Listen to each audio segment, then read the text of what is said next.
So this is really who Donald Trump chose as his running mate? Drop the beat. I'm a never Trump guy. I'm a never Trump guy. I'm a never Trump guy. I never liked him. I'm a never Trump guy. I'm a never Trump guy. I'm a never Trump guy. I'm a never Trump guy. I'm a never Trump guy. I'm a never Trump guy. I'm a never Trump guy. I'm a never Trump guy. I never liked him. I never liked him. I never liked racism. I'm a never Trump guy. Xenophobia.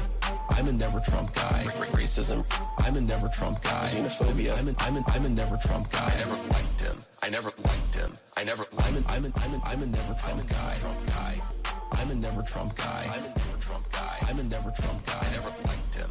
I'm a never Trump guy. I'm a never Trump guy. I'm a never Trump guy. I'm a never Trump guy. I'm a never Trump guy. I'm a never Trump guy. Welcome to day 3 of the Democratic National Convention. I'm Ben Meiselas. This is the MeidasTouch Network, your destination for all things pro-democracy. And I'm wondering how day 3 of the Democratic National Convention is going to compete with day 2. I mean, yesterday, former President Barack Obama, former First Lady Michelle Obama bringing the House down. My house may be being brought down as well. Active construction site here. If you hear some noise in the background, we are super excited to bring you, though, the uninterrupted coverage of the DNC today. I know one of the things that you like about our coverage is we don't have talking heads telling you what's happening. We're just showing you what is happening. You get to see the speakers uninterrupted. You get to form your own opinions, and we all get to speak in the chat room to each other about the day's events. Note about yesterday, as we're getting a bunch of data in, we're a very data-focused network here, looking at the Nielsen TV audience ratings for night 2 of the 2024 DNC. About 20.57 million viewers yesterday across 12 networks. That doesn't even include here on the MeidasTouch network in digital, but that easily tops the RNC 2024 night 2, which was only 14.81 million viewers. No, I was about to say subscribers. Ain't subscribers. Those are viewers right there across 12 networks. So the DNC significantly ahead there. If you want to learn about who is speaking this evening, we've made this handy graphic for you. Take a look. Tonight's headline speaker is going to be Governor Walz right there. Yesterday, he spoke in front of a packed house in Milwaukee. Folks, what did you think about that with the DNC and Vice President Kamala Harris and Governor Walz filling up two stadiums at the exact same time in Milwaukee and in Chicago? So the headline speaker tonight is going to be Governor Tim Walz giving the final speech of the evening. And then we're going to hear from Senator Cory Booker, Senator Chris Murphy, Senator Catherine Cortez Masto, Senator Amy Klobuchar. We're going to hear from Representative Hakeem Jeffries. We're going to hear from my dogs, Taquito and Chiquito. We're going to hear from Speaker Emerita Nancy Pelosi. We're going to hear more from my dogs, Taquito and Chiquito. We're going to hear from Governor Wes Moore. We're going to hear from Governor Josh Shapiro of the Commonwealth of Pennsylvania. We're going to hear from Secretary of Transportation, Pete Buttigieg. We're going to hear from former President Bill Clinton, and then, as I said, Governor Tim Walz. So what we're going to do in a little bit is we have our Gen Z correspondent, on-site correspondent, Adam Mockler, who's just been doing an incredible job, and he is on the floor of the DNC. He's on the blue carpet. He's been walking around getting some of those great interviews. So before we have the speakers, we're going to throw it to Adam Mockler in just a little bit. We'll see from Adam Mockler. But many of you may have seen the video that we just posted here on the MeidasTouch YouTube channel, Donald Trump's bizarre speech that he gave in Asheboro, North Carolina. As soon as I saw former President Barack Obama give that speech and talk about Donald Trump's obsession with crowd sizes, and former President Obama did that and did that with his hands, you knew it was going to get in Donald Trump's head. And indeed, it did. Donald Trump spent pretty much the entire speech in Asheboro, or a great deal of it, whining about former President Barack Obama. Donald Trump then falsely accused former President Barack Obama about giving military secrets to Russia, which of course is very concerning because everything that Donald Trump says, as you know, is all projection and confession. And look, here's the thing that not a lot of people talk about, but I know you talk about it here because you're watching the MeidasTouch network. The first foreign guests that Donald Trump invited to the White House, do you remember in May 2017, right? It was Lavrov and Kislyak, Putin's two top people from Russia. Donald Trump brought them into the Oval Office. He brought the Russians into the Oval Office. Just think about this, right? We went from Reagan, Mr. Gorbachev, tear down that wall. That's what the Republican Party once was. And look, I'm no Reagan apologist. I'm very critical. I'm just saying that they were Mr. Gorbachev, tear down that wall. And then Donald Trump went to Mr. Putin, please come into the Oval Office. I want to give you military secrets. And just think about this. I know our corporate media just glosses over everything. Trump gave the Russians classified military secrets in May of 2017. We know he did. He tweeted about it. He posted tweets saying, I gave them information because I have the absolute right to do so, he said, as the president. He was already then establishing his concept of dictatorial control of absolute immunity at that time. He posted it. This isn't me giving you Russia, Russia, Russia. I'm telling you what he actually wrote. He wrote about it. And so, of course, as Donald Trump accuses former President Barack Obama of giving military secrets to Russia, why do you think Donald Trump was stealing our nuclear secrets? The man stole we the people. He took our nuclear secrets, Donald Trump did, and brought it to Mar-a-Lago and put it in the same place where people go to the bathroom. In his bathroom was we the people, our nuclear secrets, our war plans. And this is being normalized. Think about it. I want you to think about it. President Barack Obama, former President Barack Obama, brought nuclear secrets with him to his home in Chicago or to his home in Hawaii. Just think about it. Do you have any doubt in your mind that Barack Obama right this second would be in jail? 100% he would be in jail. Not only would he be in jail, the Republicans would be talking about the death penalty. Do you doubt that for a second? So Donald Trump gave that speech in Asheboro, North Carolina, where he whined and whined and whined. We posted a video about it. I think it did like 450,000 views in the first hour alone. There he is. There's Adam Mockler. When I see Adam Mockler walking around the DNC, puts a smile on my face. It, to me, really shows also how far this network has grown.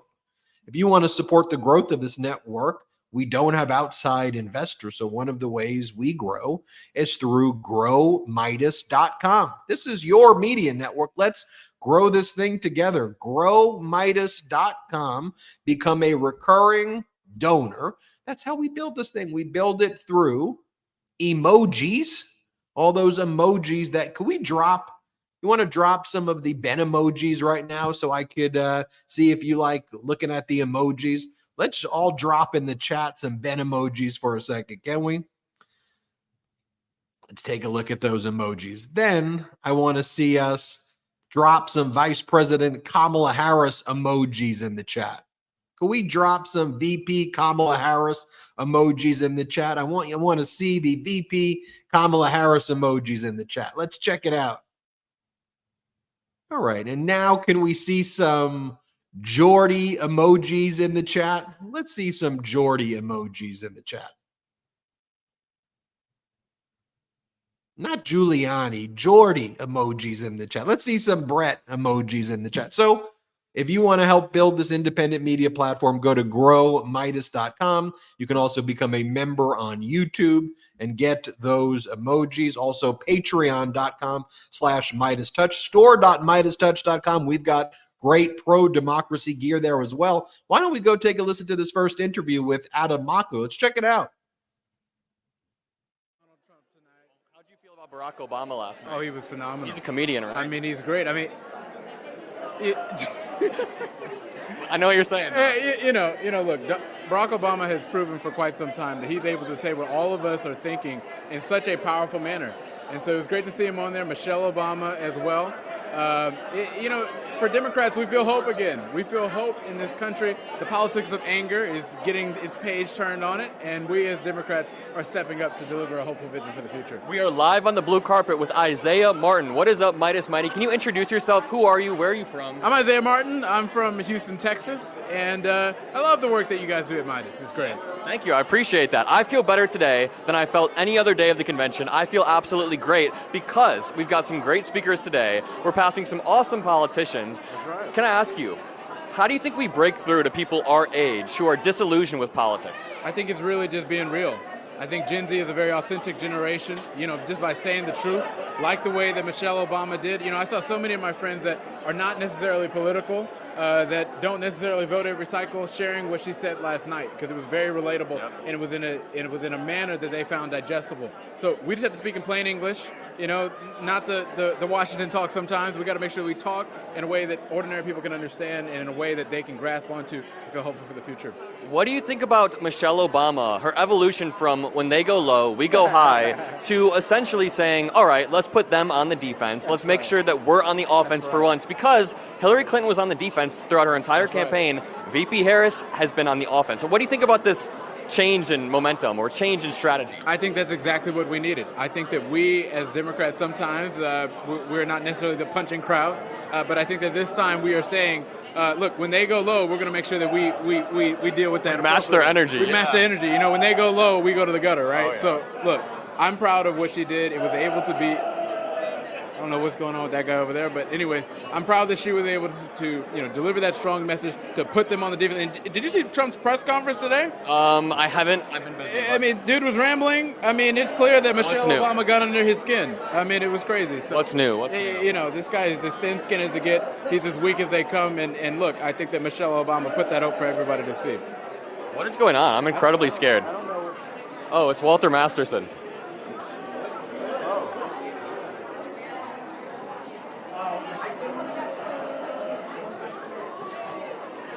I was wondering who was screaming. All right. Back to he's a satire. He's doing satire. So Okay. let me ask. How do you think we recover in a post-Trump era? You just got up like nothing was wrong. That was interesting. I mean, look, to be honest with you, what I think Americans are really looking forward to is the type of country where we can actually debate policy and ideas, and I think that that's essentially what we want to see. And what I think is, look, Republicans have been getting smacked around since 2016. I mean, they got smacked around in 2018, 2020, they got beat, 81 million people fired Donald Trump out of office. 2022, there was no red wave. They said they were dancing, they were celebrating. The betting markets, whatever, were all high because they thought Republicans were going to have a red wave. Never happened. So 2024, we're going to put an end to Donald Trump's political life, and hopefully, after Republicans lose for 8 years straight, finally they realize that that's not the kind of politics that sells in America. So I'm looking forward to hopefully getting back to the world where we can have debates on substance and policy as ideas, because that's what we are as Americans. That's what we're supposed to stand for. And I think that, hopefully after they get beat enough, finally they'll change their tune. After Trump runs in 2028 and loses again, hopefully they're like, hey, look, let him do it. Look, I'd be happy down to run against that guy in 2028. Look, Kamala Harris at that point will have 4 years of achievement as president of the United States. Look, if he wants to do it again, come on with it. Republicans, try us again. Let's do it again, and let's beat you again. What do you think about media literacy classes from a young age? Say we have media literacy classes almost as common as history or social studies. So as people grow up in this new information landscape that we're all kind of learning how to adapt to, they understand how to parse out AI. This is a side note. We have Donald Trump sharing AI. Yeah. Donald Trump, somebody who has a direct... thirsty for the Swift vote, right? Yeah, for real. Like, it's a man who has a direct line to millions of other Americans. It is like a crazy QAnon uncle who can persuade other crazy QAnon people, and he's sharing AI videos. So what do you think about media literacy in general? I think that it's going to be necessary. I mean, AI has shown, especially over the last few days, I mean, it's advancing at such a rate. I mean, now that it's making videos, it's making pictures. I mean, it's just a crazy thing. So I think we're definitely going to have to be looking at trying to get those classes going for young people specifically as they're going through school. Because it can't just be a 2-week subject that we cover, like, at the end of the semester, right? It's got to be something that we're talking about. Ingrained in people, yeah. Ingrained in people. And also, I think we need to do a better job teaching civics as well. I think that would also help, especially in this big mis- and disinformation age that we're seeing right now. Absolutely. And where can people find you, Isaiah? Let them know. Yeah, at Isaiah R. Martin, ISAIAH-RMARTIN, all platforms, Instagram, X, TikTok, Threads, whatever you want, that's my platform. Up and coming Democrat from Texas. Any Texans, you better know the man. Thank you for joining us. I love you, bro. Yeah. We'll chat soon. All right, bro. Walter Masterson is okay, guys. He is okay. He's recording a video. It was actually really funny. Walter, you got time? I appreciate the commitment. You want to talk too? We've got a few people lined up. That's always the best, when we got some people to share the stage with me. Walter Masterson, sorry, if you heard screaming in the background, he's recording a skit. We've got another friend of the stream hopping on soon.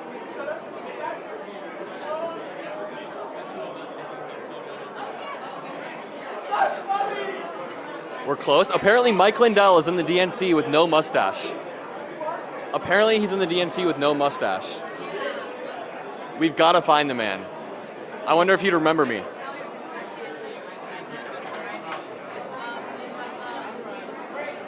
We now have friend of the show, Marcus Flowers, joining. Hey, Adam, how you doing, brother? I'm good. Great to have you back on, sir. Man, it's had a rough night last night. Too much fun and too little time. Not a whole lot of sleep. But What time did you go to bed? I got in bed probably about 3:30. Yikes, man. 3:45, somewhere in there. John Legend, all that stuff, and hanging out. It's fun. You You were invited to the Pritzker? I was invited to that. So Don't flex on me too hard. That sounds fun. I'm not gonna flex on you too hard. So but, how you feeling today? Other than tired, man, I'm excited to see what we got in store tonight. I know we've got some of the January 6th guys coming up, some of my friends that I've gotten close to over the years since, that took place. Sergeant Gannell, looking forward to hearing him talk. Looking forward to hearing Speaker Emerita Nancy Pelosi. So, just ready to have a good time. That's all, Absolutely. It feels like the Super Bowl for us nerds right here in Chicago, right? I mean, this is our Super Bowl. It happens once every 4 years, so this is great. It's almost like a World Cup, even. It's amazing. So can I ask you, over the past few days or weeks, Donald Trump has been sharing AI-generated photos. And I think this is uniquely harmful because he has such a massive platform. I was just telling somebody else, Isaiah Martin, my friend, that he's like a crazy QAnon uncle that has a direct line to millions, tens of millions of other QAnon people, and they trust him. So when he shares an AI video or an AI whatever, how do we navigate this? And how do we make sure that we have media literacy ingrained in people? I mean, I haven't seen any of these AI-generated videos, but I think it's ridiculous. We just got to keep pushing out the facts. I mean, this is going on live television on most major news networks, so people can see the difference. I mean, this is weird. Weird to say the least, what Donald Trump is doing, what MAGA is doing. I mean, I just saw Mike Lindell here. What the hell is MAGA doing at our convention? Is he still walking around? This. Yes, he's still walking around here. It was like, we've got to ignore those guys. We've got to start talking common sense to everyday Americans and keep pushing forward. That's it. I agree. And also, it's interesting because Republicans constantly attack people on their personal traits. Think Tim Walz, they attacked him on his military service. Kamala Harris, they attack her on her race or her sex. How do you feel when you see Republicans attacking VP Harris on her identity? look, we're going to have to ignore that. Ignore it and keep continuing on with this campaign of joy and hope that we've got going on now. You know, the only thing that's going to knock all of that out is hope for the future. And, you know, what cures darkness is light. And we're bringing, Kamala Harris brings light to us right now. Her and Tim Walz, I mean, you can feel that energy. It is electric. Just being in this place and seeing people, you know, react and respond to the Harris-Walz campaign, I'm telling you, it's contagious. We're going to have to get that going all over the country right now. So. Speaking of hope, if you want to talk about actual policy prescriptions, VP Harris laid out a plan to build 3 million new houses, and it incentivizes builders to sell to first-time home buyers, right? Oh, absolutely. That's great, and that's what we need to be doing. You know, getting that inventory up so that we can have, so that my daughter, who's in her 20s, can look forward to having a house like her parents have. You know, just months ago, we were thinking, you know, are our kids going to have the same opportunities that we have to be able to buy a home, to be able to grow wealth? Now we've got a vice president who's going to be a president, who's going to be working towards that future for our kids and for your generation. And I couldn't be more thrilled about it, to be honest with you. Incredibly well said. And what's the difference between a candidate who only exists to tear everything down around him, call people nicknames, versus the candidate who exists to instill hope in people, to actually show you a path forward to fix our institutions? Which that second candidate is VP Harris. She's been doing a great job. Where can people find you, sir? People can find me at www.holdthelinepac.org. Go to our website, join up, volunteer to help Democrats all over the country. We need your help. We're going to be helping VP Harris, but we're also going to be working to hold the Senate, and we're going to be working to flip the House. Those races down ballot, we can't forget about them, because that's what's going to give Kamala Harris, or Madam President Kamala Harris, and Vice President Tim Walz the ability to implement those policies that they want to get through. Hold the line, PAC. Volunteer if you can, because all of this energy on the ground doesn't mean much if we can't translate that into votes, into Absolutely. volunteering Into on election day. Knocking doors, doing phone banking. We need to do everything we can to get this done. As you know, Michelle Obama said last night, we got to all do something. Thank you for joining us. I always love chatting with you. Always love talking to you, brother. We'll do it again. Have a good one. You God too. bless. I'll see you around. Be careful for Mike Lindell. I'm gonna try not to run into it. That was Marcus Flowers. We're going to clear the carpet right now, and we're going to go find some more people to talk to, maybe a Mike Lindell. Really quickly, chat wants to know if you're okay. I can't stand it. All right, you have Kamala wants to give everyone free health care, and I want to stop corporations from charging for things. All right, that's not how the free market works. Yeah. All right, you know what? Bidenflation is creating high prices because he shut down the Flintstones pipeline. All right, and because of immigrants, DEI, trans people, and anyone else I don't like, and woke. Wokeness. Yep. Yeah. Thank you, Walter Masterson.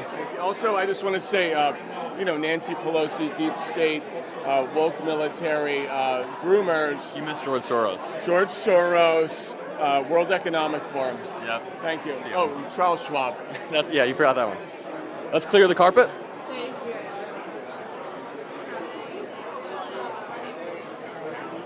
Would Mike Lindell recognize me?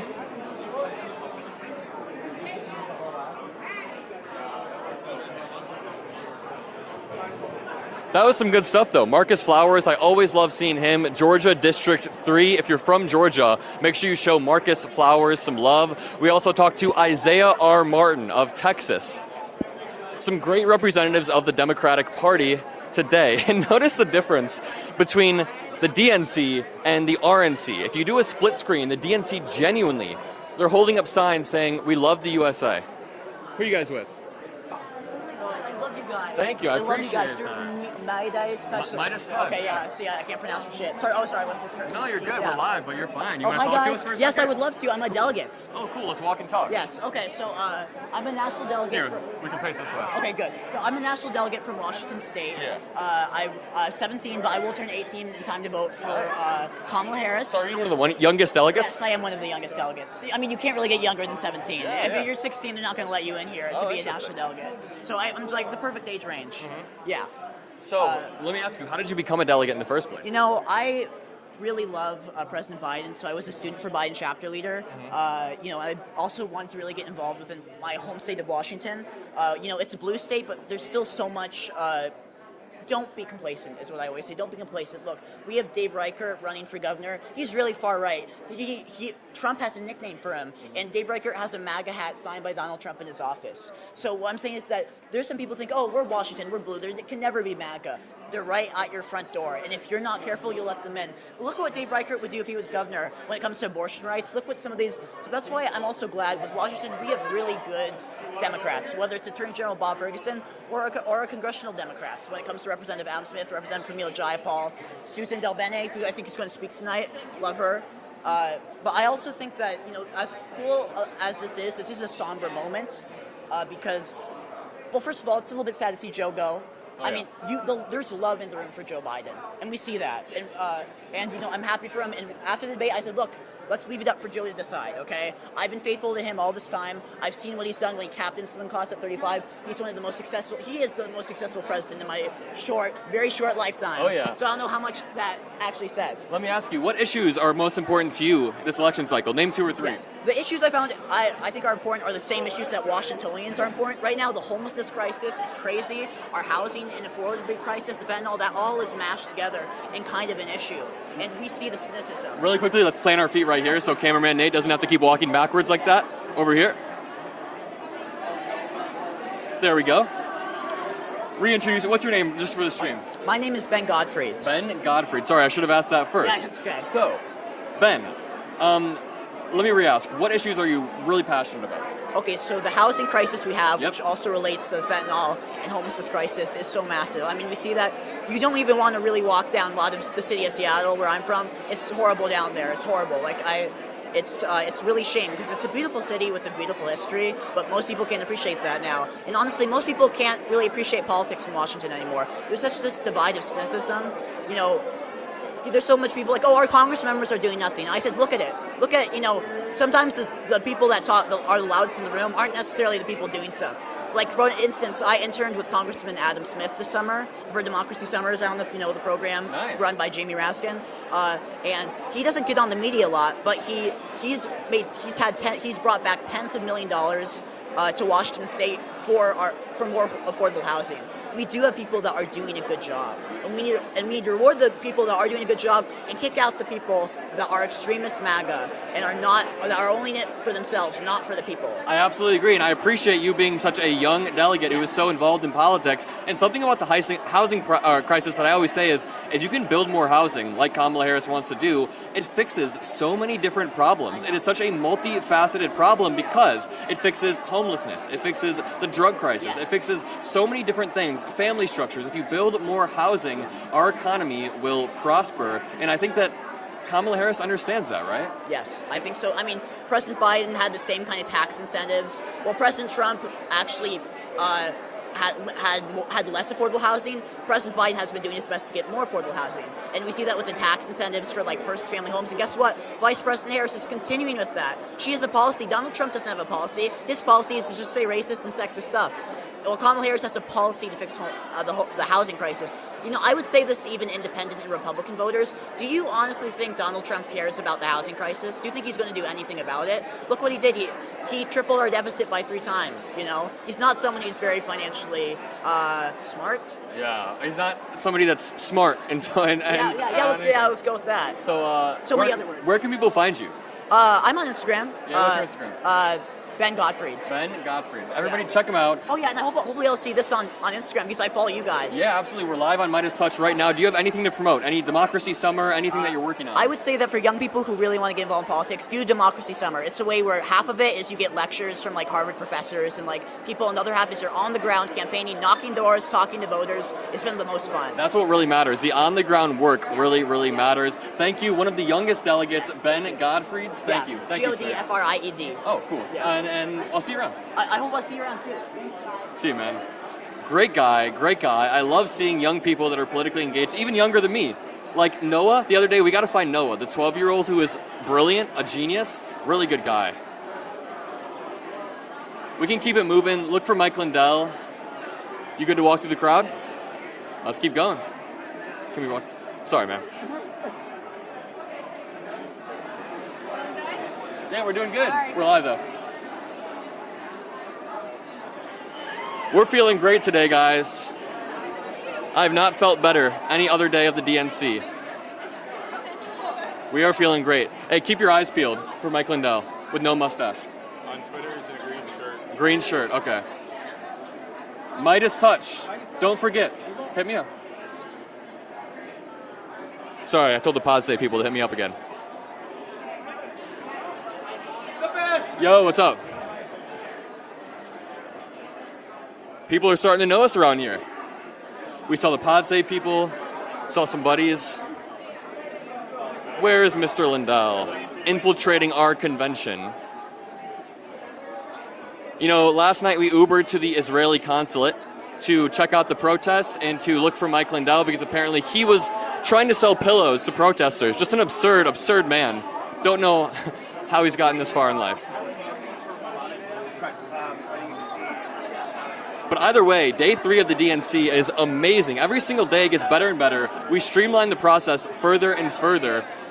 Every single day we have less technical issues, better interviews, better on-the-ground energy. It is only getting better from here. How are you guys doing, Meidas Mighty? How have you guys enjoyed the MeidasTouch coverage of this convention? Because we have all been working. I know the Mycelis brothers, I know Salty and Jeremy, everybody's been working behind the scenes to make this happen. Also, shout out to cameraman Nate and bodyguard Ben, following us around, making sure that everything is captured live. Super happy to be here with you guys. Let's see who we can run into over here by the media area.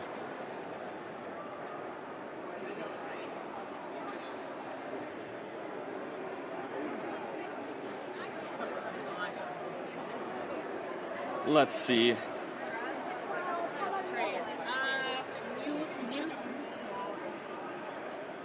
I feel like if you say Mike Lindell's name 3 times in a mirror, he'll appear. Oh, what's up? Or if you say something about not having a good pillow. One second, let me look at these pics of Mike Lindell. Lord have mercy, why does he look so odd?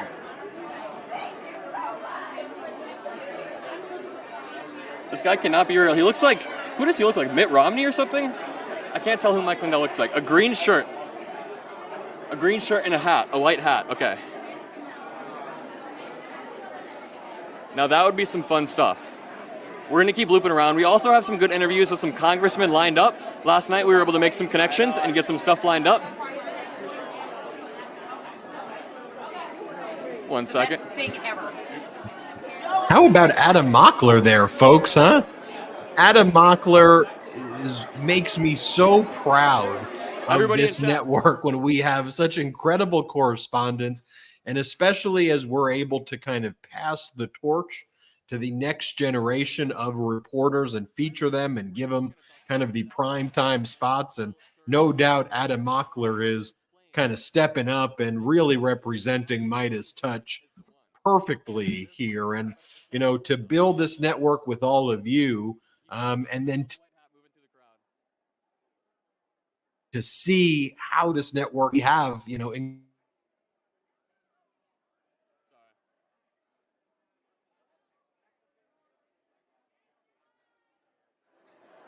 Mike Lindell or a Charlie Kirk would be great.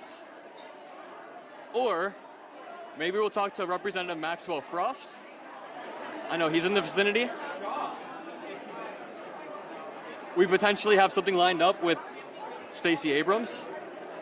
We've got a few things lined up for the day. Make sure you guys are staying tuned. Let's see how chat's doing. I haven't been able to check chat. Hell yeah, we have 4.5 thousand viewers. You guys are flattering me. 4.5 thousand is amazing. I should have titled the live stream The Hunt for Mike Lindell or something like that. But guys, I was not expecting 4.4 thousand people. That's great. That is great. Make sure you leave a like on the stream. Yeah. He's committed to the bit. He's committed. Where is this little dude hiding? Let's check the pillow room.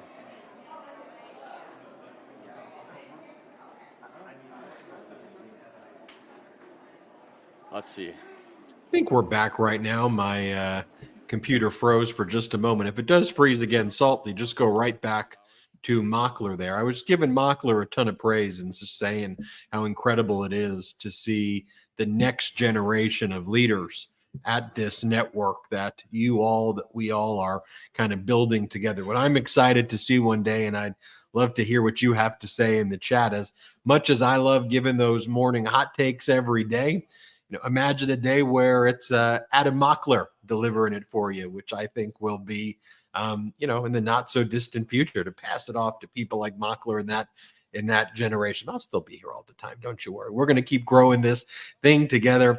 GrowMeidas.com right there if you want to support the growth of this independent media platform. Oh, there he is. Let's go.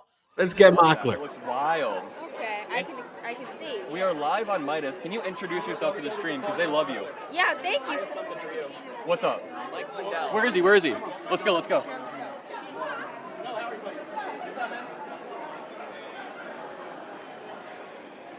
Why did Donald Trump need a new vice president? What happened? What do you mean? Why did Donald Trump need to pick a new vice president? What does that mean? Oh, they're saying, why is Mike Pence not on the ticket? Why did Donald Trump need to pick a new vice president? Why do you have J.D. Vance instead of Mike Pence?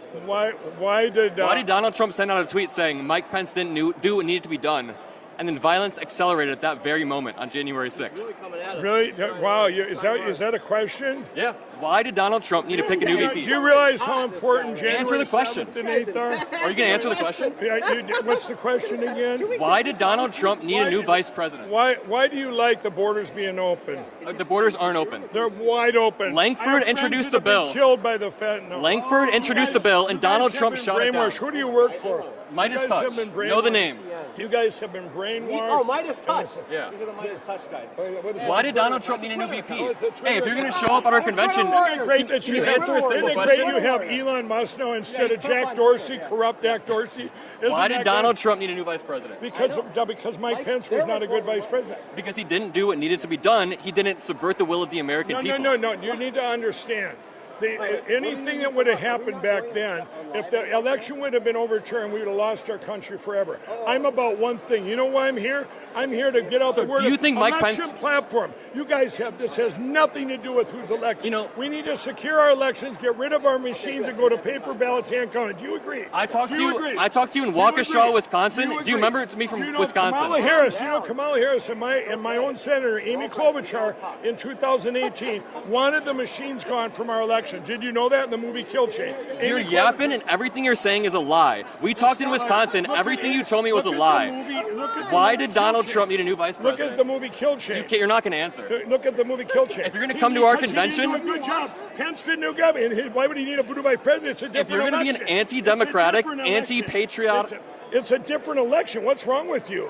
You have a fever? This is a different election, 2024. Donald Trump has not talked to Mike Pence in 3 years. How do you know that? Because Mike Pence wrote it in his book that Donald Trump never called to see if he was okay after people chanted, hang Mike Pence. You like Mike Pence? I do. I think he's a patriot. He's more of a patriot than you will ever be, sir. I'm sorry. Is that right? Well, now you're picking on me. You don't like the fact that I was an ex-crack addict, the American dream? I never voted. I wasn't political. I was trying to get everybody to Jesus Christ. You call us robots?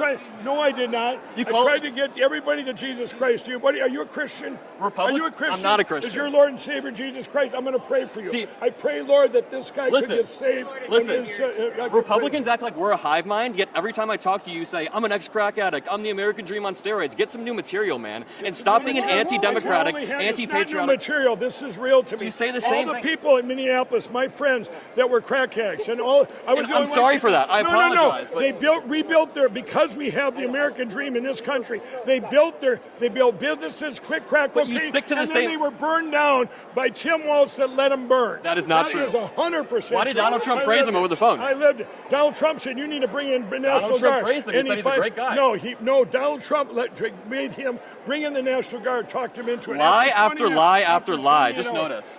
Tim Walz in Minnesota made us stand. 8 people in our Thanksgiving, 8 people we had, and your neighbors could turn you in if you had more than 8 people, and you get 90 days in jail. He gave us 4 more for Thanksgiving. If you're going to come to the DNC, you better get some new material other than paper ballots or the American dream on steroids. You're just yapping. It's the same thing. I'm not going to change because that's what we have to have here. Paper ballot. 132 countries have banned the machines in their election. 132. 100 countries have banned mail-in voting. Can I ask you a genuine question? And the Democrats want this. I've told you, I get blocked by Republicans. Do you think that Mike Pence did the right thing on January 6th? Do I think? I'm glad he did. I'm glad he did not reverse it. You know why? Why? Because we lost our country. We wouldn't have known that we have to get rid of these machines and go to paper ballots hand counted. What we have found the last Stick to the script. Stick to the script. No, that's what it is. You don't get it. You think Mike Lindell's trying to overturn the 2020 election. Yeah. I went on Jimmy Kimmel. See, you're so demented in your brain. I'm demented. Yes, because you find real news reporters that have watched me the last 3.5 years. I was on Jimmy Kimmel. Like Sean Hannity, OAN. Sean Hannity. I haven't spent any time on there. Fox won't have me on. Who's a real reporter to you? A real reporter, Frank Speech. Frank Speech, the only. Give me a break, Frank homie. How about the fact checkers? Yeah, Facebook. Alan Duke, he's a Facebook fact checker. I follow him around, fact checking him everywhere. Let me tell you this, Alan. What do I want? You ask him. What do I want? You're the Facebook factor. What do I want more than anything else? Am I trying to overturn the 2020 election right now? I don't think you're trying to overturn. Have I? Yes. Can I ask you a question? No, Why did Donald Trump need a new vice president? What happened to Mike Pence? I don't think that Mike Pence was available. Why? I think he You can hide it in snarky remarks, but you are an anti-democratic, unpatriotic person. You are joking around here. It's not a joke, man. Do you know who I am? No, I'm sorry. And you got me. Could you fact check him? This is Alan Duke. He's the Facebook fact checker that covers up all your stuff that you. The Facebook fact checker. I didn't realize. I'm sorry. Oh, really? Oh, no, you apologized to him for asking him the same question he asked me? You didn't like the answer he gave you? You are something else, kid. It's unbelievable. Alan will tell you. He's a great American. Alan will tell you that all I want, in the spring of 21, when I went on Kimmel, they said, he goes, Mike, if your friend Donald Trump had been selected like you say Biden was, would you still be sounding the alarm? What did I say, Alan? Yes, I would. It doesn't matter. This election, either one, no matter what happens this election, I will be sounding the alarm. I have met with France, Germany, the UK, 132 countries have got rid of the What do you think about Donald Trump saying he wants to terminate the Constitution? Let me tell you, right now, we need to go to paper. You want to fact check that one? Well, terminate all laws, rules, and regulations, even those found in the Constitution. Let's hear the fact check. Well, I'd have to work on that one, but let me go back to what he's saying right here. No, I want to hear the answer. Why did he say that? Why didn't you answer? Let him answer. No, I want to hear that. I want to hear it. Answer the question. Let me say something about the candidate that you guys are boosting and emboldening wants to terminate the Constitution and subvert the will of the American people in every sense of the words. Fact check it. Let's hear it. Well, let me ask you to do this. Go to my website. No. Leadstories.com. No, nobody's going to go to your website. All right, young man, you don't know what you're saying. Like you.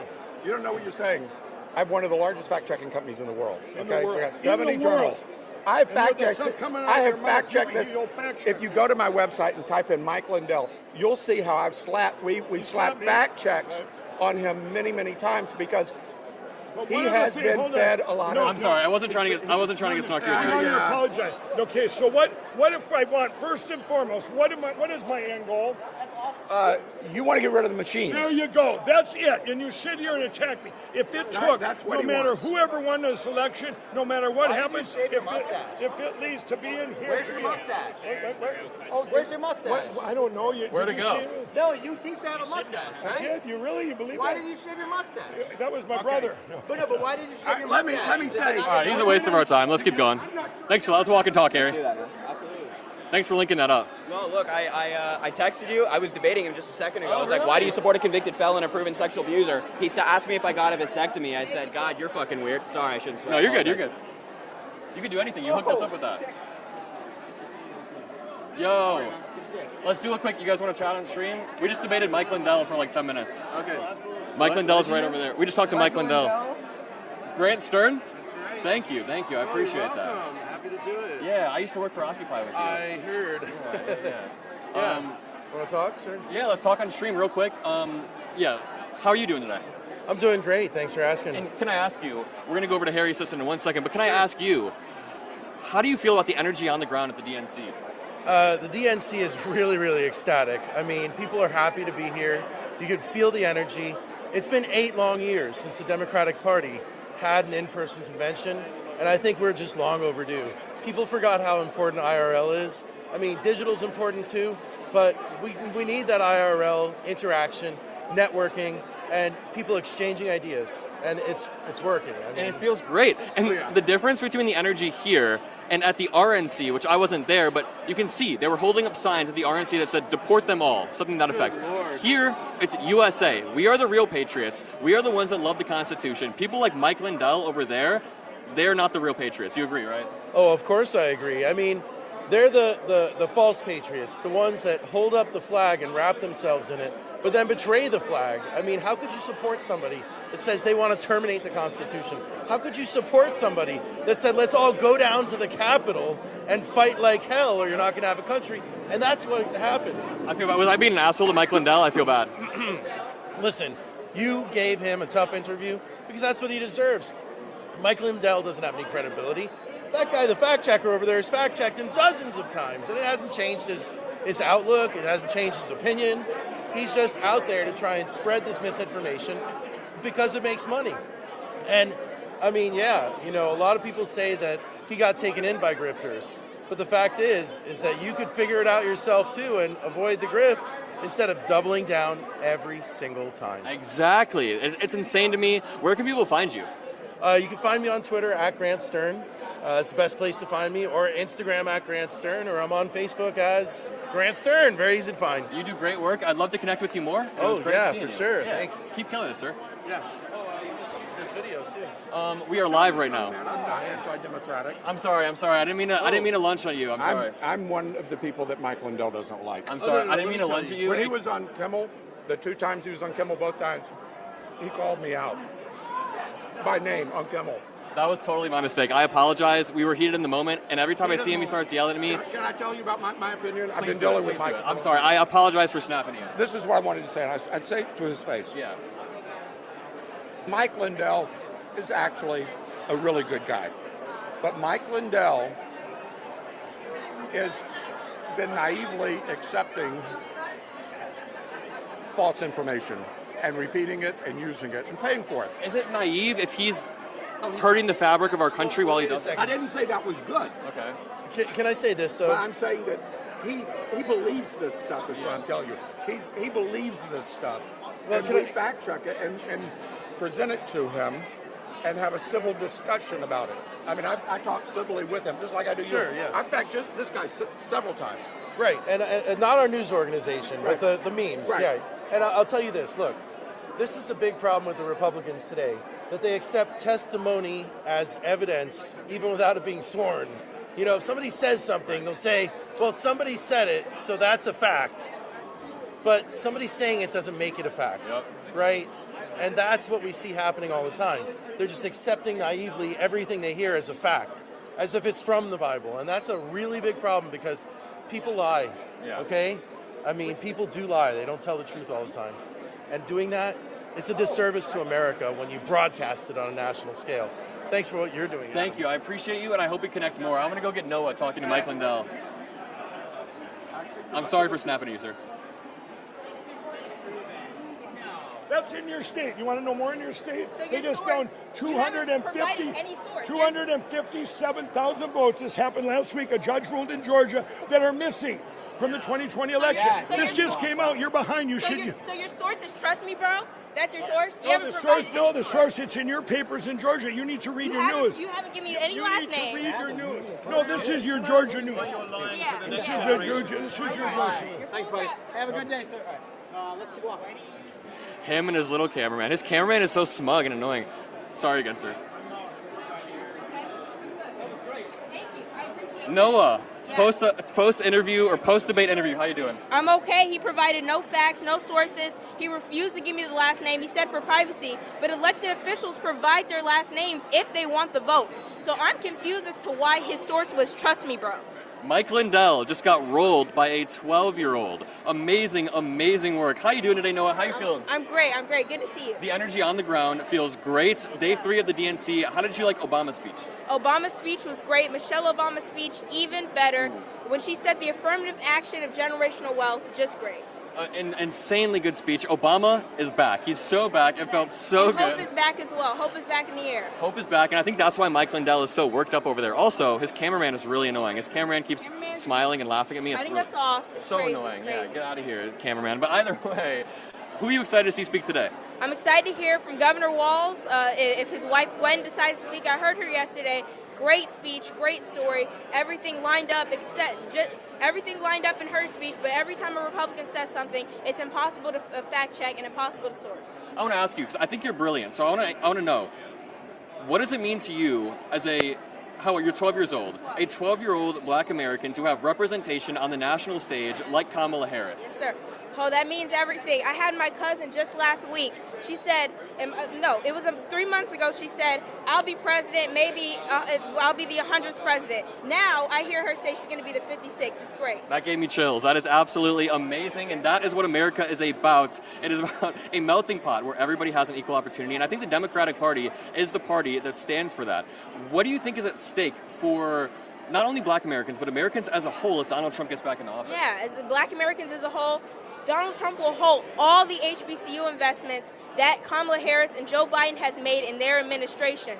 Not only that, but he will reverse all Medicaid, all benefits provided to black Americans and all around the country. And also, he will defund public schooling with Project 2025.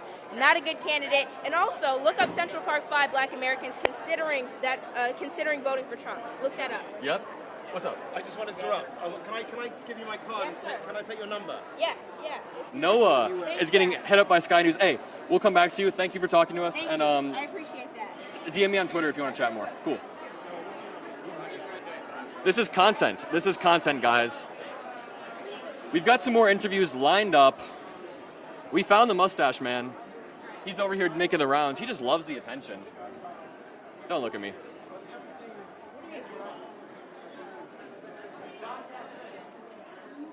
He's yelling at us. This guy is yelling at us. Mike Lindell's cameraman. What's up? Sticker for what? That's a wireless mic. Mm-hmm. Yeah, you have to be hardwired unless you have a frequency. Did you get a frequency cleared? Mm-hmm. What was your frequency? What was it? I don't know.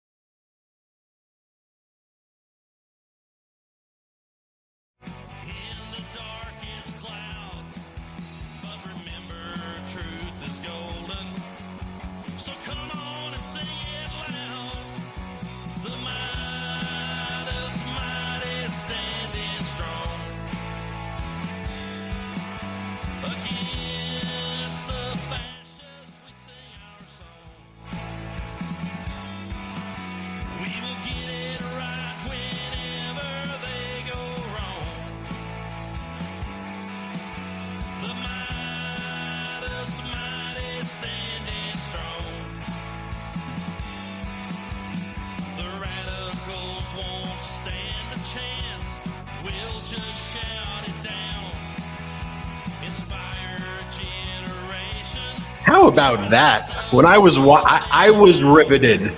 How about you? Adam Mockler interviewing Mike Lindell and Noah. Grand Stern. Is that Brett there? Brett, is your mic on, or can I just not hear you? I'm not sure. Is that me or is that Brett? That's me. I should be good now. You hear me now? I hear you now, Brett. All I could say as I was praising Mockler before that interview, and I was saying how we're passing the torch to the next generation. And then I saw Adam Mockler find Mike Lindell and then debate him. And then I saw Noah, a 12-year-old, beat Mike Lindell in a debate. And says, "Trust me, bro, that's your source." And Mike Lindell was shouting at a 12-year-old. It was kind of a wild sight. And I was just thinking, you're not seeing this on any other media.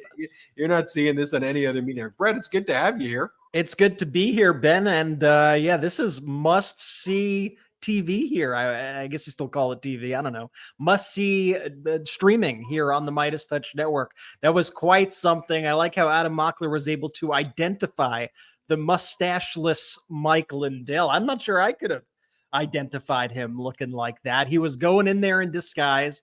Lindell, the My Pillow man, who was somebody who was working with Donald Trump to try to overturn those election results for quite a bit, tried to come into the Democratic National Convention in disguise, was immediately confronted by Adam Mockler. I think he was caught quite off guard, and Mockler did such an incredible job holding his feet to the fire, asking him tough questions, and Mike Lindell, of course, did not have any good answers. And now we see Adam Mockler going around the convention hall. You are getting coverage here like we've never seen before at a Democratic National Convention. I know the mainstream, the corporate press, I've heard reports that they are actually pretty upset by the fact that we have this access here, that we are able to bring you this sort of reporting. They don't want new media to be on the same level playing field as them, but that is too bad. You guys mess up. Guess what? We are going to take your place. Remember to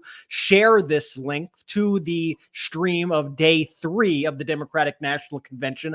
I want you to go ahead and share this with your friends and family members. Let them know that you are watching on the MeidasTouch Network.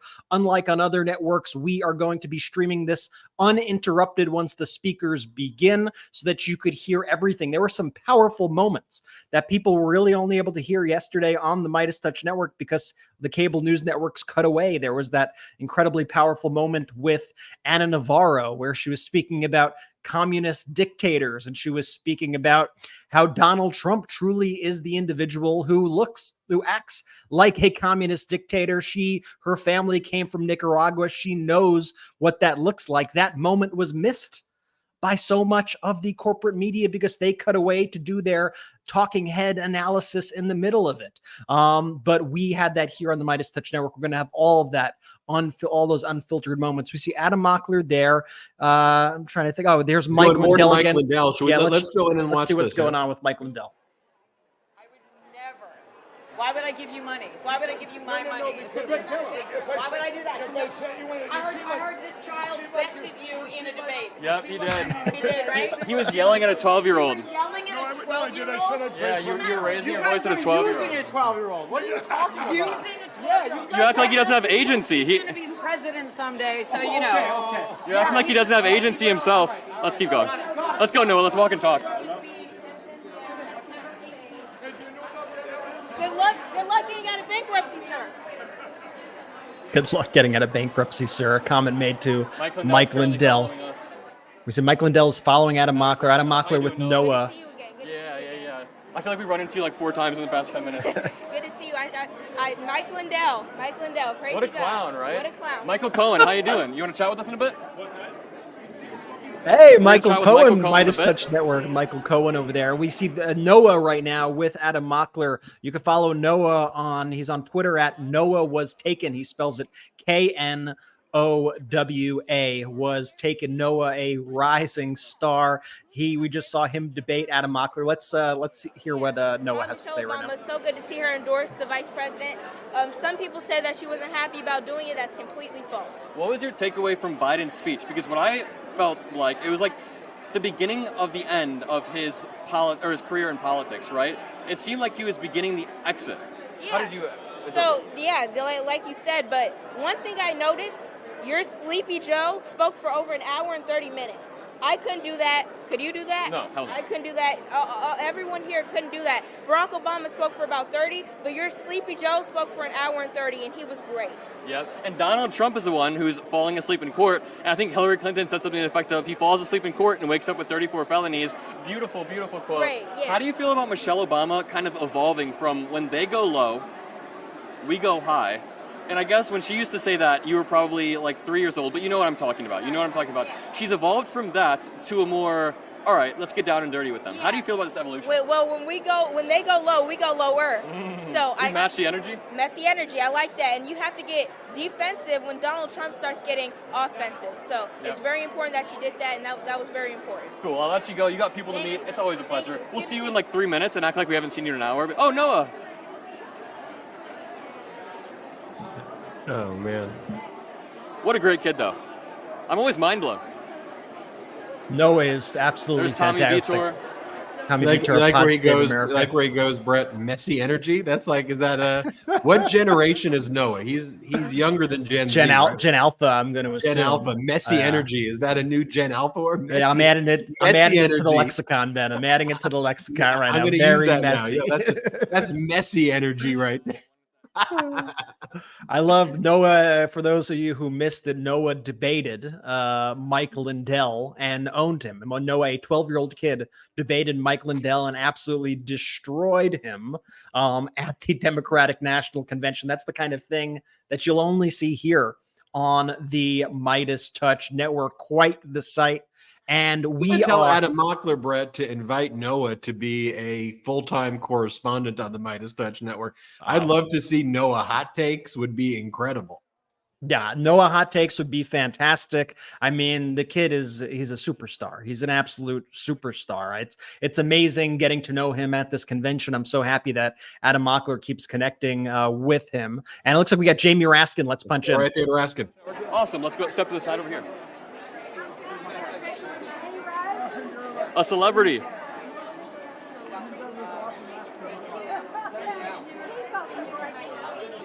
How are you doing today, sir?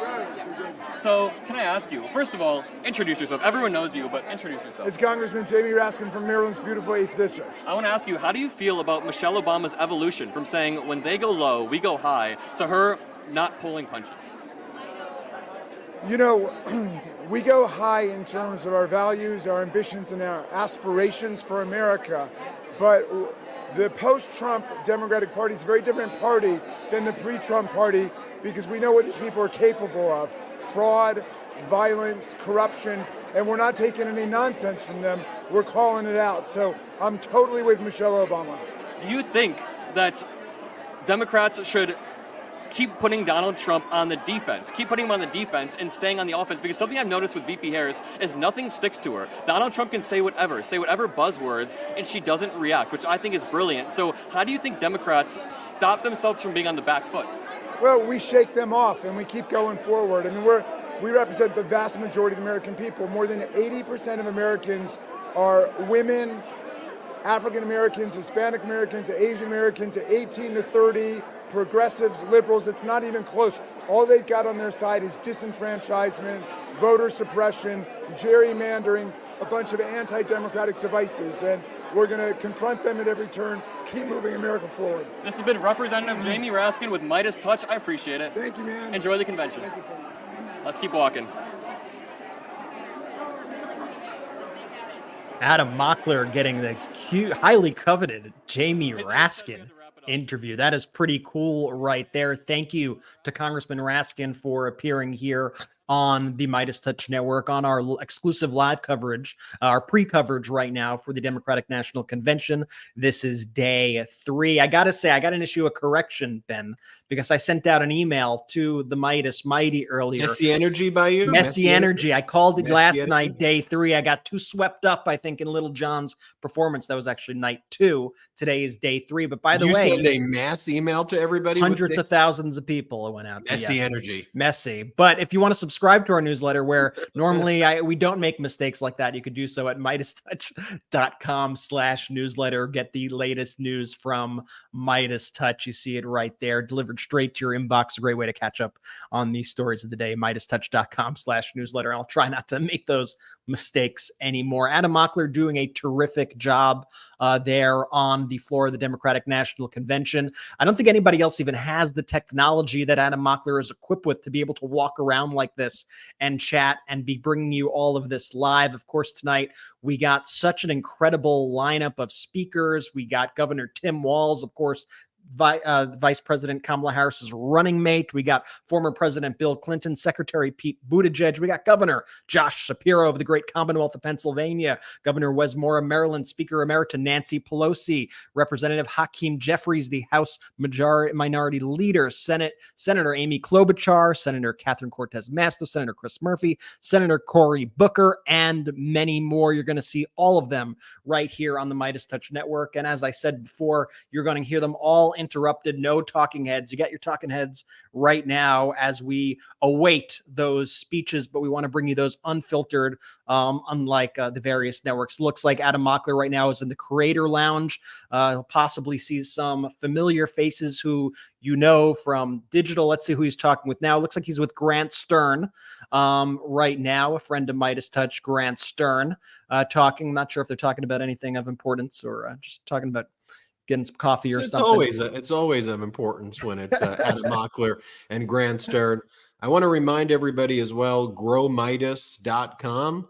Let's keep up the messy energy. Growmeidas.com. You could become a recurring donor. Also, patreon.com/MeidasTouch.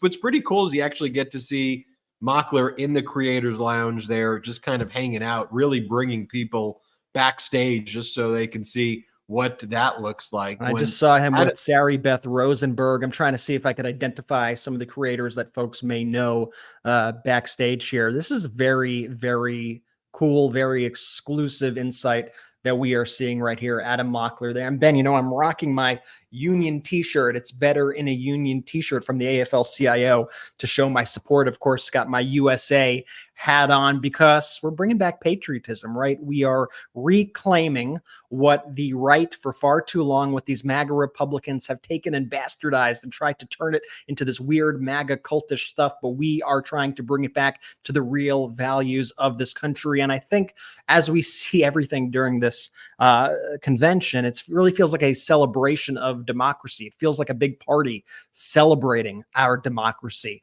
There was that image that was going viral that we had posted, which showed the Republican National Convention, all the people holding signs that said mass deportations. Now we got Olivia Juliana. Let's go in with Olivia Juliana right now. That was really good. You want to talk about what you guys talked about? Yeah, I was on with Kim. We were on Burn the Boats. Kim over here, superstar. Talking about Texas, man. Talking about Texas. You know, people count us out every election cycle, and every election cycle we get closer and closer to making it impossible for Republicans to win the presidency. Have you seen that chart where it's like Obama lost it by 15%, and then Hillary lost it by 10%, and Biden 5%? Those numbers might be a little bit off, but we're getting very, very close. Do you think it's possible in the next decade? Yeah. You know about 6% of people who were the reason why Donald Trump won the election in Texas in 2020. That 6% might be women who care about abortion access. It might be teachers who are tired of their their raises being held up by Governor Abbott. It could be parents who are sick of the fact that their public schools are being defunded. It could be young people who are upset about how unaffordable it is in some parts of the state. That 6% of people could be any number of groups who, over the last 4 years, over the last 2 years especially, are sick and tired of what these men are doing in this state. So I think it's possible. And quick fun fact, Olivia is actually speaking today, right? I am. You're speaking today, so this is actually exclusive because you're about to get inside the head of somebody who's speaking to the DNC. Let me ask you, how are you feeling hours before your speech? I feel fantastic. You know, I just talked to the former mayor of Houston, Sylvester Turner, likely now congressman-elect for Texas's 18th congressional district, and he talked about Congresswoman Sheila Jackson Lee. Congresswoman Jackson Lee was a mentor of mine, and she passed away a few weeks ago. And I feel good knowing I have so many members of my Texas delegation here with me, but also knowing, Congresswoman's looking down on me right now, and I know that she'd be proud, and that's really keeping me going tonight and making me feel very at peace. So She's going to love the speech, I promise. It's going to be great. You're going to kill it. So I hope so. Thank you. I don't want to hold you too much because I know you're busy today. Thank you, MeidasTouch. We love the Meidas Mighty. The We love the Meidas you're the Mighty. best, There we yeah. go. Play that Tennessee Brando song. Thank you. See ya. Oh, let's chat. Yeah, how you sure. doing? Good to meet you in person. Yeah, finally. On the same network. Absolutely. And, it's all virtual these days. I think everybody is going to be thrilled to see us together on screen. It's going to be great. How you feeling on the ground of the DNC?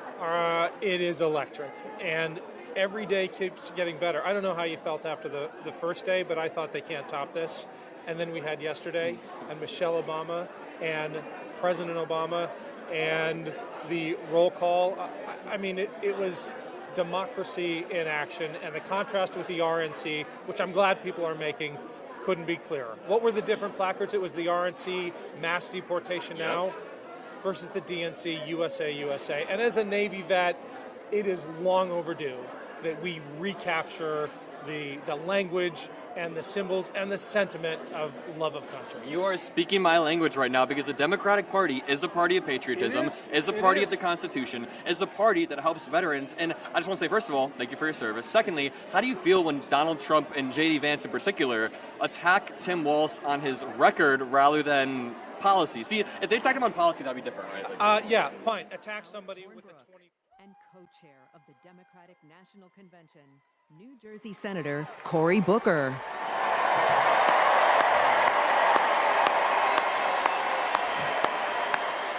Good evening, everyone.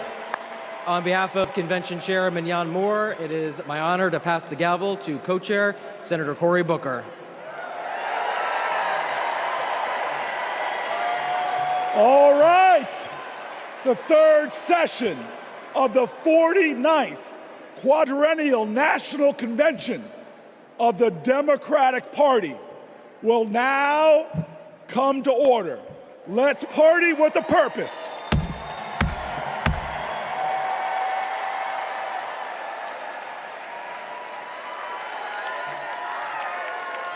Please welcome Priest Sri Rakesh Bhatt and Bishop Leah Daughtry.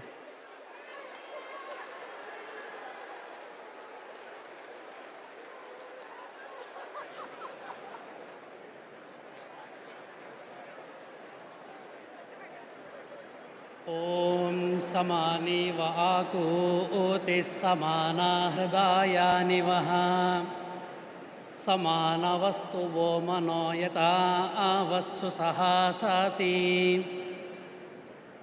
We should be in unison.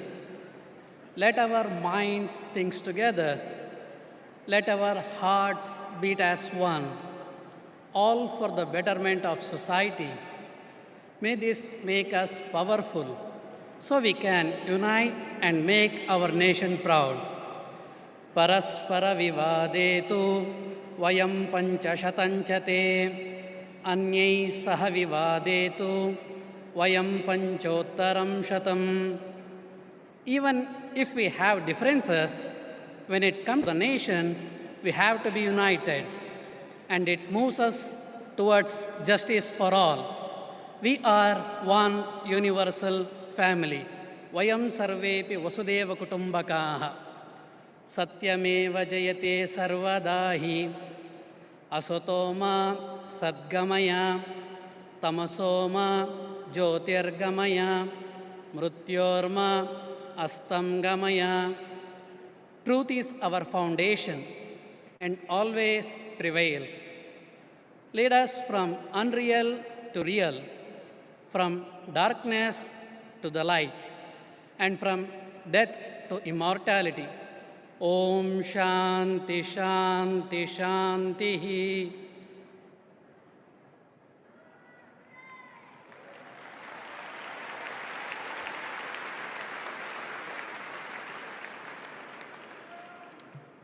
In the book of Isaiah 58 and 12, some of you will rebuild the ancient ruins. You will restore the foundations laid long ago. You shall be called the repairer of the breach, the restorer of streets in which to dwell. Let us pray. O God, creator of heaven and earth, lover of peace, freedom, and justice, we thank you for this privilege and this opportunity to gather today for the important work of visioning our nation's future.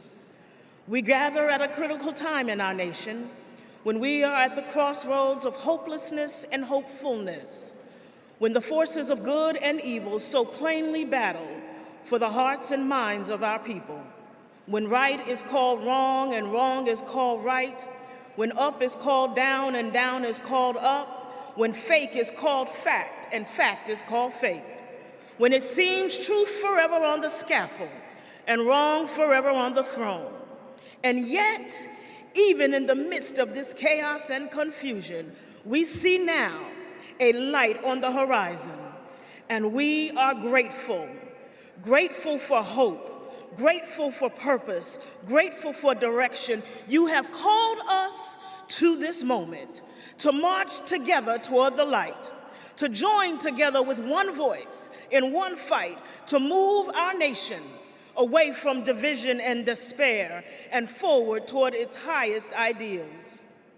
As we gather today, seeking to fulfill the responsibility of faithful citizenship, we ask for divine guidance to help us remember our calling, to serve the least, the last, and the lost, the left out, the locked out, and the left behind, to be their voice, to be their hope, to be their strength, to be their light, to fight for them with courage and compassion, for them and for ourselves, for the work that must be done, for the bridges that must be built, for the walls that must be destroyed, for the children who must be saved, for the doors that must be opened, for the sick who must be healed, and for the last who must be first. We ask for strength for the journey, clarity of thought, sharpness of vision, singleness of purpose, and the courage of our convictions to make the promise of America the practice of America. And may we build the old waste places. May we raise up the foundations of our future so that in generations to come, we shall be called the repairers of the breach and the restorers of streets in which to dwell. Because we ask it in your name, we declare that it is so. And all of God's children say, amen.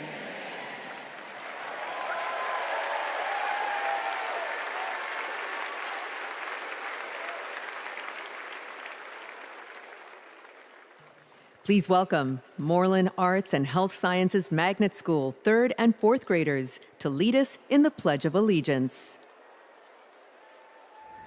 I pledge allegiance to the flag of the United States of America and to the republic for which it stands, one nation, under God, indivisible, with liberty and justice for all.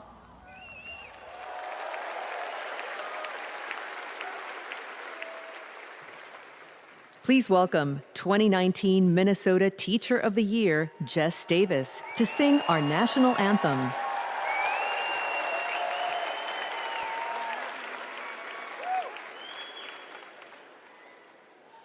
Oh, say, can you see by the dawn's early light what so proudly we hailed at the twilight's last gleaming, whose broad stripes and bright stars through the perilous fight o'er the ramparts we watched were so gallantly streaming, and the rockets red and glare, the bombs bursting in air, gave proof through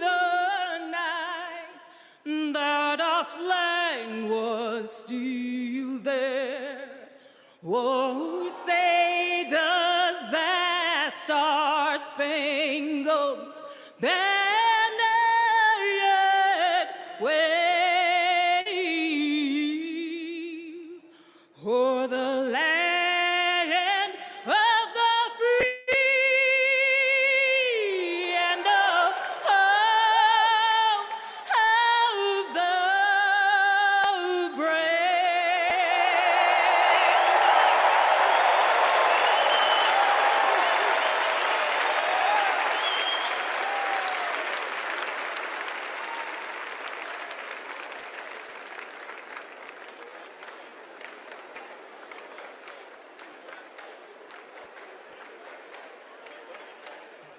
Please welcome Democratic National Committee Chair Jamie Harrison and the officers of the Democratic National Committee.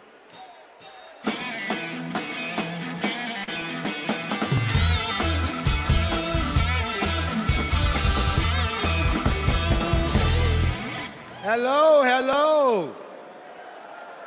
So my friends, for the past 3.5 years, I'm fortunate to have worked with some amazing Democrats to strengthen and rebuild this Democratic Party. Please welcome to the stage several of our DNC officers.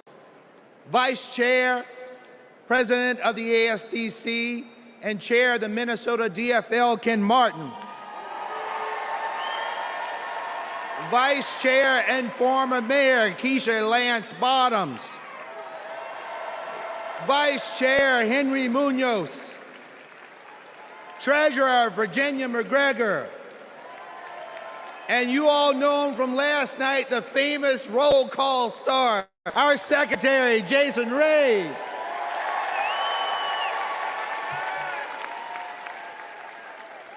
Fellow delegates, we now ask that you approve 3 honorary resolutions conveying our appreciation for those in Chicago who have set the stage for this convention's success. Our first resolution thanks the great city of Chicago, its mayor, governor, host committee, and residents for their unwavering dedication to organizing this historic convention.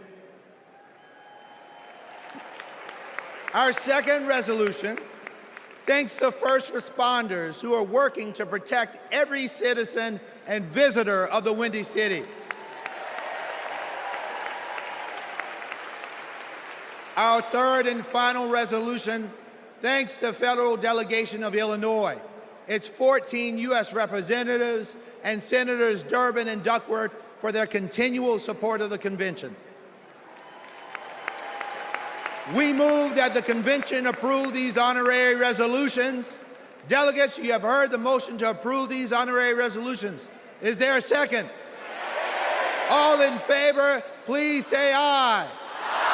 All opposed say nay. The ayes have it, and the motion is passed.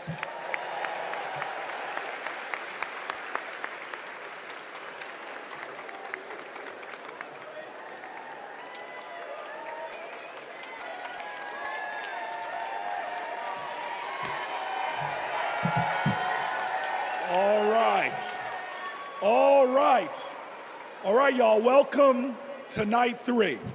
And tonight is about freedom. But first, I want to acknowledge a loss today. A man who always fought for freedom. Today, we lost Congressman Bill Pascrell, who passed away early this morning. Now, he's a Jersey legend. He is a powerful pugilist, a prince of Paterson.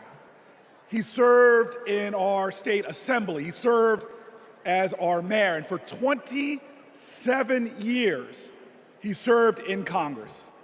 He never forgot where he came from in Paterson, and he never stopped fighting. He could push some pachyderms.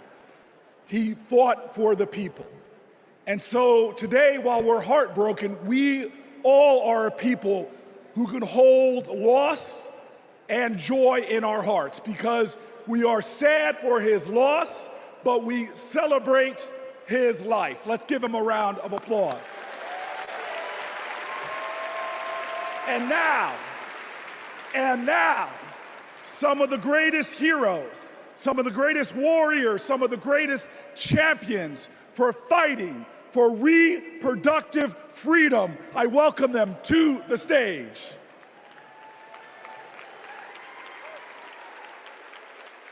Don't know why, but I feel like In America, women's reproductive rights are in jeopardy. Former President Trump has a record of restricting abortion access and putting women's lives at risk. The government should not have a say on if a woman can choose to have an abortion. As a woman who has personally experienced the life-saving benefits of abortion, I know firsthand how important it is. I want to make sure that access to contraception is not only available, but expanded, and that every person has the right to choose when, where, how, and if they want to start a family. To women everywhere, it's your body. Don't put someone in office who only wants to control it. This election is about our health care, our rights, and our lives. Let's stand together and vote for a better future. My body, my right. Please vote for Kamala Harris.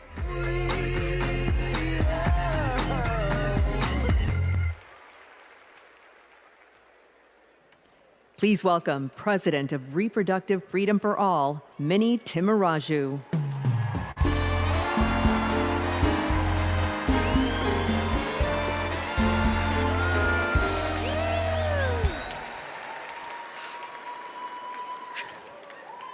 When abortion is on the ballot, we win.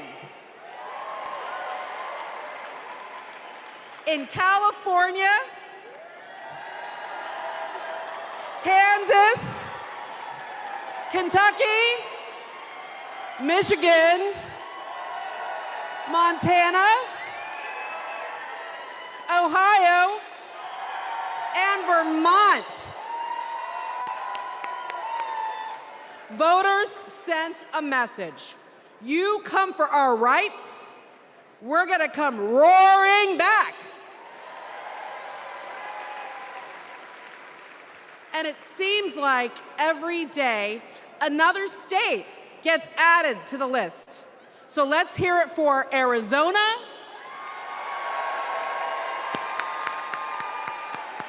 and Montana. The latest states to announce that the people will get to have their say this November. Because voters who support reproductive freedom, we're not the minority, we're the majority.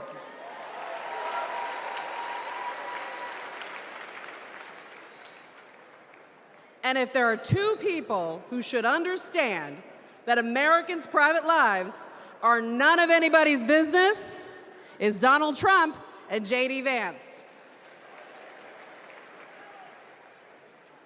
Instead, Trump brags about overturning Roe v. Wade. And if you want to know what he's going to do in office, Google Project 2025.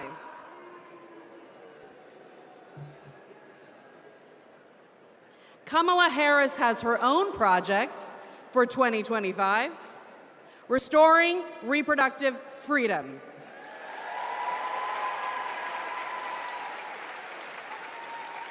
It's simple. Do we want a president who said women should be punished for having abortions, or a president who trusts women? A vice president who voted against protecting fertility treatment, or a vice president who used fertility treatment to start a family? A president who created the crisis we're in, or a president who will fix it? This election will decide America's future. So let's elect Kamala Harris and Tim Walz. Thank you.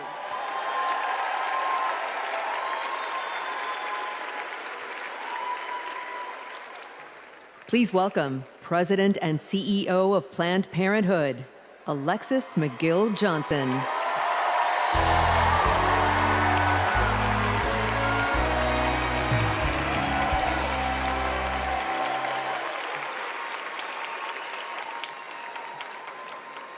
Last summer, a Planned Parenthood patient in Georgia realized that she was pregnant and didn't want to be.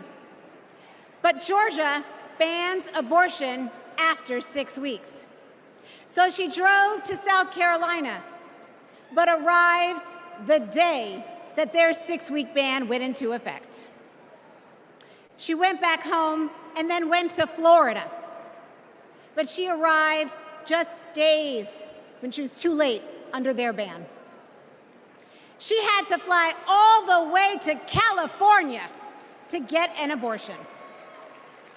Now remember, each time she had to get the money up, she had to miss work, she had to find childcare. Now imagine if this was an emergency situation. In Texas, doctors who have feared going to jail have sent patients to wait in hospital parking lots rather than provide the emergency care they need. And in Idaho, they have airlifted patients to other states. We cannot call ourselves a free nation when women are not free.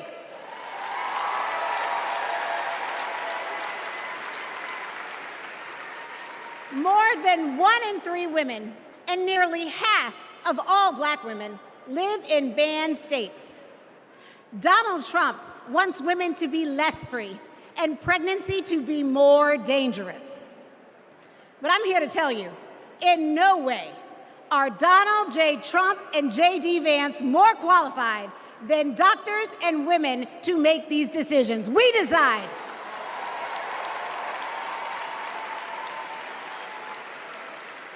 We trust women. We trust doctors. And we trust Kamala Harris.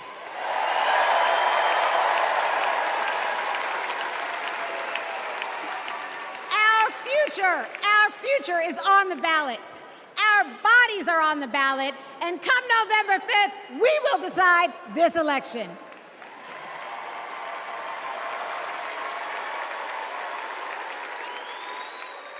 Donald Trump said he wants to punish women.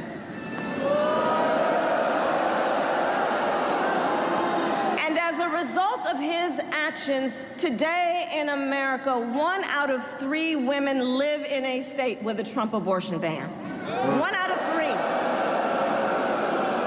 Some of these bans go back to the 1800s, even before women had a right to vote. Think about that. Well, Tim and I have a message for Trump and others who want to turn back the clock on our fundamental freedoms. We're not going back.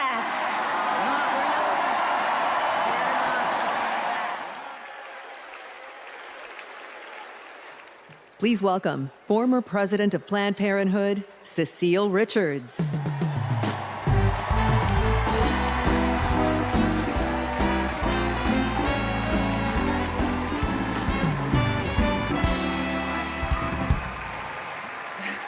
These last few weeks have been a celebration of women, from cheering on Team USA to supporting Kamala Harris for president.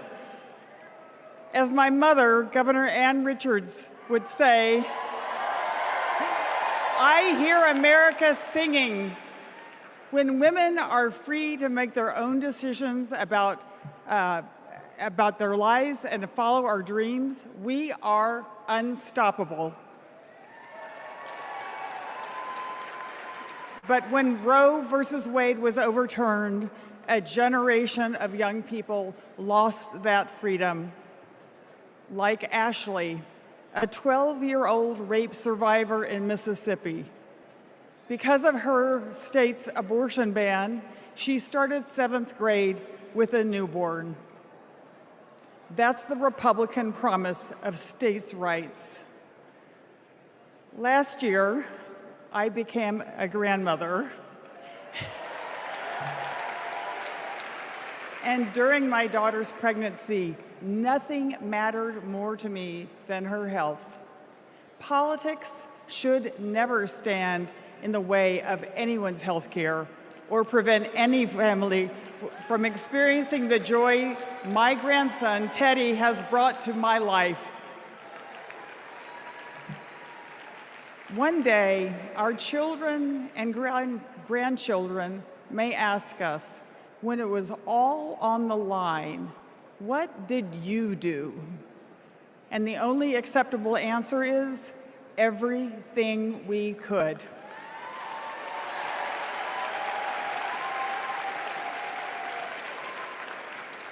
This is our time.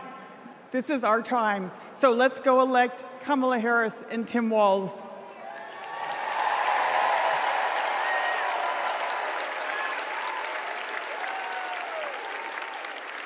Don't know why, but I feel like We were so lucky. We got to be the first couple married in California, in San Francisco, City Hall, no less. So we arrived at City Hall and were so thrilled to find out that Attorney General Harris wanted to come and officiate our wedding. She not only walked across, but she ran across the lawn to join us just in time to be married. And she brought such joy to the space and to us, and has ever since, because Attorney General Harris, now Vice President Harris, soon to be President Harris, believes in all families, and she believes in our family. We were so happy last year to get to join Vice President Harris at the White House for the Equality Act signing, and she invited our entire family, and it was a very joyful occasion because Kamala believes in family, and we can't wait to meet Madam President next time.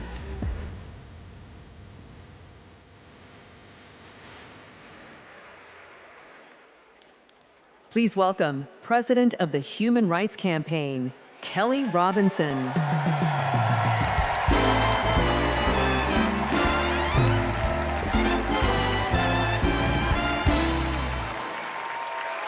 The story of America is the story of progress towards freedom. In just a few generations, my family went from being enslaved in Mississippi to being the first free Black family in Muscatine, Iowa, to now preparing to elect President Kamala Harris. Progress is happening, my friends. The 20+ million LGBTQ+ Americans are living proof of it. We are your friends and your neighbors, your classmates and your family. Like Daniel, a trans kid in Tucson who's going to his very first prom.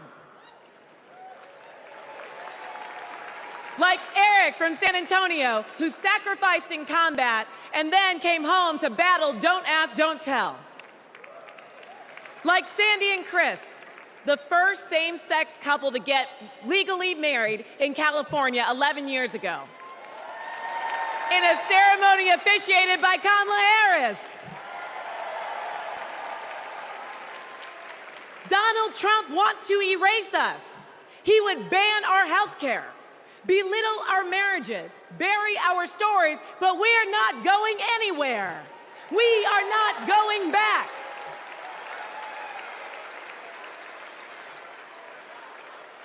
Kamala Harris.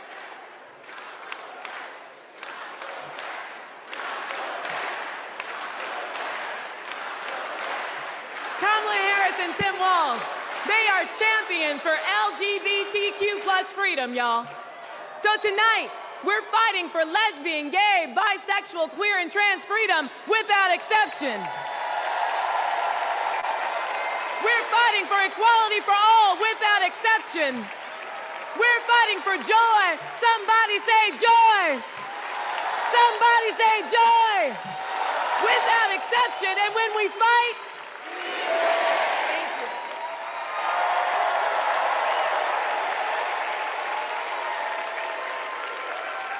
Please welcome President of Emily's List, Jessica Mackler.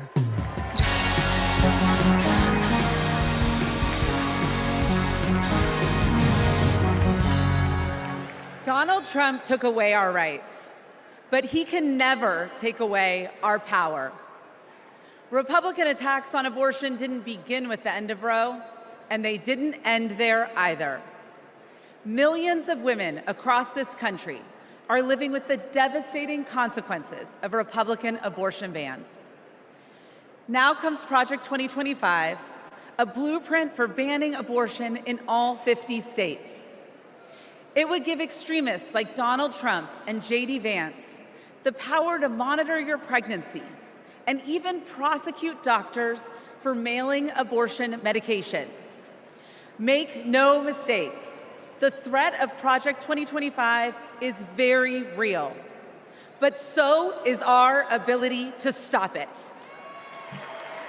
In 2022, Democrats didn't just run on reproductive freedom, we won on reproductive freedom. And in 2024, we are coming back to the polls to finish the job. In his devastating opinion, Justice Alito wrote that women are not without electoral or political power.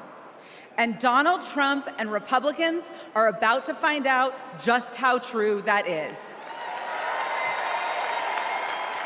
The opportunity is before us. The power is in our hands, and the time is now.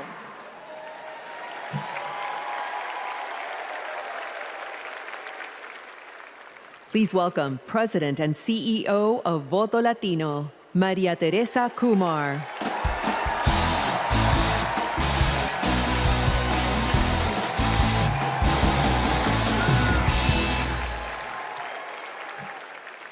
Chicago! Here's a fact. When Latinos vote, Democrats win. Now, not everyone believes it, so I brought receipts. We flipped Nevada and Colorado in 2008. We delivered in 2020. Joe Biden and Kamala Harris won Georgia by 12,000 votes.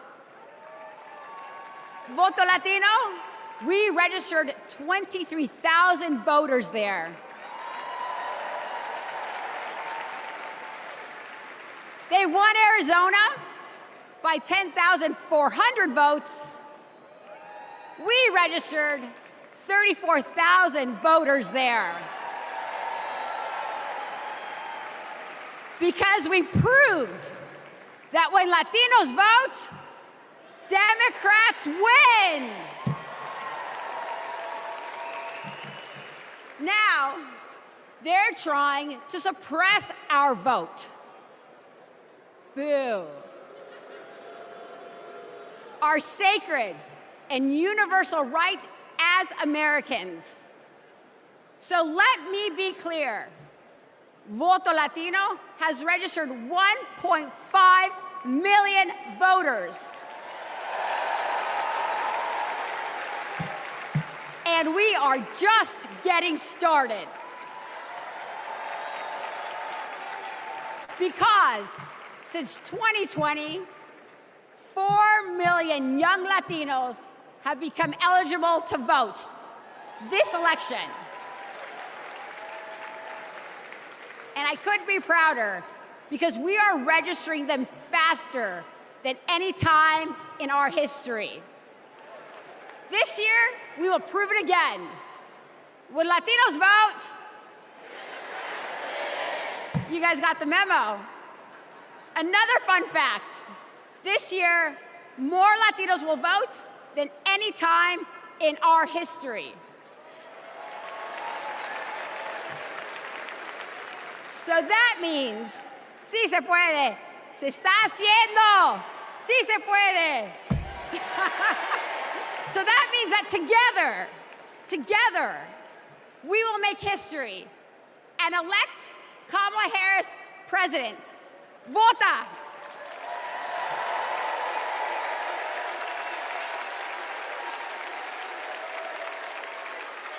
Don't know why, but I feel like My name is Scott from Tennessee.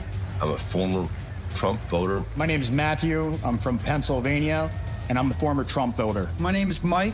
I live in southeastern Pennsylvania, and I am a former Trump voter. The main reasons why I won't support Donald J. Trump for president again starts with his chaotic behavior. He doesn't care about me. He doesn't care about my family. He doesn't care about working people. 34 counts, felony counts that he was found guilty of. That's not who we want running our country. Trump scares the hell out of me. 2024 will be the first time that I have not voted for a Republican. I will be proudly voting for Kamala Harris.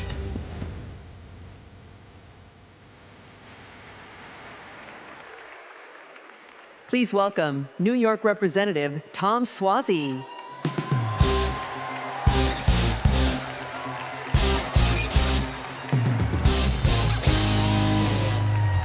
I'm Tom Suozzi, and early this year, I flipped the seat from red to blue. My father came from Italy as a boy. He was the first kid in the neighborhood to go to college. He served as a navigator during World War II, came home, and at 28 was elected the youngest judge in the history of New York State. What a country. The immigrant experience, e pluribus unum, out of many, one. My family's experience, Kamala Harris's experience, the American experience. That's why the polarization on immigration is so painful.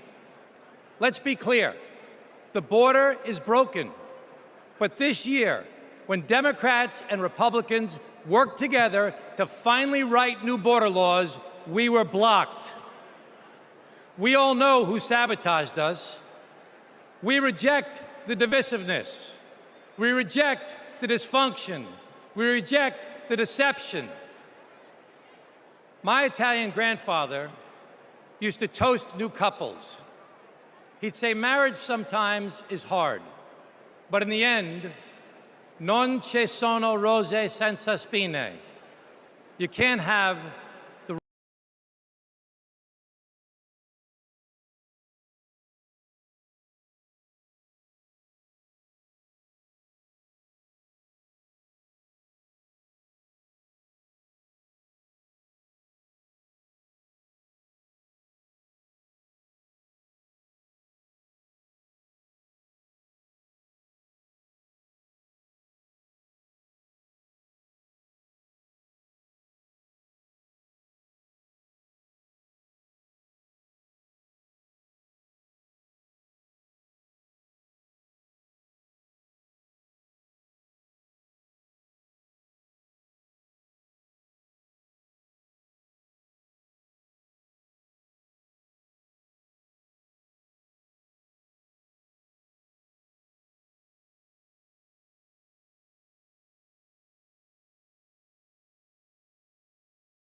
Don't know why, but I feel like freedom.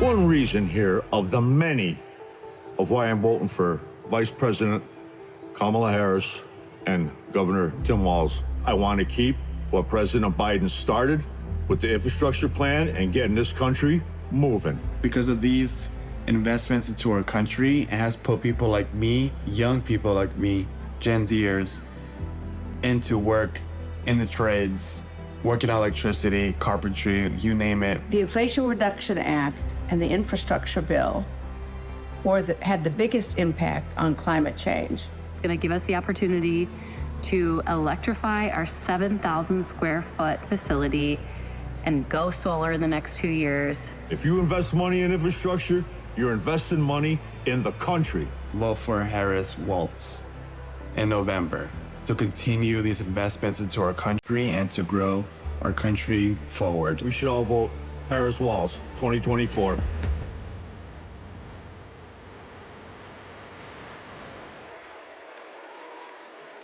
Please welcome Cincinnati Mayor Aftab Pureball and Milwaukee Mayor Cavalier Johnson.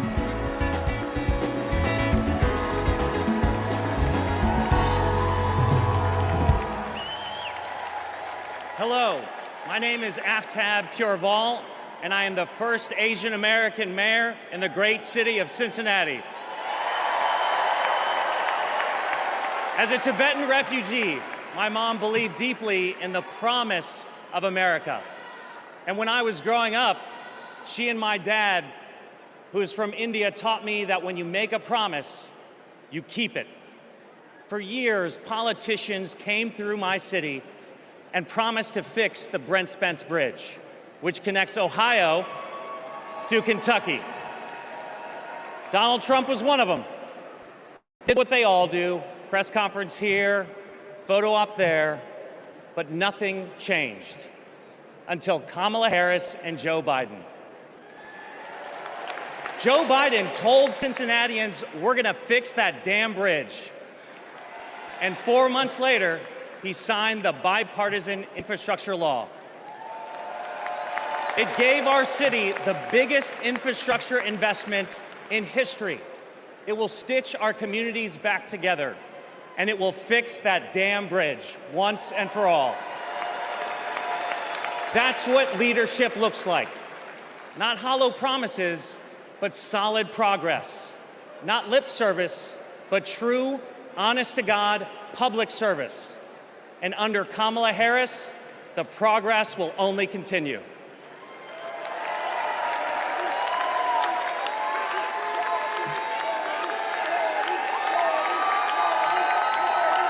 I'm Milwaukee Mayor Cavalier Johnson from the great state of Wisconsin.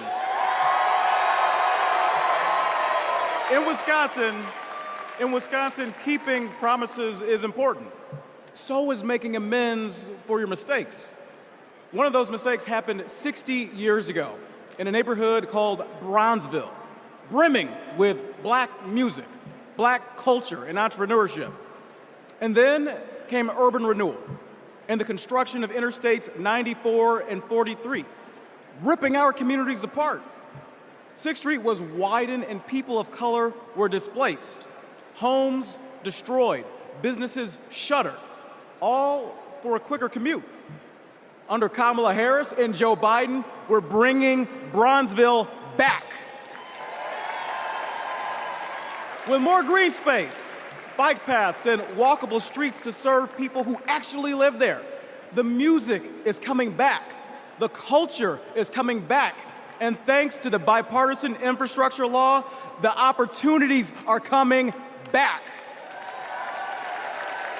It's now my privilege to introduce two Milwaukeeans who know firsthand the power of reconnecting our communities, Rashawn Spivey and Deanna Branch.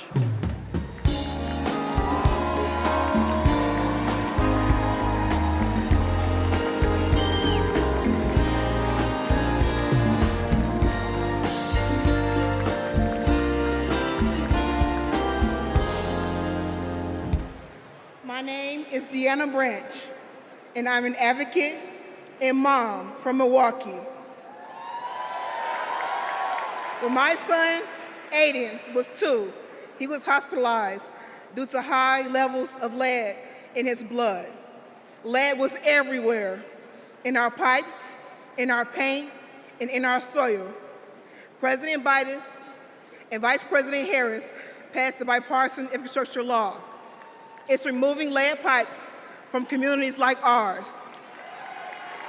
As president, Kamala Harris will make sure everyone can drink clean water and be, in Aiden's words, lead-free superheroes.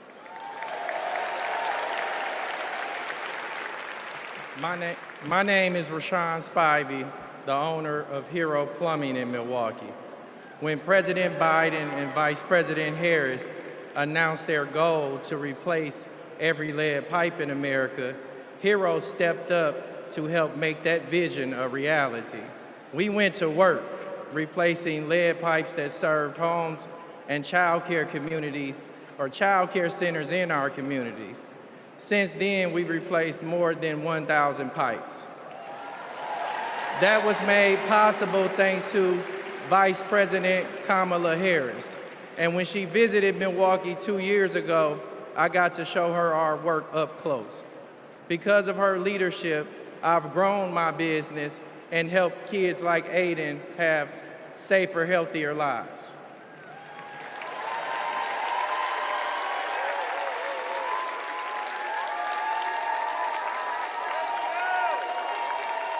Don't know why, but I feel like freedom.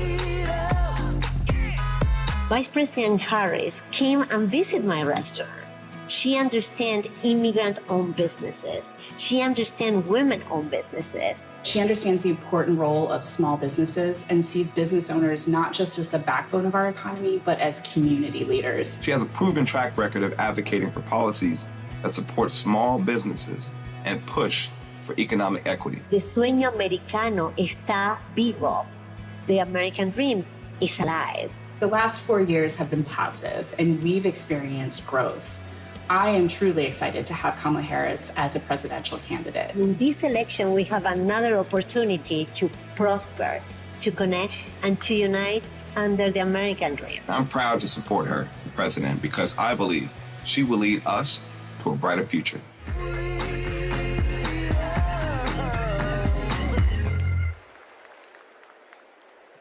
Please welcome Delaware Representative Lisa Blunt Rochester.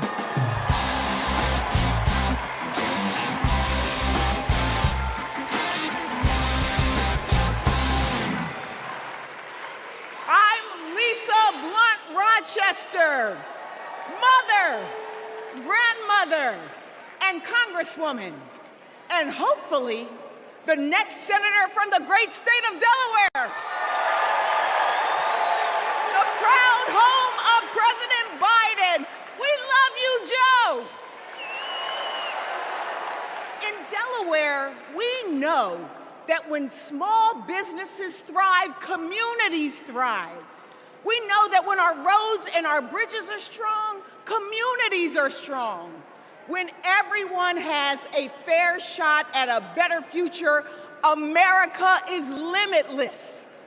Now, Democrats, we know this, but you know who doesn't know it? Donald Trump. He has, with his friends, said the quiet parts out loud. But not only said them out loud, he wrote a book about it. What's it called? Project 2025. So with so much on the line, we've got to turn our biggest challenges into our greatest and brightest of hope. For me, Bright Hope was the name of the church that my grandmother attended for 70 years in Philadelphia. It's not just a name. It's how I approach my life. It's how I'll lead as Delaware Senator.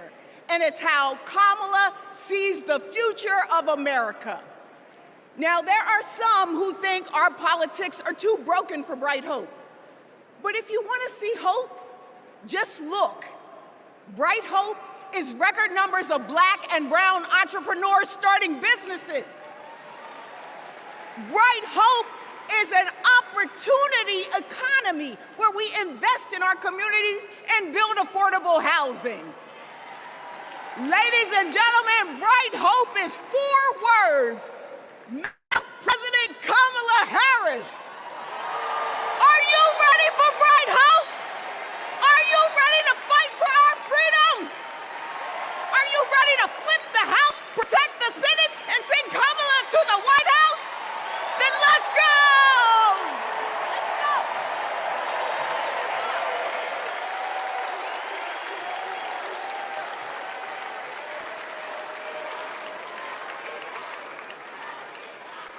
Wow. Wow. Oh my gosh. Lisa Blunt Rochester, know that name. Know that name. My friend, my sister, and soon to be our senator. I can't wait to work with her in the Senate. But next, we're going to hear more about the ongoing fight for reproductive freedom.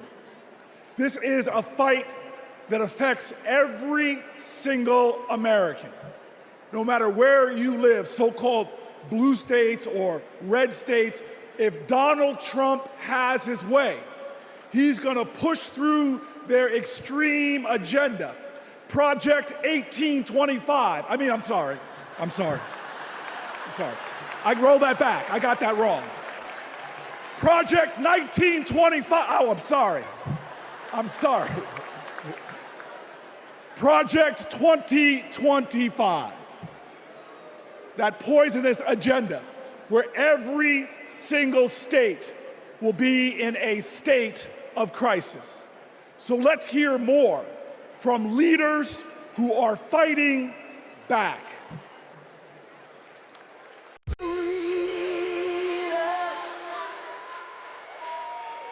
Freedom means unity. Caring for others. Being able to feel safe. My choice to vote. The freedom to read what I want to read. Freedom. Oportunidad para todos. The freedom to love. Be who I want to be. For all to be equal. Live my life. Freedom means my choice. IVF. Union strong. Basic human rights.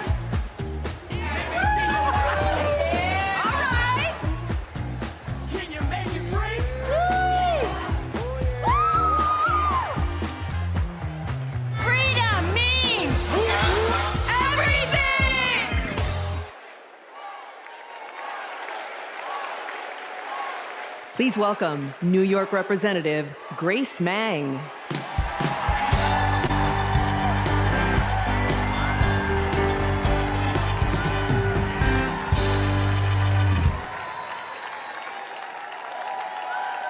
Generations of women fought for our rights.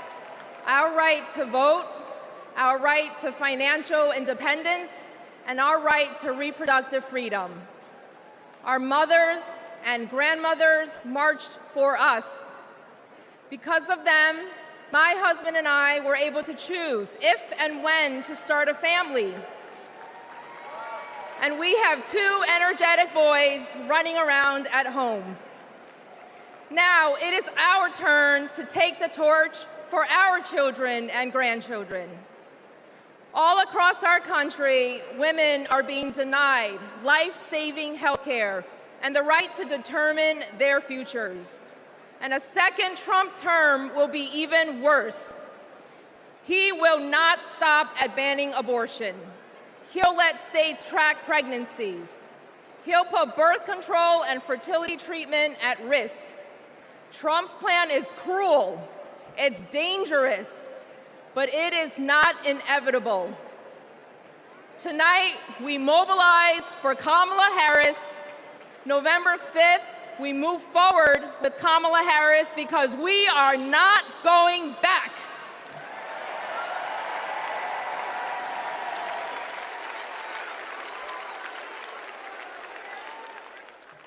Please welcome Colorado Governor Jared Polis.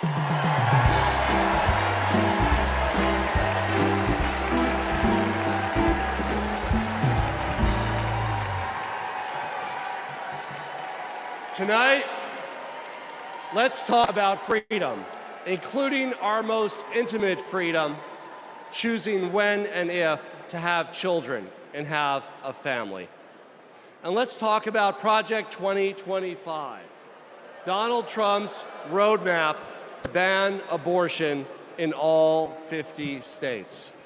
Look, that sounds crazy, but right here on page 562, it says that Donald Trump could use an obscure law from the 1800s to single-handedly ban abortion in all 50 states, even putting doctors in jail.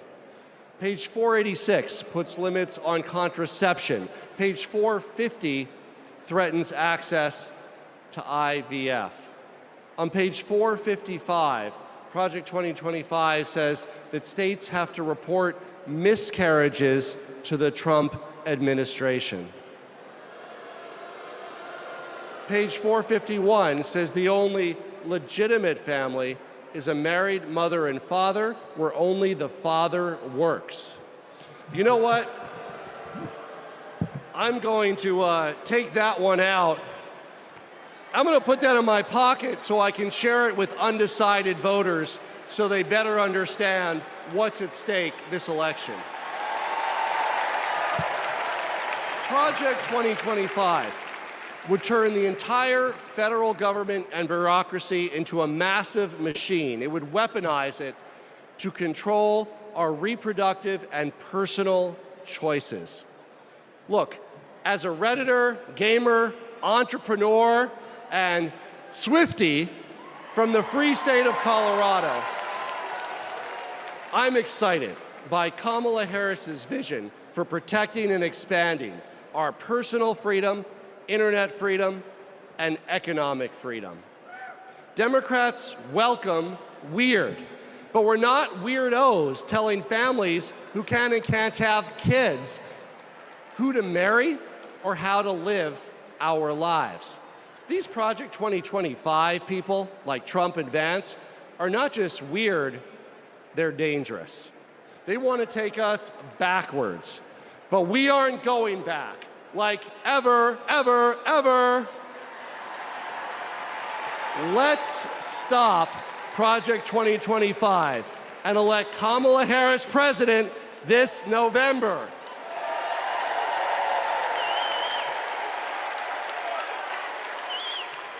Please welcome Florida Representative Debbie Wasserman Schultz.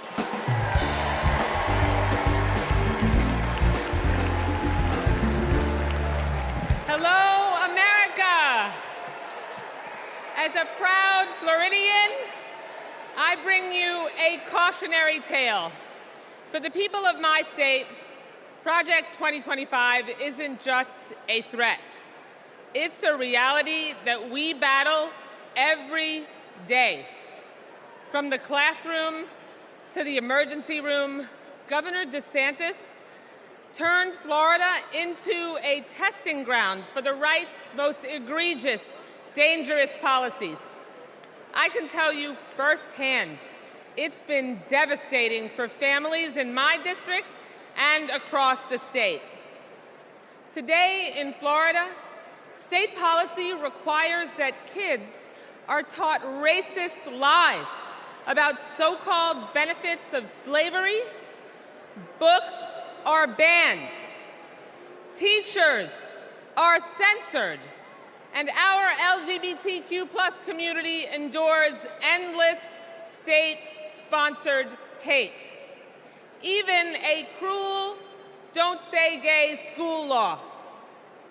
Today in Florida, as we grapple with record heat and rising seas, extreme MAGA Republicans deleted mentions of climate change from state law. Today in Florida, a near total abortion ban endangers women's health and their lives every day. I keep thinking about a Central Florida woman I met named Deborah. And at 23 weeks pregnant, she got news every future parent dreads. Her baby's kidneys never developed. Doctors told her that not only would her baby not survive, her own health was in danger. Deborah couldn't get the care she needed in Florida, and she couldn't afford to travel hundreds of miles to get it. She had no choice but to carry her son Milo to term, only to watch him die in her arms 2 hours later. This is Project 2025 in practice. It's what Donald Trump and J.D. Vance want for the whole country.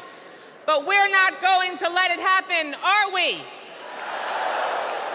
Now, I say this as a Floridian, but also a mom and an American. We can't let them do to America what they did to Florida. Are you with me? So let's fight like hell to elect Kamala Harris, the next president of the United States of America. Thank you so much.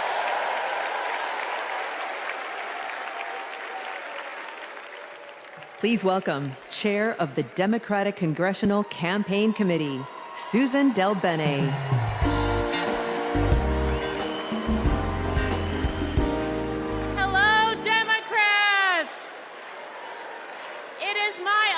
To represent the great state of Washington and to lead the House Democrats' work to take back the majority.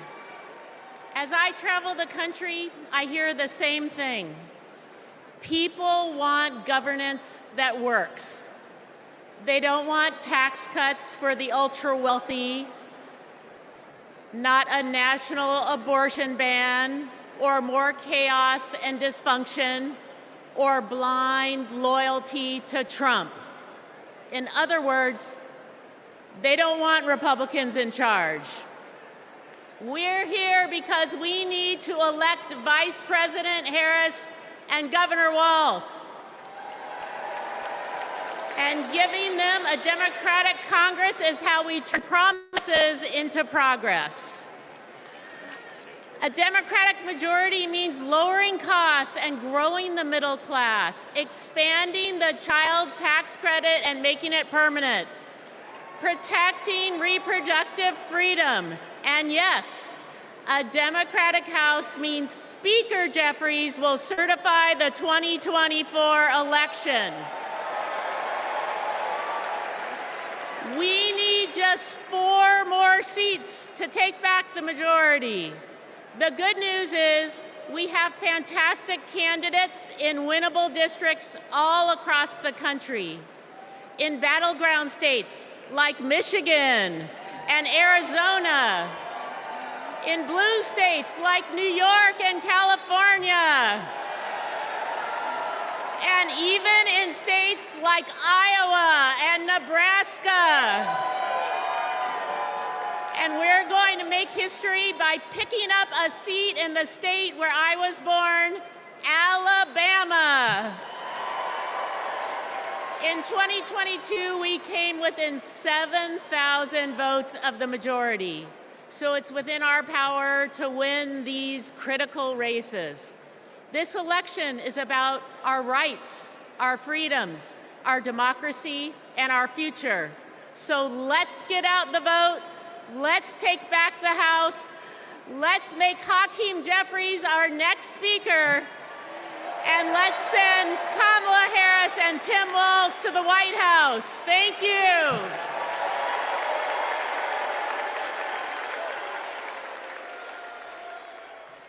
Please welcome Minnesota Attorney General Keith Ellison.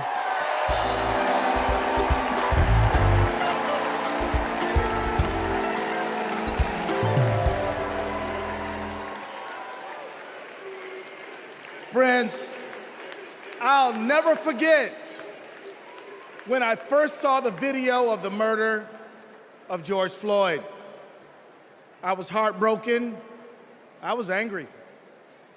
And that morning, my phone rang. And on that line was Governor Tim Walz. Tim Walz felt the exact same way I did. And a few days later, Tim appointed me to prosecute Floyd's murder.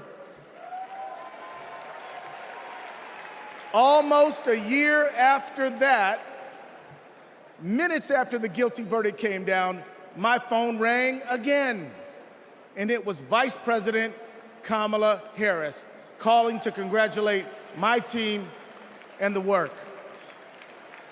Now, Kamala and Tim, they understand the legacy of George Floyd. No one is above the law, and no one is beneath it. No one is outside the circle of our compassion. In the Republican Party, everyone thinks they're above the law. Hell, nearly a dozen of their own lawyers are facing serious charges.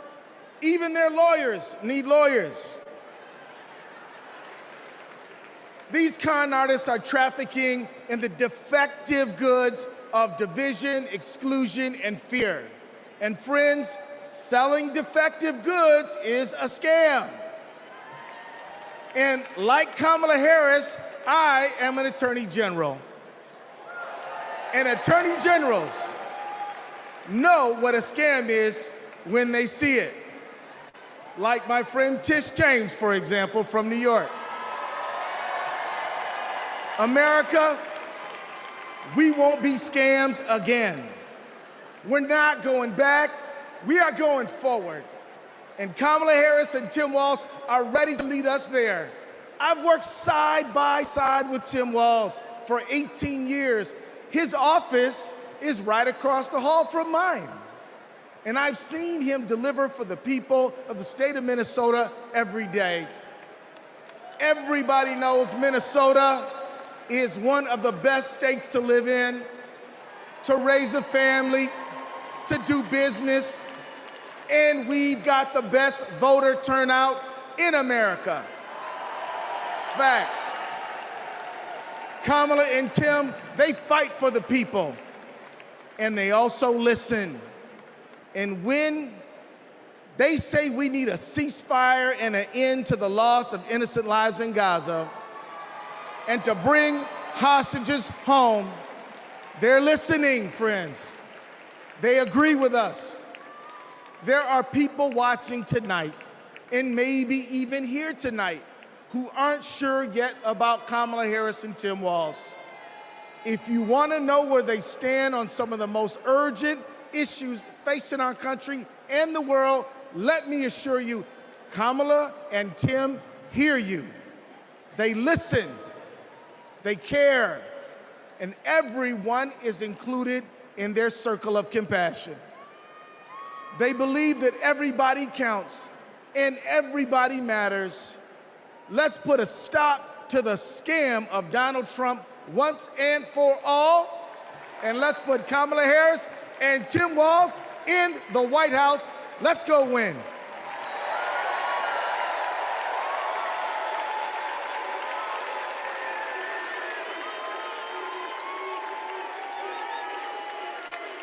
Have you ever discussed Special Counsel Mueller or his investigation with anyone?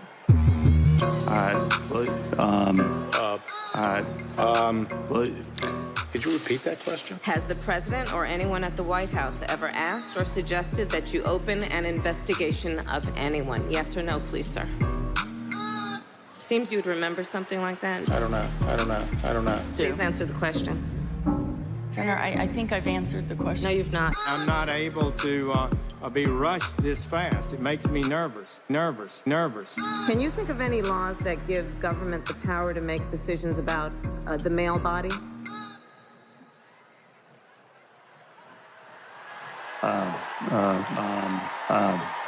I'm not thinking of any right now.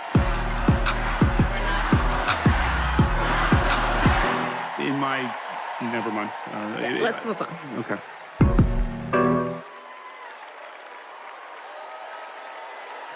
Please welcome Michigan Attorney General Dana Nessel.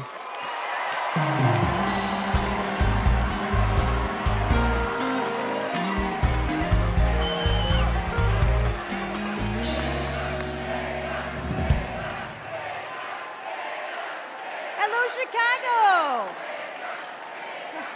I'm Michigan Attorney General Dana Nessel. Let me tell you, being Attorney General is a tough job, right? But as California's Attorney General, Kamala Harris never shied away from a good fight. She's held accountable environmental polluters, sexual abusers, and transnational gangs.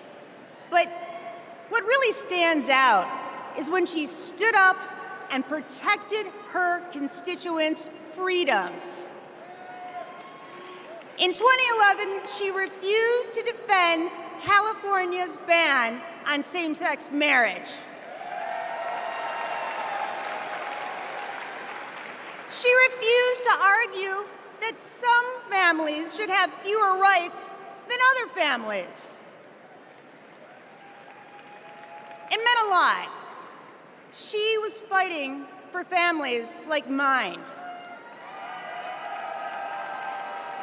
Now, in 2022, I faced a similar situation when, after Roe v. Wade was overturned, Michigan's archaic abortion ban was resurrected. But Vice President Harris had my back, and she reminded me that protecting people's lives and defending their rights is our job.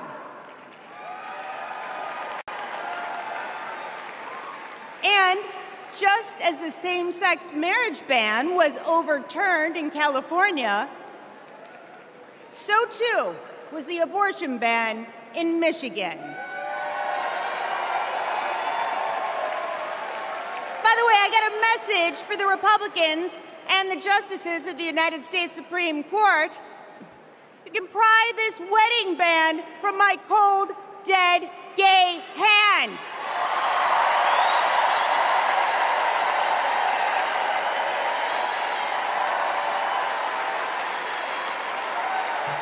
And I'm retaining a lot of water, so good luck with that.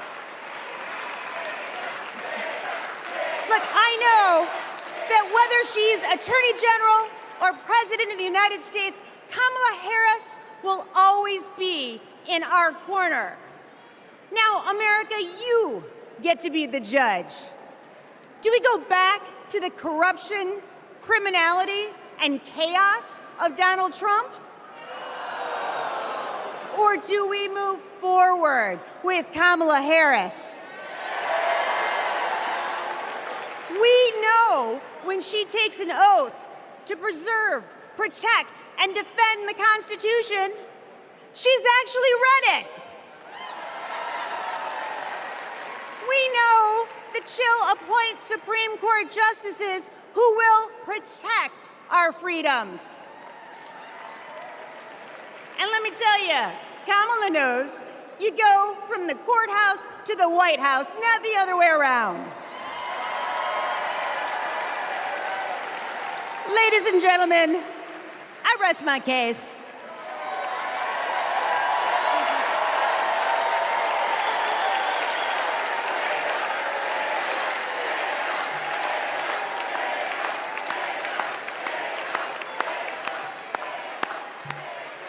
Wow. Wow. I just want to say thank you, Attorney General Nessel.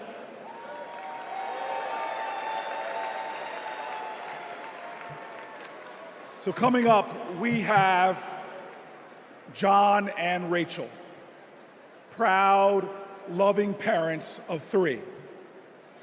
On October 7th, their son Hirsch, a U.S. citizen, was at a music festival when Hamas attacked. He was taken hostage, and he is still being held today, an American citizen. Rachel and John want what every parent wants: to hold their child close, to love on them, and keep them safe. I'm honored to introduce the 2 of them tonight.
this moment, 109 treasured human beings are being held hostage by Hamas in Gaza. They are Christians, Jews, Muslims, Hindus, and Buddhists. They are from 23 different countries. The youngest hostage is a 1-year-old red-headed baby boy, and the oldest is an 86-year-old mustachioed grandpa. Among the hostages are 8 American citizens. One of those Americans is our only son. His name is Hirsch. He's 23 years old. And like Vice President Kamala Harris, Hirsch was born in Oakland, California. Hirsch is a happy-go-lucky, laid-back, good-humored, respectful, and curious person. He is a civilian. He loves soccer, is wild about music and music festivals, and he has been obsessed with geography and travel since he was a little boy. His bedroom overflows with atlases, globes, maps, and National Geographic magazines. On October 7th, Hirsch and his best friend, Honor, went to a music festival in the south of Israel. It was advertised as celebrating peace, love, and unity. They also went to celebrate Hirsch's 23rd birthday. As rockets began to fall, Hirsch, Honor, and 27 other young festival goers took refuge in a 5-foot by 8-foot bomb shelter. Terrorists began to throw grenades into the shelter. Honor stood in the doorway and repelled 7 of those grenades before the 8th one killed him. Altogether at the Nova Music Festival, 367 young music lovers were killed. This was just one of the many attacks on neighborhoods and communities in southern Israel on that terrible day. In total, 1,200 were killed, including 45 Americans. Hirsch's left forearm, his dominant arm, was blown off before he was loaded onto a pickup truck and stolen from his life and me and John into Gaza. And that was 320 days ago. Since then, we live on another planet. Anyone who is a parent or has had a parent can try to imagine the anguish and misery that John and I and all the hostage families are enduring. Rachel and I are comforted to be back in our sweet home, Chicago. We were both born and raised here, and our families still live here. This is a political convention,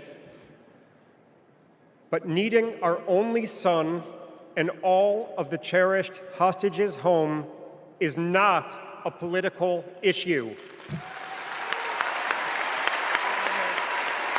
It is a humanitarian issue.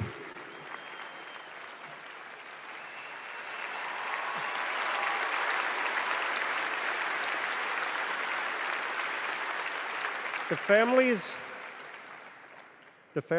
of the American 8 hostages meet every few weeks in Washington. We're heartened that both Democratic and Republican leaders demonstrate their bipartisan support for our hostages being released. We've met with President Biden and Vice President Harris numerous times at the White House. They're both working tirelessly for a hostage and ceasefire deal that will bring our precious children, mothers, fathers, spouses, grandparents, and grandchildren home, and will stop the despair in Gaza.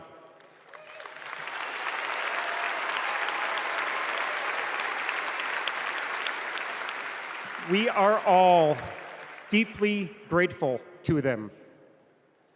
We're also profoundly thankful to you, the millions of people in the United States and all over the world who have been sending love, support, and strength to the hostage families.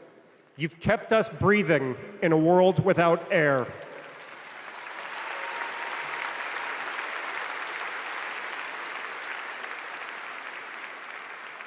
There is a surplus of agony on all sides of the tragic conflict in the Middle East.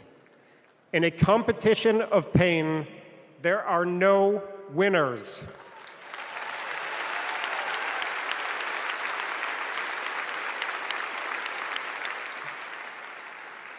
In our Jewish tradition, we say, Kol Adam Olam Umlo'o. Every person is an entire universe.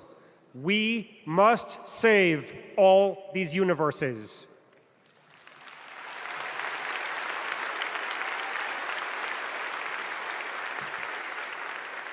In an inflamed Middle East, we know the one thing that can most immediately release pressure and bring calm to the entire region.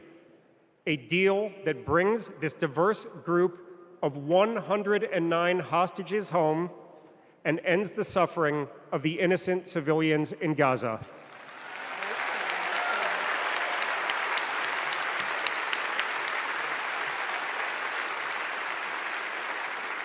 The time is now.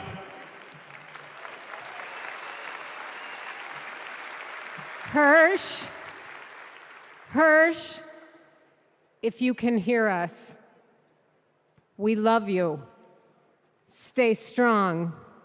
Survive. Bring them home.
Now, some of you may have the wrongful impression that I'm about to sing with this man. That ain't gonna happen.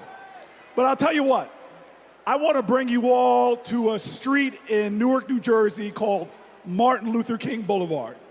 On that street was this incredible housing project called Brick Towers. We never mistaked wealth with worth. In those towers was a tenant president named Miss Virginia Jones. Her son was murdered in the 1980s in the lobby of one of those buildings, but she was a woman of invincible joy.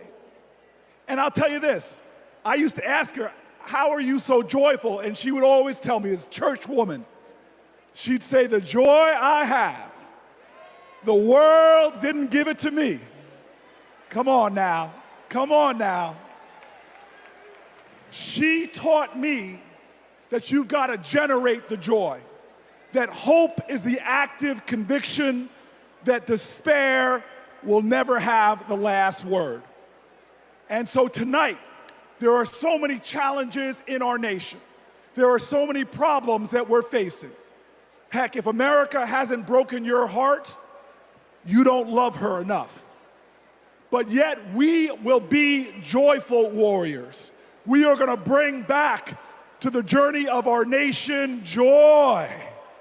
And if there's any tradition in America that has helped us to generate that joy, it has been the artists of America. It has been those folks bringing the rock and roll and the funk, bringing the gospel and the hard rock.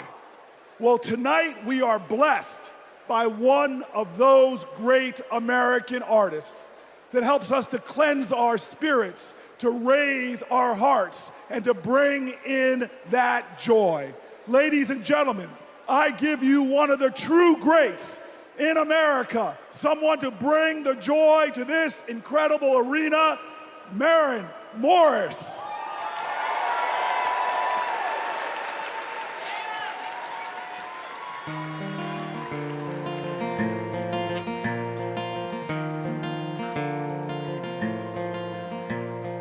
If you don't like it, get the hell out. That's what they yell when I open my mouth. A stick is a stick, a stone is a stone, but who's gonna care if I don't? Who's gonna change if I won't? When time turns this moment to dust, I just hope that I'm proud of the woman I was. When lines of tomorrow are drawn, can I live with the side that I chose to be on? Will we sit on our hands, do nothing about it? Or will we leave this world better than we found it?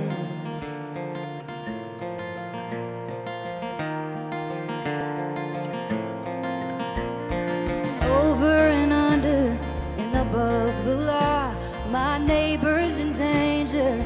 Who does he call? When the wolf's at the door, what would you do? Shouldn't we try something new? We're over a barrel and at the end of one, two. When time turns this moment to dust, I just hope that I'm proud of the woman I was. When lines of tomorrow are drawn, can I live with the side that I chose to be on? Will we sit on our hands, do nothing about it? Or will we leave this world better than we found it?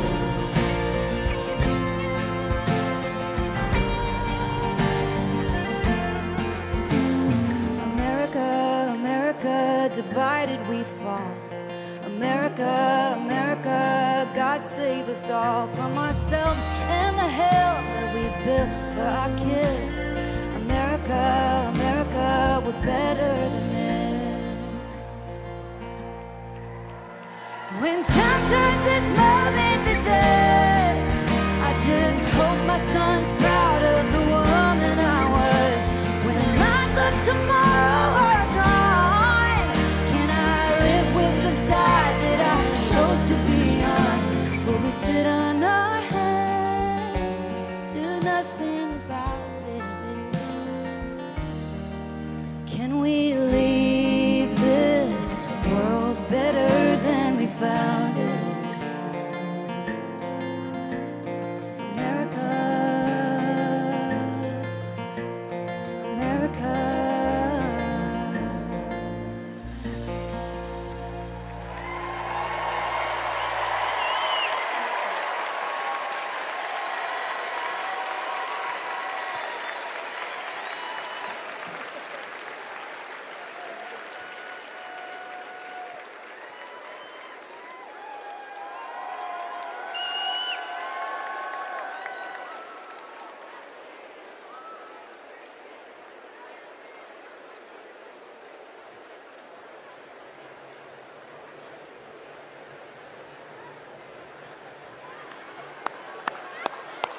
All right, all right. You know what? I'm inspired. Maybe I will sing a song.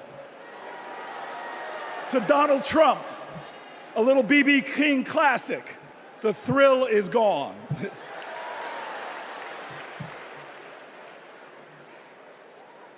I want you all to know tonight is about joy.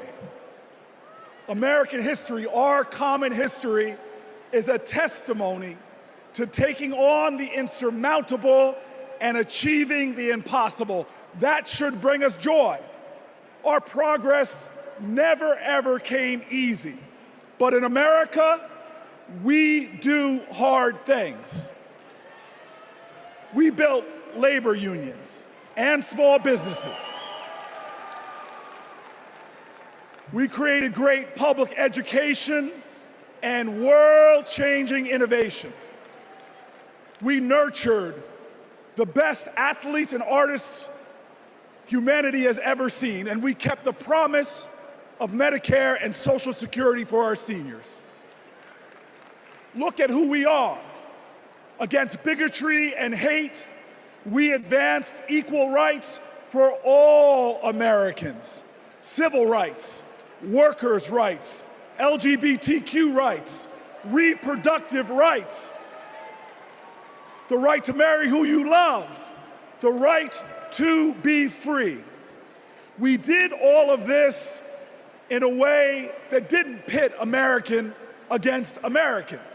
We did this by healing rifts, by bridging divides, by pulling people together.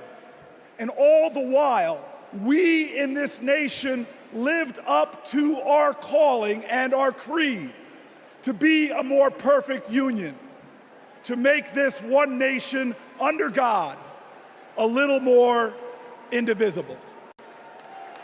Now, you all know this. Trump betrays these ideals.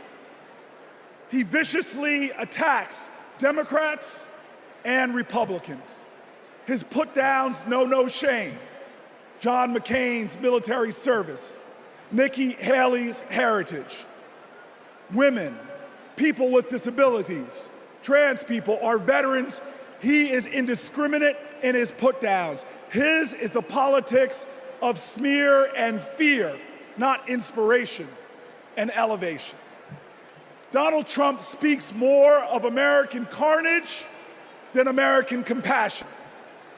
But in America, you can't lead the people if you don't love the people. All the people. Now, our nominees, Kamala Harris and Tim Walz, they bring the joy. Think about it. They're descendants of immigrants, shopkeepers, slaves, educators, people who faced pain with perseverance, people who met hate with love. They are the living dreams of their ancestors. But look in this arena, look around you right now. We are all our ancestors' wildest dreams. Generations who faced impossible odds and that responded to every one of their challenges with that classic American creed, yes, we can.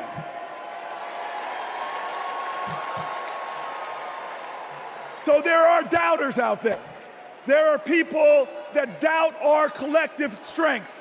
They want to tell us how bad we are. They want to say that they alone can save us. Well, we know that the power of the people is greater than the people in power. And we're not going to lose our faith. Look, I want everybody in here to let us all say it together. I believe in America. Let me hear you. I believe in America. I believe in America because our elders told us that no matter what the obstacle, like the gospel says, we shall overcome. I believe in America because our soldiers died on beaches and battlefields. They died at sea and in the air so that we could be free today and say together, I believe in America. I believe in America because our fighters fought at Stonewall. Our marchers marched in Selma. Delegates met at Seneca Falls. Every single one of them believed in America, even when America didn't believe in them. Say it with me now. I believe in America because King dared to dream the impossible dream, because Neil Armstrong went to impossible heights, and because when we elect Kamala Harris, there is not a boy or girl in America from any creed, color, or heritage that will ever think being President of the United States is impossible again. Say it with me. I believe in America, the land of hope and heroism. I believe in America, the land of courage and compassion. I believe in America, where we share common ground and common cause and one common destiny. And let me tell you, if you believe in America, if you love in America, then you will work for America. And when we work together, when we stand together, when we organize together, when we vote together, I will tell you this, when we fight, we win.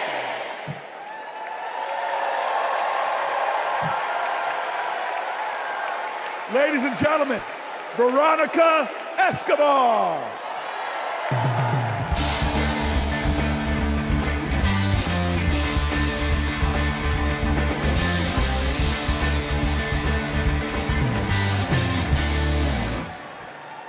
Buenas noches. Like countless Texans, I grew up going back and forth across the border from El Paso to Ciudad Juarez. My family would shop, have dinner, go to the doctor, pick up medicines. The border is my beloved home, the place where my children grew up. Forget what you hear on the news. I'm from there. When it comes to the border, hear me when I say, you know nothing, Donald Trump. He and his Republican imitators see the border and immigration as a political opportunity to exploit instead of an issue to address. Congress hasn't passed comprehensive immigration reform in nearly 4 decades. The 3 times they tried, Republicans blocked legislation that would have funded border security and created a more humane immigration system. They are not serious people. You know who is serious? Kamala Harris. I met the Vice President when she visited El Paso. I saw firsthand how she engaged with law enforcement, migrants, and human rights advocates. She was curious. She asked questions. She listened. And she didn't care if the cameras were on. Most of all, she recognized that the situation at the border is complicated, as filled with opportunities as it is with challenges. All Republicans have to offer is demonization and bluster. Democrats have solutions. With Kamala Harris as president, we can live up to the promise of America. We can strengthen legal pathways to immigration. We can secure our borders, and we can treat with dignity those who seek a better future within them.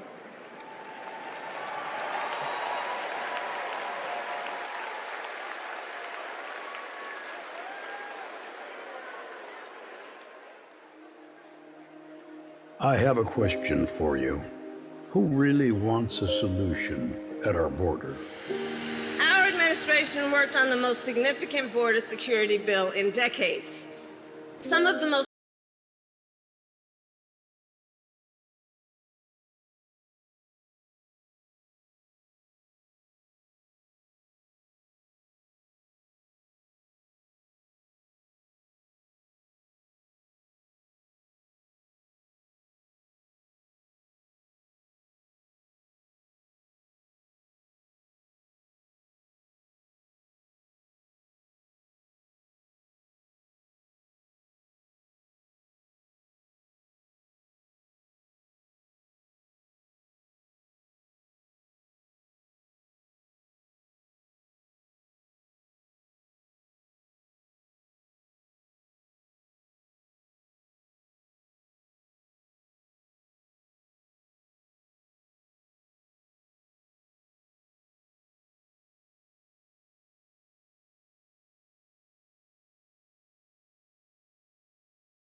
The United States and Mexico on that border with law enforcement officers. I went after transnational gangs, drug cartels, and human traffickers that came into our country illegally. I prosecuted them in case after case, and I won. So here is my pledge to you. As president, I will bring back the border security bill that Donald Trump killed, and I will sign it into law and show Donald Trump what real leadership looks like.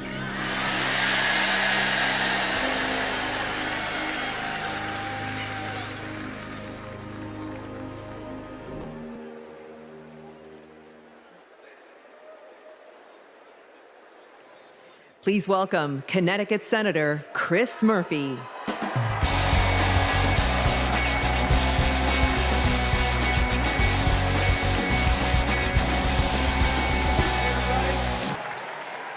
So, I just want to let you know, that everything that you just saw in that video, that's exactly what happened. I know because I was the Democratic senator who negotiated that bill to secure the border with President Biden and Vice President Harris. I want to tell you this as well. Donald Trump's allies weren't just in the room. They helped us write the whole bill. It was a bipartisan bill. It was a tough bill. $20 billion in new border security, gave the president the emergency power to shut down the border, made compassionate but serious reforms to our asylum system. One Republican said it would have had almost unanimous support if it weren't for Donald Trump. Trump killed that bill, and he did it because he knew that if we fixed the border, he'd lose his ability to divide us, his ability to fan the flames of fear about people who come from different places. Right? You guys know this, right? Hate and division, that's Trump's oxygen. Right? People like Trump and J.D. Vance, they need it to survive in politics. People are saying that they're weird, they're creepy, and they are weird, they are creepy. But even worse, they're weak.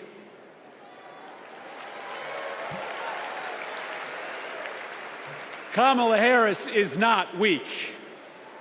For 20 years, Kamala Harris has been tough as nails when it comes to securing our border. When she was a California prosecutor, she went after drug smugglers, human traffickers. She put 100 gang members away in a single sweep. Trump says that a safe nation can't be an immigrant nation. That's flat wrong, and Kamala Harris knows it. She knows this too. Engraved on the Statue of Liberty is a poem. The last line reads, "I lift my lamp beside the golden door." For generations, that lamp has called people to start a brave new life in America. My ancestors, your ancestors, and parents of the next President of the United States of America. Kamala Harris knows that we can be a nation of proud immigrants and a nation of strong immigration laws.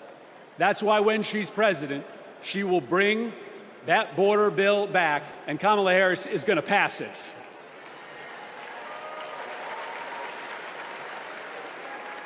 How do I know this?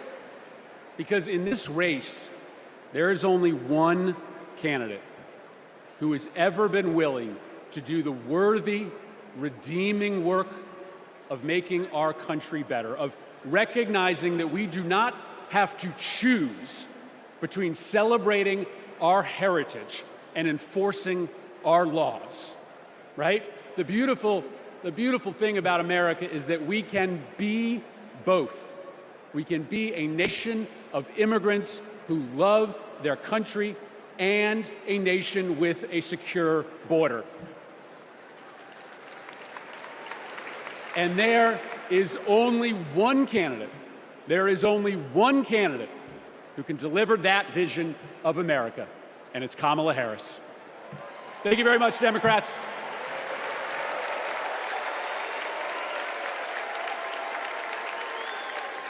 Please welcome Bexar County Sheriff Javier Salazar.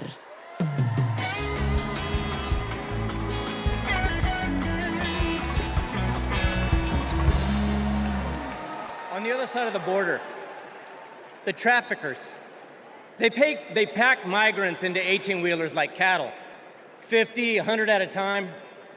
Then they seal the doors. That's when the 911 calls come. We hear them, desperate, terrified, gasping for air. Now, sometimes we get there in time. Sometimes, despite our best efforts, we can't. When Donald Trump comes down to Texas, stands next to officers in uniforms just like mine, he's not there to help us. Don't think that, not for a second. He is a self-serving man.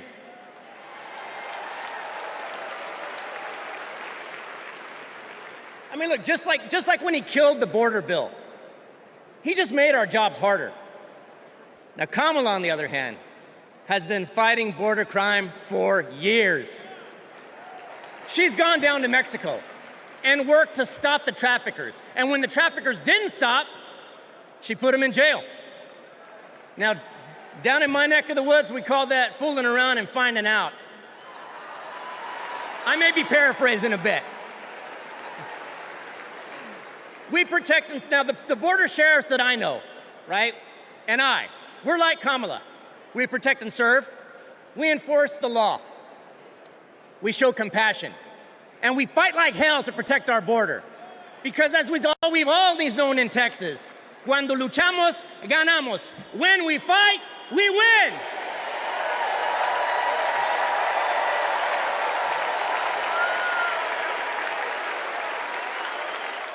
Please welcome California Representative Pete Aguilar.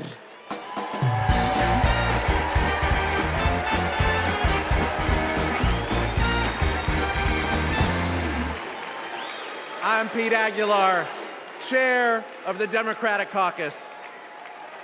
For 4 generations, my family has called California home. I grew up in San Bernardino, a working-class community defined by family, faith, and hard work.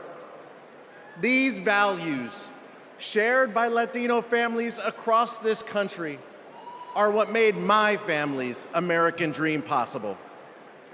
And only Kamala Harris and Tim Walz will protect the American dream so that every family can earn a living, own a home, and reach their full potential. This is a vision for America that Donald Trump will never understand. All he knows is chaos and division. He talks about tearing American families apart, pitting neighbor against neighbor, community against community. Compare that to what Kamala Harris has done as vice president.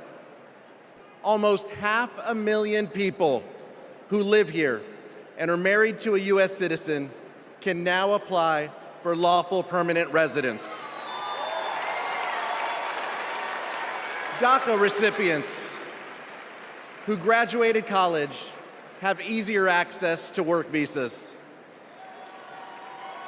And we would have much more security at the border if Donald Trump hadn't tanked the bipartisan bill. Folks, we don't have to choose between a secure border and building an America for all.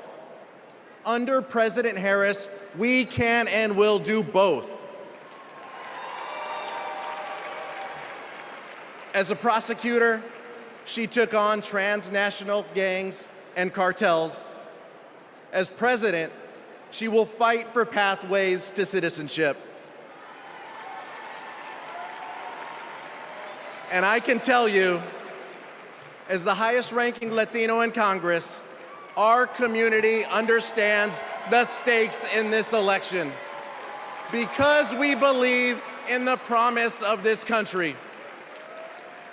We believe our nation is stronger when we keep families together.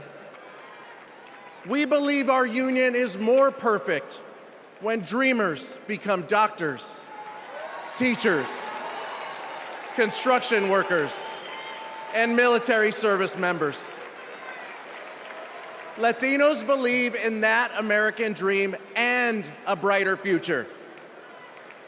One where we secure our border, fix our broken immigration system, and unlock economic opportunity for all. And together, we will win. Thank you.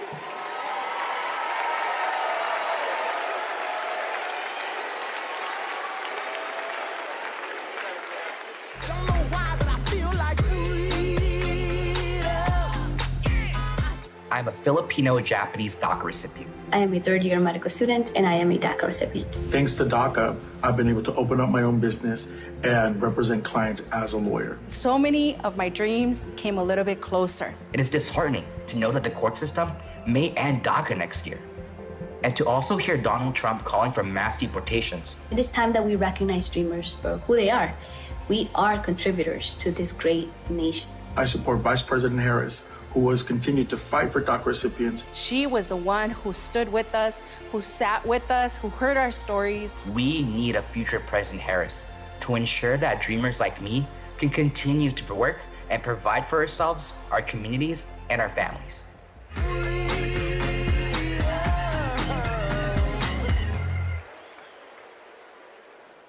Please welcome United States Marine Corps veteran Carlos Eduardo Espina.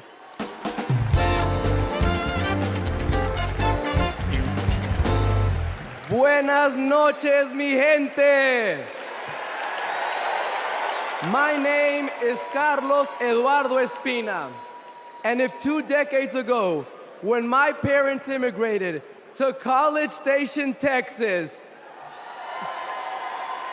you told them that one day their son would reach 14 million followers on social media, graduate law school, and speak at the Democratic National Convention, they might not believe you.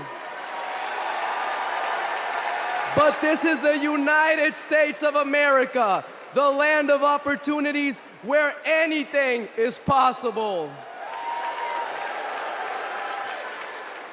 I know this because daily I interact with people who, like my parents, came to America to fulfill the dreams and ambitions that in their home countries were impossible.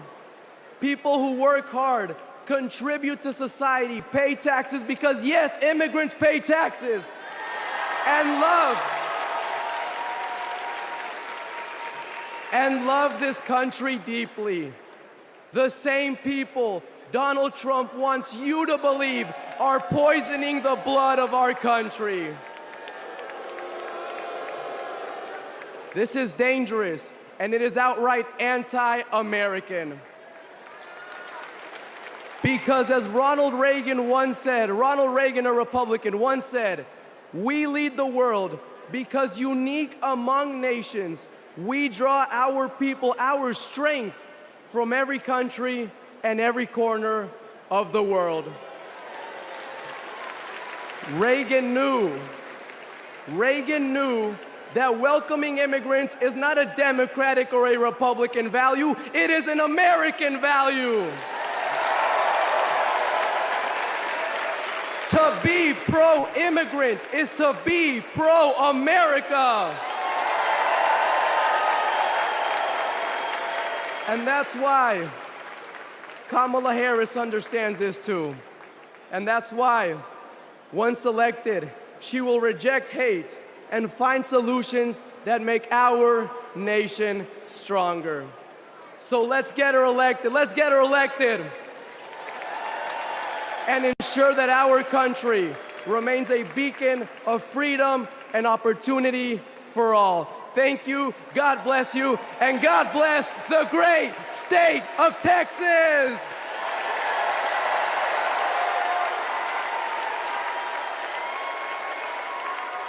Please welcome former Homeland Security and Counterterrorism Advisor to Vice President Pence, Olivia Troy.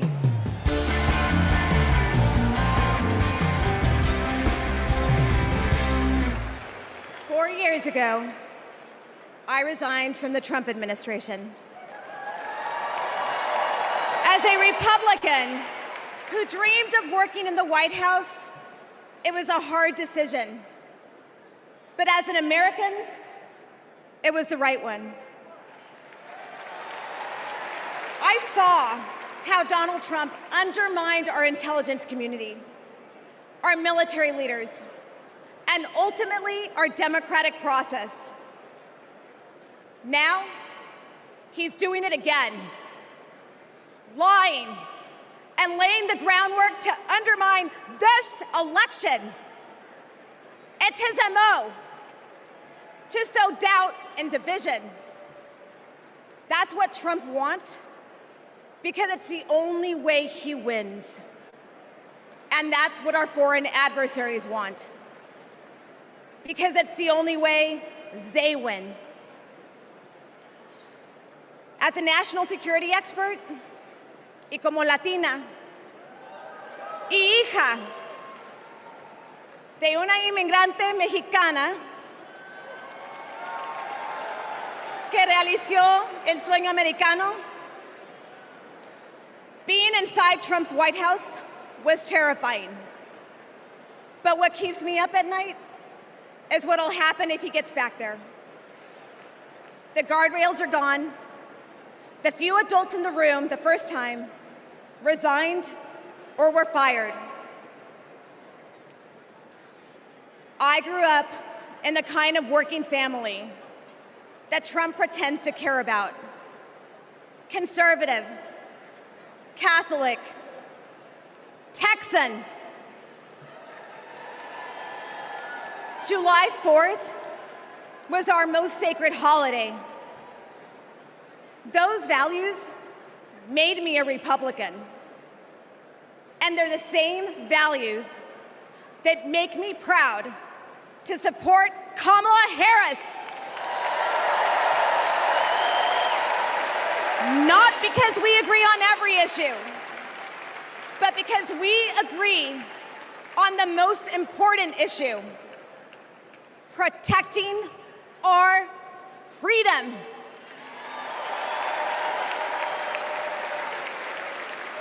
So to my fellow Republicans, you aren't voting for a Democrat.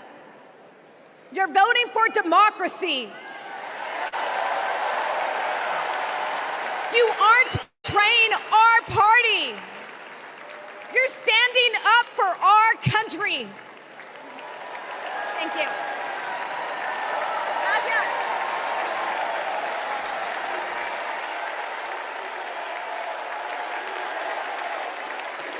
Please welcome former Georgia Lieutenant Governor Jeff Duncan.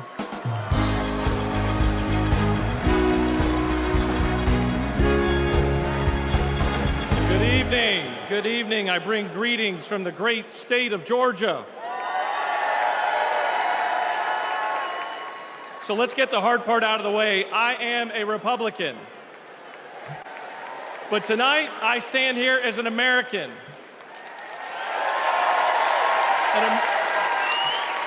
An American that cares more about the future of this country than the future of Donald Trump. My journey started to this podium years ago when I realized Donald Trump was willing to lie, cheat, and steal to try to overturn the 2020 election.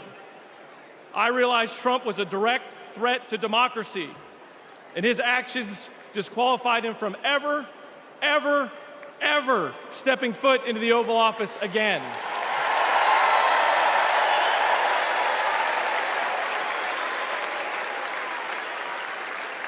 I could spend my time revving up this crowd, but I'm certain I don't have to talk anybody out of voting for Donald Trump here. So I'm going to focus my attention on the millions of Republicans and independents that are at home that are sick and tired of making excuses for Donald Trump.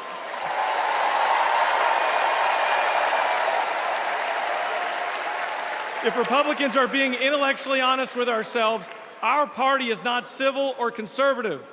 It's chaotic and crazy. And the only thing left to do is dump Trump.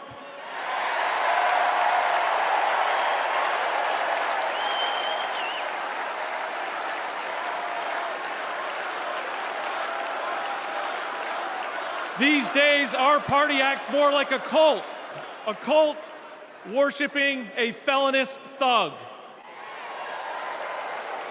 Look, you don't have to agree with every policy position of Kamala Harris. I don't. But you do have to recognize her prosecutor mindset that understands right from wrong, good from evil. She's a steady hand and will bring leadership to the White House that Donald Trump could never do. Let me be clear to my Republican friends at home watching. If you vote for Kamala Harris in 2024, you're not a Democrat, you're a patriot.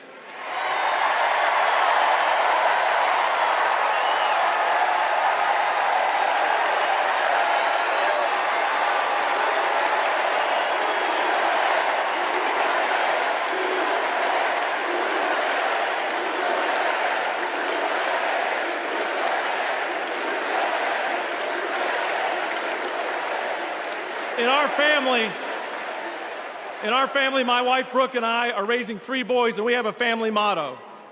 And it says, doing the right thing will never be the wrong thing. During 2020, during just the lowest of lows, when we had armed officers outside our house protecting us from other Republicans, Donald Trump had targeted us. My son came downstairs, and he handed me this coaster that I'd given him years before at a father-son retreat for our church. And he said, hey, Dad, doing the right thing will never be the wrong thing. Stay strong.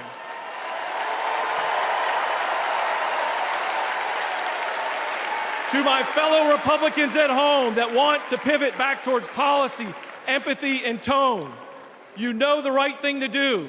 Now let's have the courage to do it in November. Thank you, and God bless you.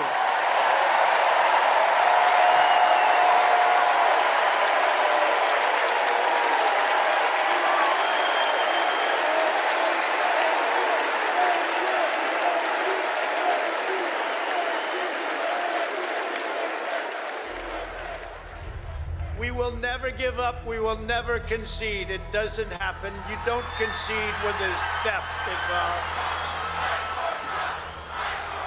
And after this, we're going to walk down, and I'll be there with you. We're going to walk down to the Capitol, because you'll never take back our country with weakness. You have to show strength, and you have to be strong. It does look like we're going to have an ad hoc march stepping off here. There's a crowd surge heading east.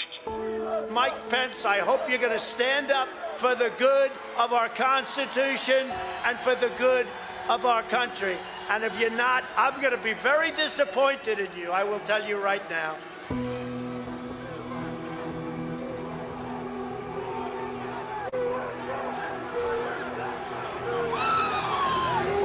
We're going to give riot warnings to the outriders here. We're going to give riot warnings. We're going to try to get compliance, but this is now effectively a riot. 49 hours declaring it a riot. 5 to 50, be advised, we're trying to breach and get to the Capitol. Hold the line! Hold the line! Hold the line!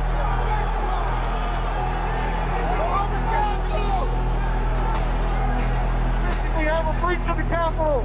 Breach of the Capitol to the upper level. Mike Pence didn't have the courage to do what should have been done to protect our country and our Constitution. Bring out Pence. Bring out Pence. Bring out Pence.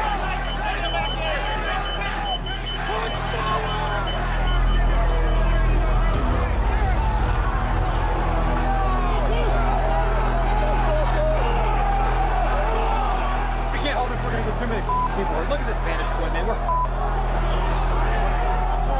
We're trying to hold the upper deck. We're trying to hold the upper deck down. We need an area for the House members, they're all walking over now through the tunnels. We need to move now. Copy. If we lose any more time, we may lose the ability to leave. So if we're going to leave, we need to do it now. We lost the line. We lost the line. All MPD, pull back. All MPD, pull back and do it from there. H208 with 4 members. The doors barricade. There's people flooded the hallways outside. We have no way out. Officers still remaining on the House floor, so we can secure the members on the other side. Copy. Officers down! Get them up! Get them up!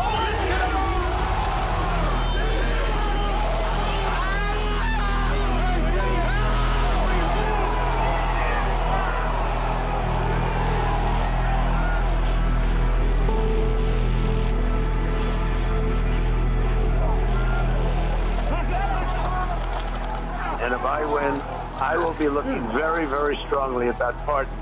And I mean full pardons with an apology to many, an apology.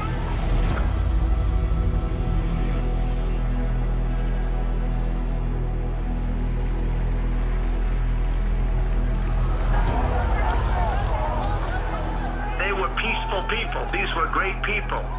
The crowd was unbelievable. And I mentioned the word love, the love in the air. I've never seen anything like it.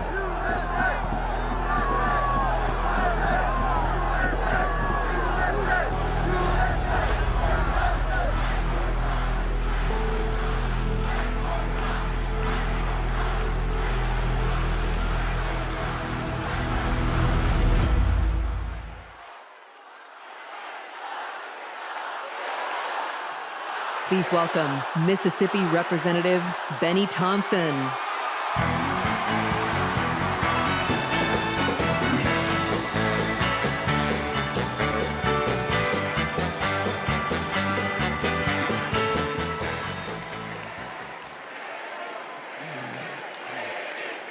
On January 6th, like most of my colleagues, I had one goal: to uphold the votes of the American people, the cornerstone of our American democracy.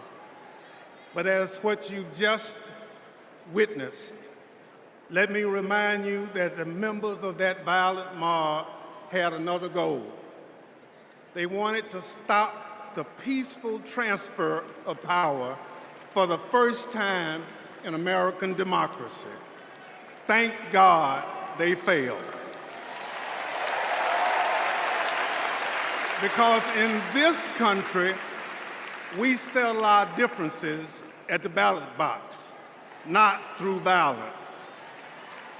It took a long time to get here, and we are not going back. Because I remember that dark history. It's my own history. In this life, my father never cast a vote because of Jim Crow. So I dedicated my career to protecting the votes against violence and discrimination. You can imagine what I felt on January 6th when I saw with my own eyes those insurrectionists trying to take that away. They did it to rob millions of Americans of their votes. They did it because Donald Trump couldn't handle losing. He lied about the election fraud. He called his conspiracy-led mob to Washington. He would rather subvert democracy than submit to it. Now, he's plotting again.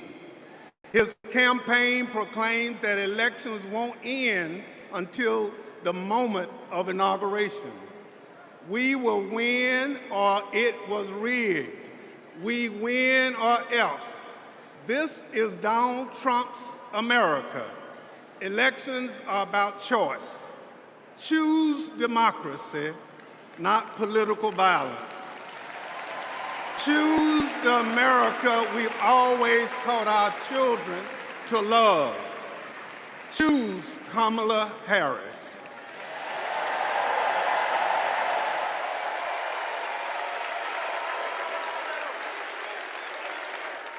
Please welcome former United States Capitol Police Sergeant Aquilino Ganell.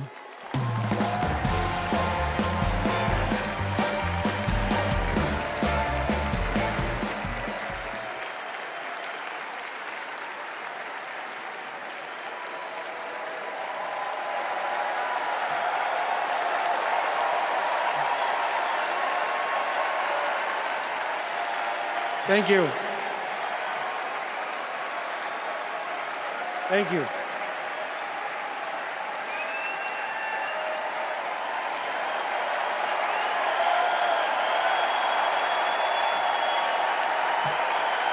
Thank you. Before I begin, I need to acknowledge the sacrifices that 5 officers who died as a result of January 6 made on that day.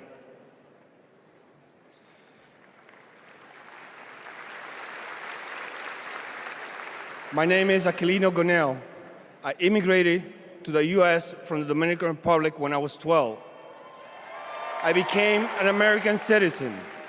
I was a sergeant in the U.S. Army and a Capitol Police officer. I had seen violence while serving in Iraq, but nothing prepared me for January 6. We officers risked everything to protect innocent people. We were beaten and blinded. I was assaulted with a pole attached to the American flag. President Trump summoned our attackers and sided with them. He betrayed us. When I joined the Army and Capitol Police, I took an oath to defend the Constitution. I did so with duty in my soul, and I still feel it. To Donald Trump, I ask, why don't you?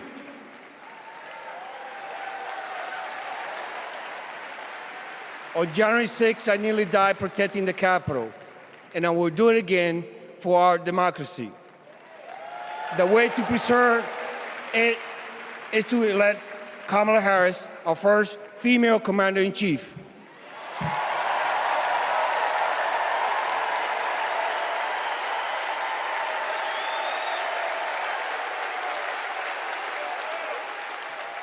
Please welcome New Jersey Representative Andy Kim.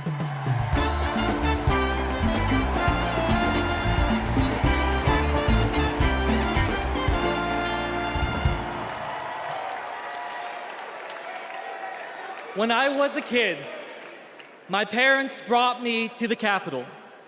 They taught me that it's sacred ground, a symbol of our democracy.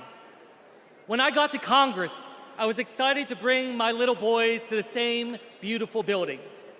I asked them, "Do you like the Capitol?" And my oldest son, Austin, said, "I love the Capitol, and lowercase too." They are so sweet. But shortly after, we saw something unimaginable. A mob tearing down flags,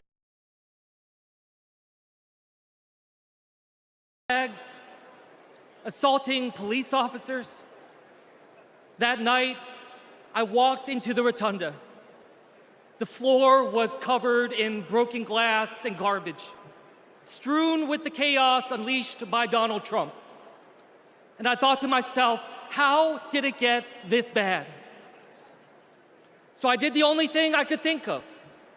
I grabbed a trash bag and started cleaning up.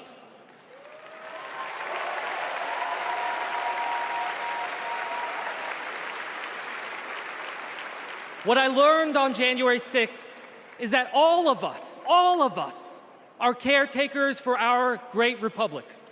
We can heal this country, but only if we try. Many of you are doing your part through your voices and your votes. Always remember, this chaos that we see, it doesn't have to be this way. As a father, I refuse to believe that our kids are doomed to grow up in a broken America. There is a hunger right now in this country for a new generation of leadership to step up. Let's choose Kamala Harris and Tim Walz. Let's do this for our kids and our grandkids. Thank you.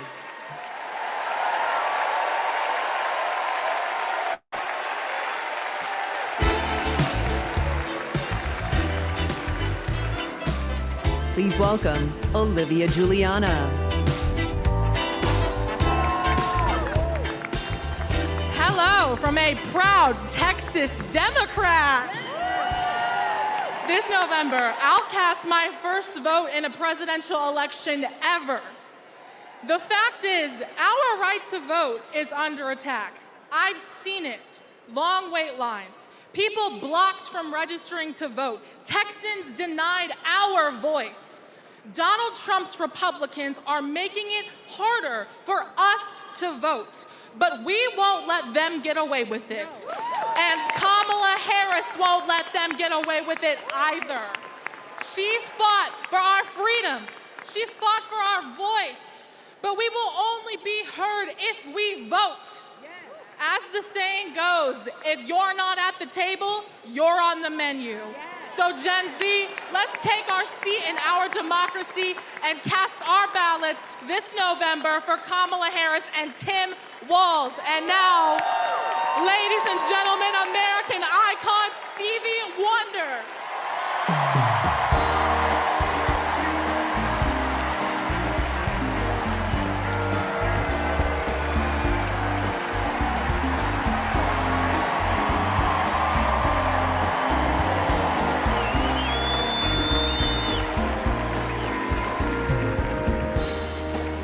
I love you.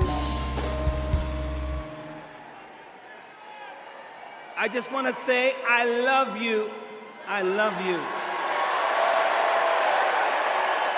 And every song that I've sang, every song that I've written, it's because of my love for you right here.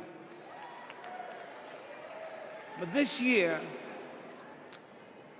I've prayed very hard for peace to come to our world's nations, but also to each one of our hearts.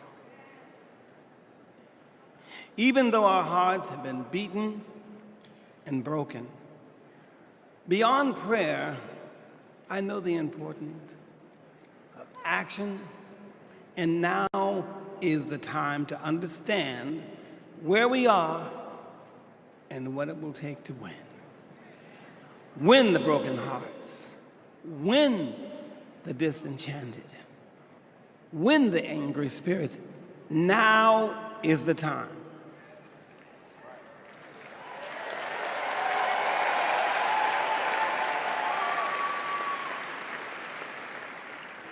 This is the moment to remember when you tell your children where you were and what you did. As we stand between history's pain and tomorrow's promises, we must choose courage over complacency.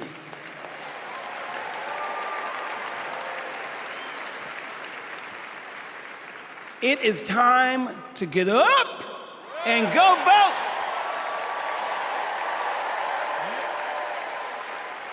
Listen, the choice is clear, clearer than anyone else is saying. Did you hear me? Clearer than anyone else is saying. You feel me? Yeah. We need to choose joy over anger, kindness over recrimination, and peace over war. Every time.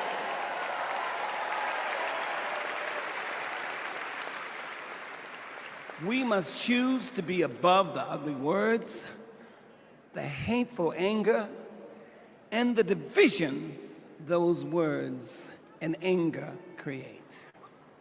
We must keep on keeping on until we truly are a united people of these United States. And then we will reach our higher ground. Are y'all ready? Are y'all ready to reach a higher ground? Are you ready to reach a higher ground? Tell me. I want to hear you again. Are you ready? Are we ready? Because you know we need Kamala Harris. Yes, we do. And we need a great man, as we do have, as a future vice president. You know that. So you know what? I'm depending on you to do, as Spike Lee would say, the right thing. Are y'all ready? Are y'all ready? Are you ready? Mowski, are you ready? I'm ready, Steve. Dancers, are you ready? All right, we need everybody. Clap your hands like this. Everybody clap your hands. Clap, clap, clap, clap. Now somebody scream.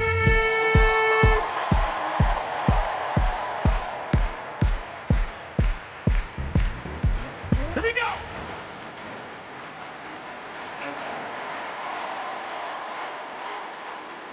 Are y'all ready? Oh, you're gonna have to get louder than that. I want y'all to sing it with me. Come on. People. People. You sing. People that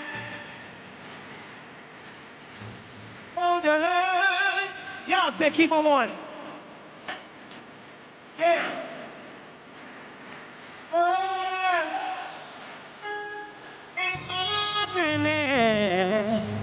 Doesn't be so long. Are y'all with me? Oh, people like hands. I get people. People like hands. Oh, yeah.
Somebody scream.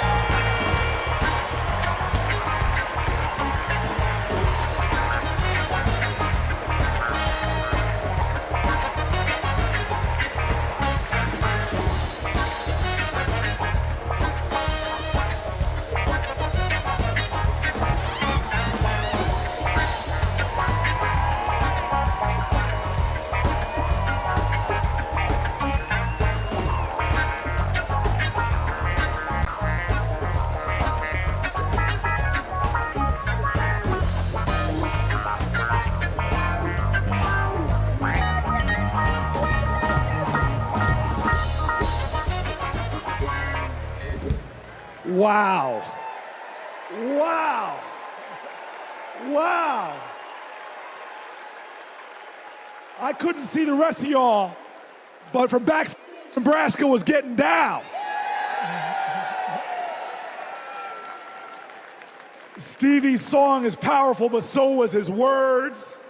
He said courage over complacency. He gave us a call in his remarks. But now I gotta tell you, the party is gonna keep going.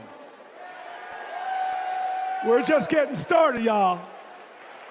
And this is a segment that I am very, very excited about, because it might be Wednesday night and we might be in Chicago, but it's starting to feel like something I've wanted to say my whole life. live from New York, it's Saturday night. Please welcome Kenan Thompson.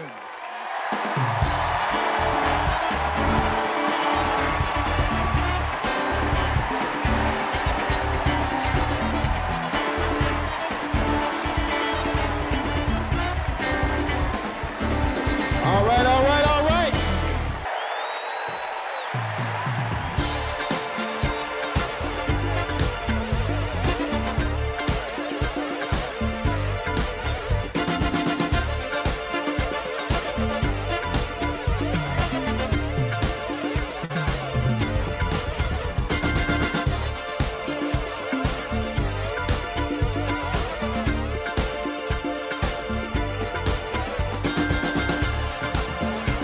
Please welcome award-winning producer and writer, Mindy Kaling.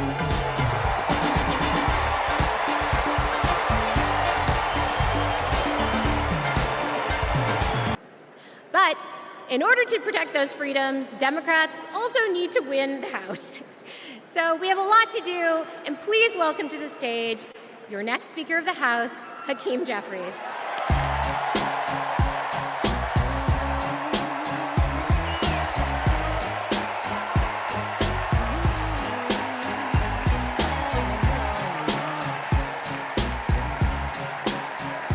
Good evening, Democrats.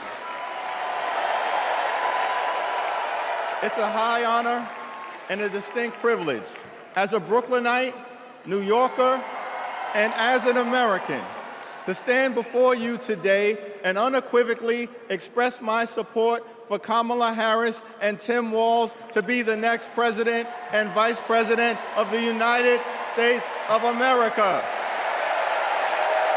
Over the last few years, House Democrats have been hard at work, and we could not have asked for a better leader to partner with than President Joseph Robinette Biden, who will go down as one of the most consequential presidents of all time.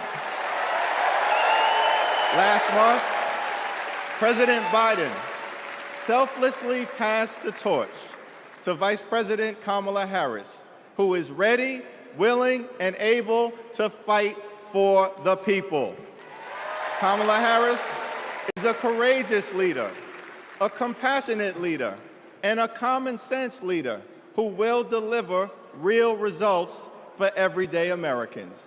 Kamala Harris is fighting for our freedom. Kamala Harris is fighting for our families. Kamala Harris is fighting for our future. Together, let's make Kamala Harris the 47th President of the United States of America.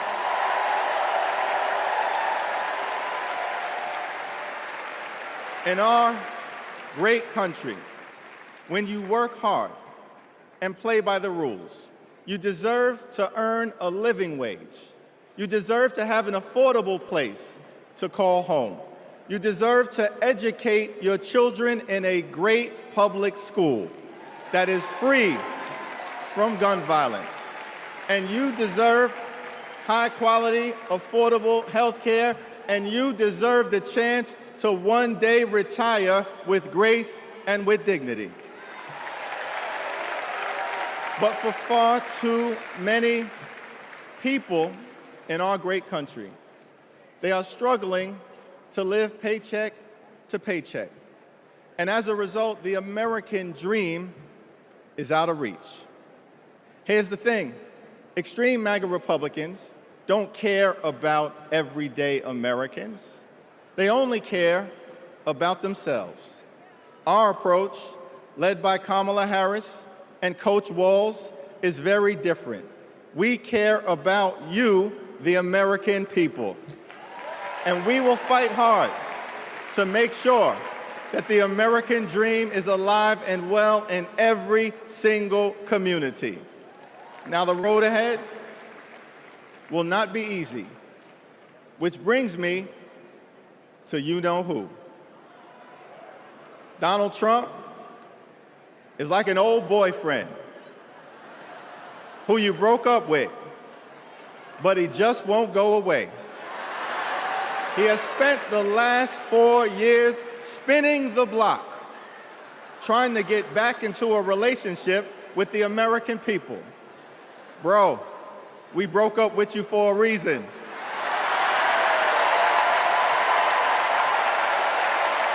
Trump was the mastermind of the GOP tax scam, where 83% of the benefits went to the wealthiest 1% in America. Trump failed our country during the COVID-19 pandemic. Trump is a chaos agent who is focused on himself, not the American people. Trump tried to destroy our democracy by lying about the election and inciting a violent mob to attack the Capitol. Trump put 3 extreme justices on the Supreme Court who destroyed Roe v. Wade. We broke up with you for a reason. Donald Trump can spin the block all he wants, but there's no reason for us to ever get back together. Been there, done that, we're not going back.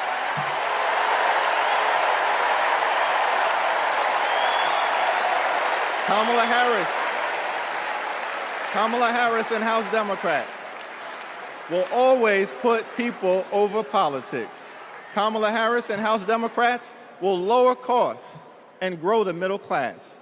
Kamala Harris and House Democrats will fix our broken immigration system and secure the border. Kamala Harris and House Democrats will strengthen the relationship between the police and the community. Kamala Harris and House Democrats will continue to combat the climate crisis with the fierce urgency of now. Kamala Harris and House Democrats will protect Social Security, protect Medicare, protect Medicaid, protect the Affordable Care Act, protect working families, protect small businesses, protect the middle class, protect free enterprise, protect our children, protect our seniors, protect our veterans, protect our unions, protect our dreamers, and always protect a woman's freedom to make her own reproductive health care decisions.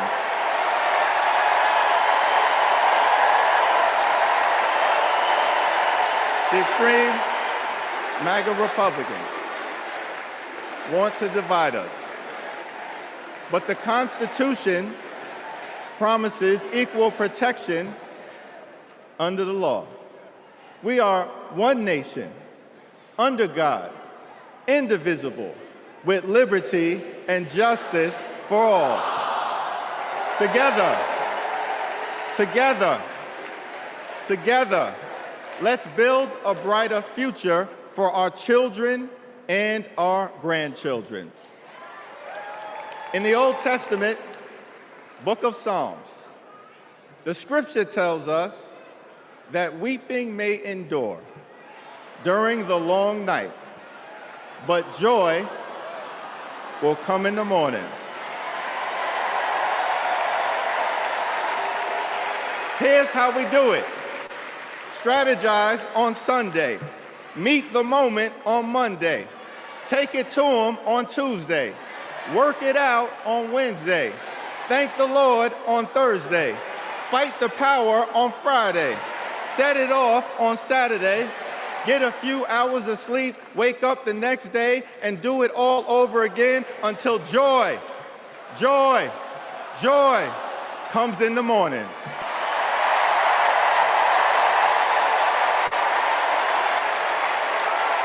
Now there's only 76 days left. There are only 76 days left. We must continue to speak up. We must continue to show up. We must continue to stand up, not as Democrats or Republicans, but as Americans. And when we do, nothing can stop Kamala Harris from becoming the 47th President of the United States of America.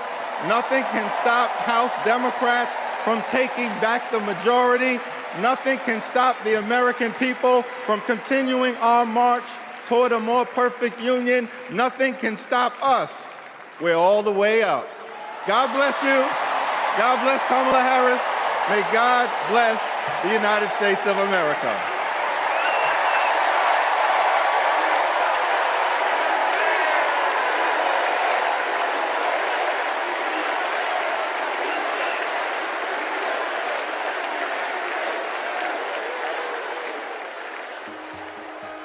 You want to go outside today? Yeah. Want to go put your shoes on? Yes. Let's go outside. Ruby is 2 years old. I'm starting to think, will she be an iron worker like her dad? I hate to break it to you, but I'm not a billionaire. Donald Trump talked a big game about bringing jobs back to America, but it was all talk, like Foxconn. This is the 8th wonder of the world. Foxconn, by most estimates, has not even come close to meeting expectations. This whole project was a scam. He is not looking out for the residents. He's looking out for himself. You know what Trump delivered? $2 trillion in tax cuts focused on his billionaire buddies and big corporations. You know, you're rich as hell. It makes me angry. Billionaires don't pay their share of the load. And he wants to do that again. Trump talked a massive game about infrastructure. What a joke. We call it Infrastructure Week. Infrastructure is the easiest of all. We're going to get this infrastructure going. Trump was too incompetent to get it done. Who's he looking out for? Not us, not my family. You know who got it done? Joe Biden and Kamala Harris. Biggest infrastructure package in history. Infrastructure is just a fancy word for jobs. Not just union workers, but for everyone. Small businesses are booming. Communities are starting to thrive again. I wish it was faster, but prices are easing. Kamala Harris helped deliver the largest job growth in American history. Wages are higher. Manufacturing is booming. We're building roads, bridges, airports again. That's a fact. And we have healthcare. When our middle class is strong, America is strong. Kamala's goal is to rebuild the middle class for families like mine.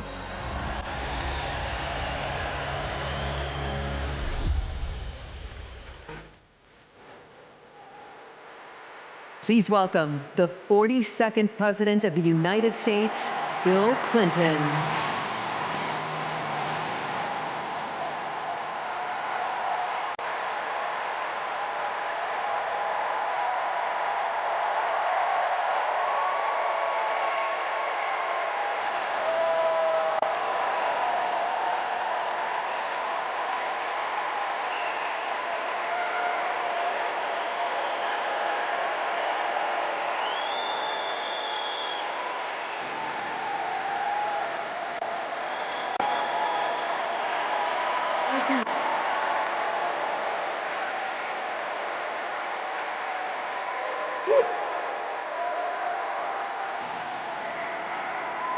Thank you.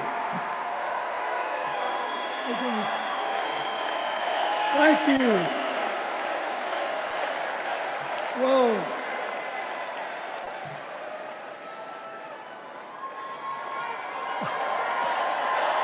Let me ask you something.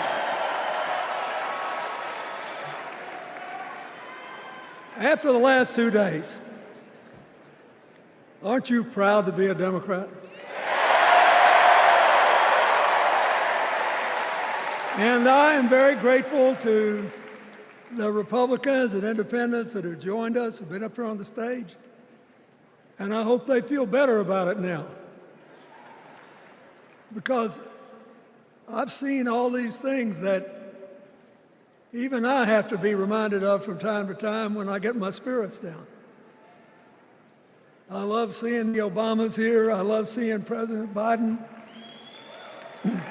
And I thought Hillary gave a great speech, too. And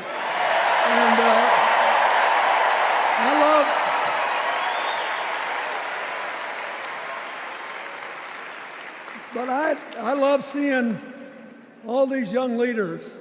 A bunch of them are coming up after me. They look better, they sound better, and they'll be exciting. I do want to say one word about President Biden. Remember, he had an improbable turn that made him president. And we were in the middle of a pandemic and an economic crash. He healed our sick and put the rest of us back to work. And He strengthens our alliances for peace and security. He stood up for Ukraine. He's trying desperately to get a ceasefire in the Middle East.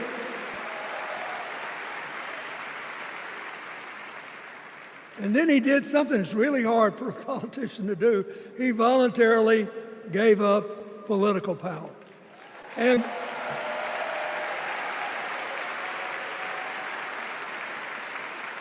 George Washington knew that, and he did it. And he set the standard for us serving 2 terms before it was mandatory. It helped his legacy, and it will enhance Joe Biden's legacy. And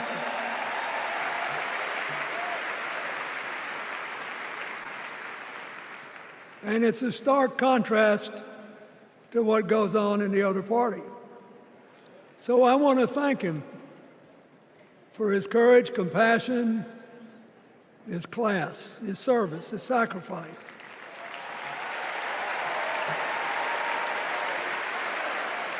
Joe Biden, thank you. And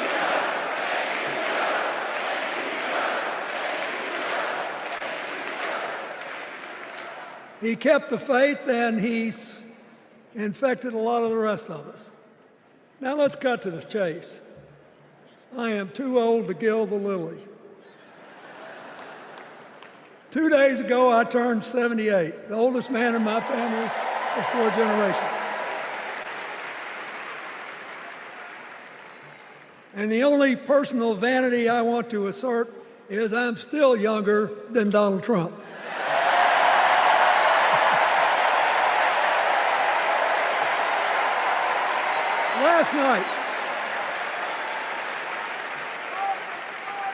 Last night, in what I thought was a very moving series of episodes, we nominated Kamala Harris and Tim Walz. And just think about that. 2 leaders with all-American but still improbable life stories. It could only happen here. Their careers, after all, started in community courtrooms and classrooms. 2 leaders who spent a lifetime getting the good job done. Now, one of the things that I've noticed over my increasingly long life is that a presidential election is unique in several ways. First of all, it's the greatest job interview for the greatest job in the world. Secondly, the Constitution says we, the people, get to do the hiring. And the third thing is that every 4 years, we get to change the requirements for the job. So here's what I'm thinking, because I try to apply this in every election. Will this president take us backward or forward? Will this president give our kids a brighter future? Depends. Will this president bring us together or tear us apart? Will the president increase the peace, security, and stability and freedom that we enjoy and extend it to others as we can? We, the people, we have to make a decision about these kind of questions. And every 4 years, it's a little different because the people come at the candidates, and they say, as they're saying now, here are our problems, solve them. Here are our opportunities, seize them. Here are our fears, ease them. Here are our dreams, help them come true.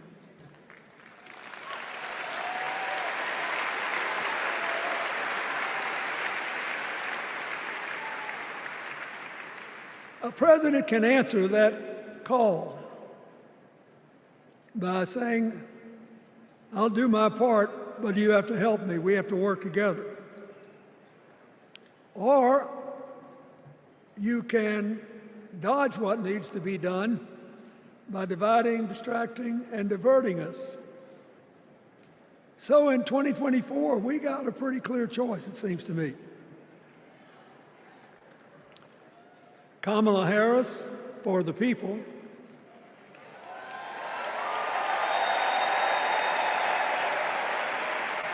and the other guy who's proved even more than the first go-around that he's about me, myself, and I. I know which one I like better for our country.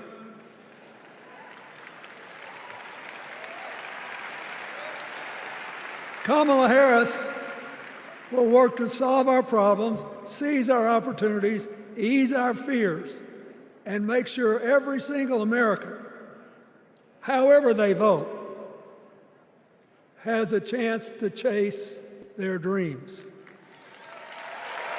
You know, when she was young, she worked at McDonald's. And she greeted every person with that 1,000-watt smile and said, "How can I help you?" Now she's at the pinnacle of power and she's still asking, "How can I help you?"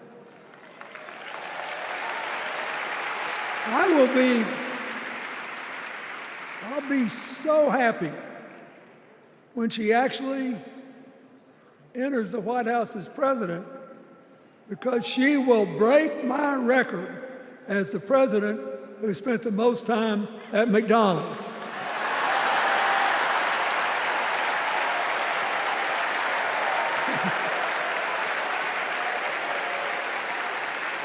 Now, but we got an election to win. And remember, we've got a guy that's pretty good at what he does. Donald Trump has been a paragon of consistency. He's still dividing, he's still blaming, he's still belittling other people.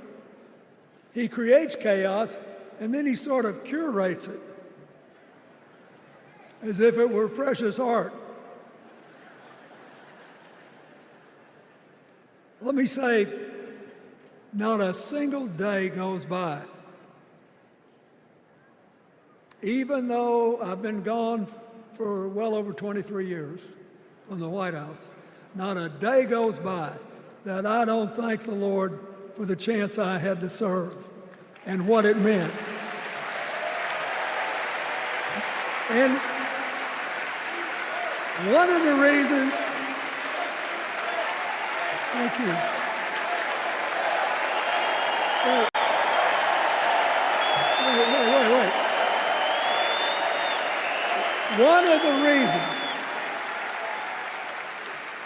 One of the reasons I love the job so much is that in the toughest times, even on the darkest days, if you tried hard enough, there was always something good you could do for somebody else. Now,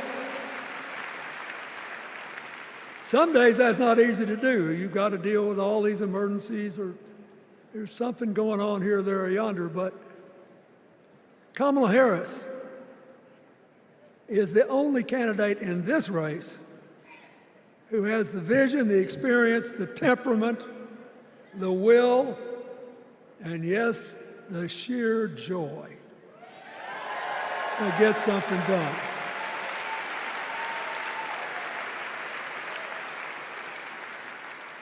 I mean, look, what does her opponent do with his voice? He mostly talks about himself, right? So the next time you hear him, don't count the lies. Count the eyes.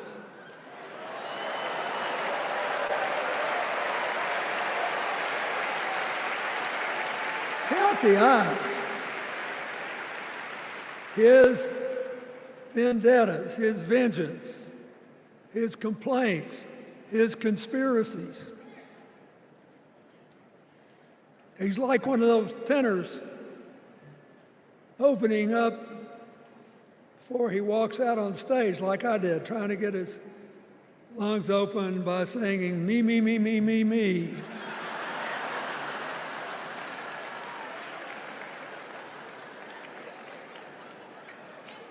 When Kamala Harris is president, every day will begin with you, you, you, you.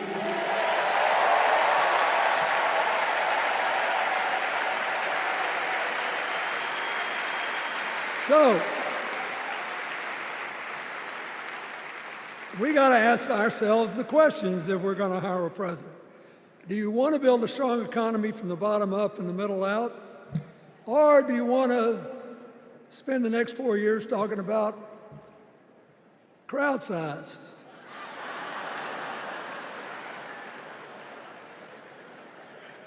You're going to have a hard time believing this, but so help me, I triple-checked it. Since the end of the Cold War in 1989, America has created about 51 million new jobs.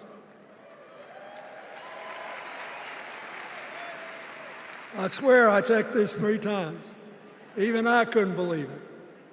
What's the score? Democrats 50, Republicans 1.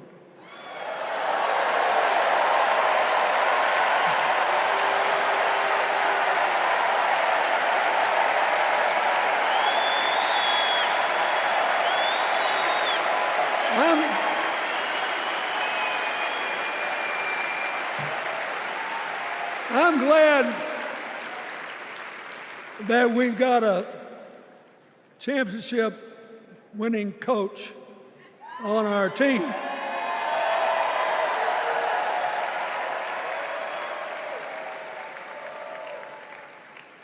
But even the most limited of us in what we know about football or any other sport knows that if you're got 50 and the other side's got 1, you're ahead.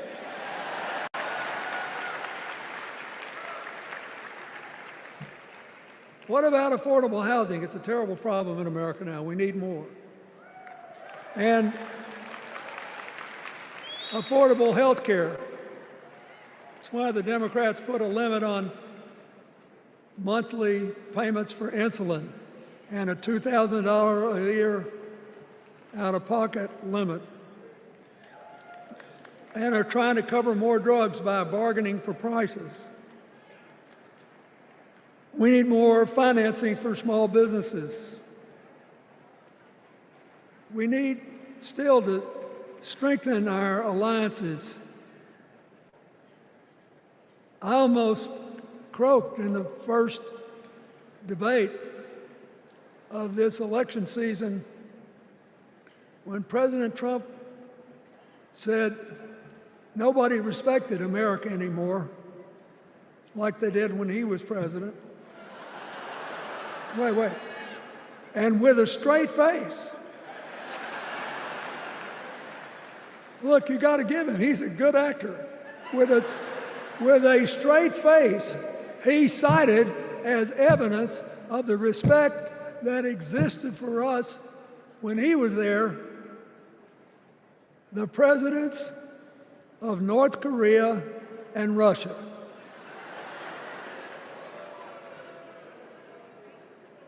I'd rather have the people who respect us now. And one of the things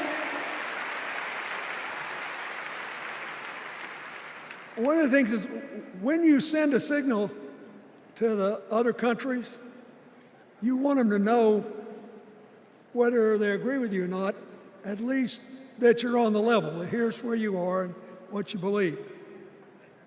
What are they supposed to make to these endless tributes to the late, great Hannibal Lecter?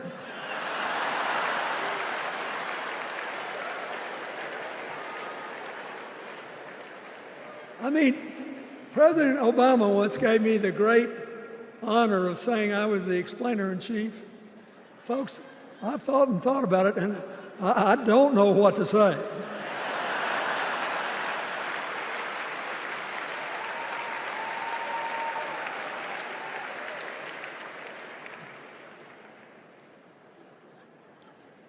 Like Hakeem Jeffries, I too want an America that's more joyful, more inclusive, more future-focused. Just think what a burden it's been on us to get up day after day after day after day, buried in meaningless hot rhetoric, when there's so many opportunities out there, so many problems that need to be solved. I want that. And that's the America Kamala Harris will lead. And she's already made her first presidential decision, and she knocked it out of the park when she asked Governor Tim Walz to be her nominee for vice president.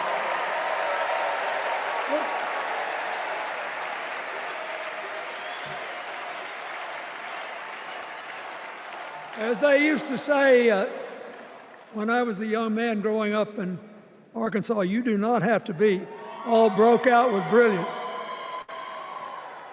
You just look at Tim Walz, listen to him, follow his record as a teacher, as a coach, in the National Guard, as a congressman, where he was the only Democrat, save one, elected in that district in more than 100 years. And he stayed a long time. And then he became a great governor. And by all accounts, he was a crack shot who had the courage among his rural constituents to say, we do not need these assault weapons available to people who can kill our kids in school.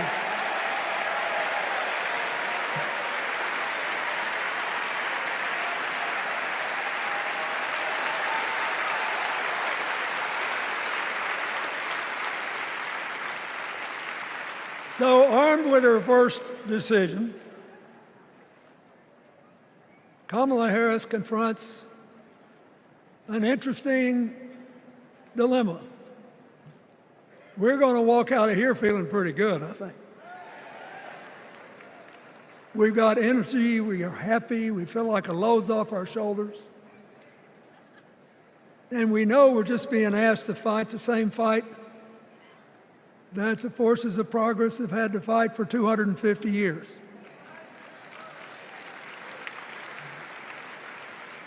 In the face of stiff and often violent opposition, we have to find a way to go forward together, where we the people make our union more perfect. So that's a good thing. How could we possibly lose? Kamala Harris has fought for kids her whole life that were left out and left behind. She's taken on gangs trafficking across the border. She's fought to protect the rights of homeowners. She's been our leader in the fight for productive freedom. And we know a majority of the American people are with us on that.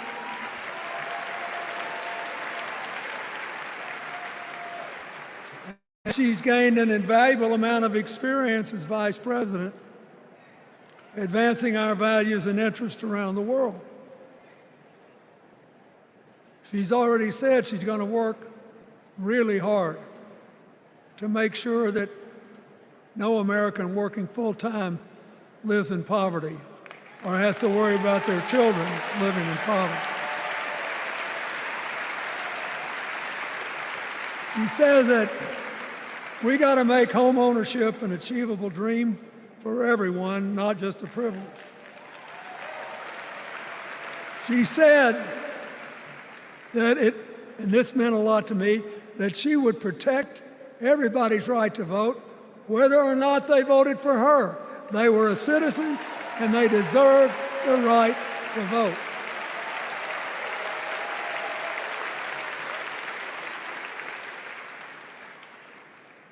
The other day, her opponent implied that as his people voted one more time, they'd be able to rig it from now on and they wouldn't have to vote again. You think they're kidding, but I know a lot of these folks, and most of them are really good people, but some of them think that they are bound to dominate America politically, economically, and socially, and they have to use politics to do it, and they should rig the system. I don't believe that. And so here's what I want to tell you. We've seen more than one election slip away from us when we thought it couldn't happen, when people got distracted by phony issues or overconfident. This is a brutal, tough business. I want you to be happy. One of the reasons that President-to-be Harris is doing so well is that we're all so happy.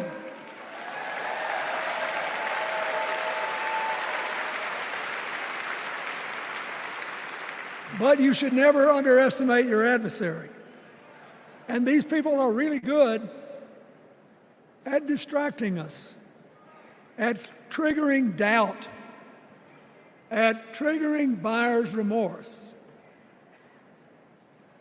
As the Obama said so eloquently last night, they are human, you know. They're bound to make a mistake now and then. We got to be tough. And so,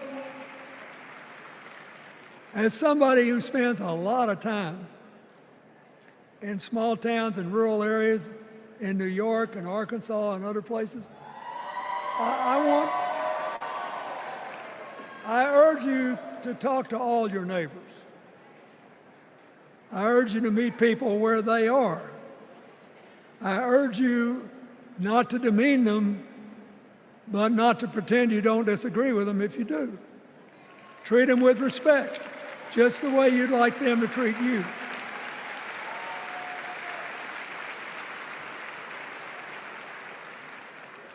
Ask for their help and then follow our leader, Kamala, and ask them, how can I help you? We Democrats right now have a lot of hay in the barn. We've got massive achievements, massive advances, but there's still a lot of slips between today and Election Day that we have to navigate. And so I want to say this from the bottom of my heart. I have no idea how many more of these I'll be able to come to. I started in '76, and I've been to every one since. But no, 72. Lord, I'm getting old. But here's what I want you to know. If you vote for this team, if you can get them elected and let them bring in this breath of fresh air, you will be proud of it for the rest of your life. Your children will be proud of it. Your grandchildren will be proud of it.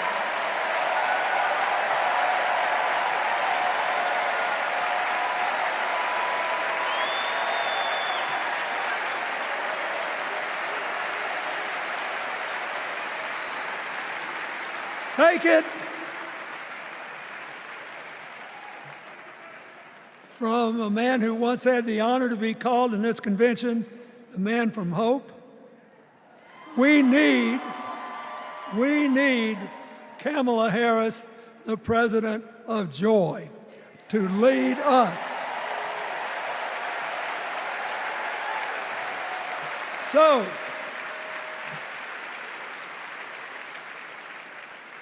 I'll be doing my part, you do yours. I'll see you when we're making a real joyful noise when the votes are counted. God bless you, and God bless America.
Without giving a shout out to the amazing delegation from my home state, Massachusetts. I love you, Massachusetts. Everyone is always hating on us, but they just don't get it. Go Sox. Go Jason Tatum. Ben Affleck, hang in there. Dunkin' Donuts is the best coffee in the world. Okay. Our next speaker needs no introduction. She was the first woman to ever serve as Speaker of the House. Yes, you know what's coming. This woman was doing Brat before Brat was Brat. The mother of dragons. Please welcome Nancy Pelosi.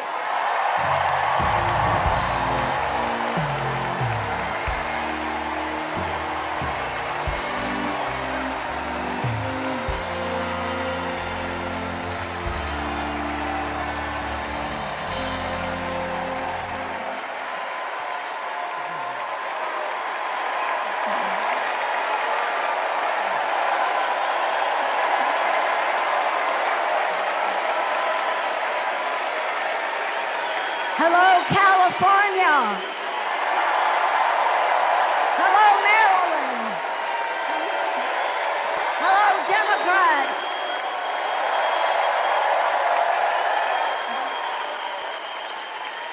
On January 20th, 2021, with the inauguration of Joe Biden and Kamala Harris, we established one of the most successful presidencies of modern times.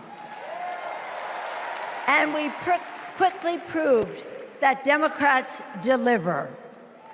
Millions of jobs, stronger infrastructure and rural broadband, a Biden child tax credit, rescuing human pensions, honoring our veterans, bold climate action, lowering the cost of prescription drugs, all thanks to President Biden's patriotic vision of a fairer America, doing so with liberty and justice for all. Thank you, Joe.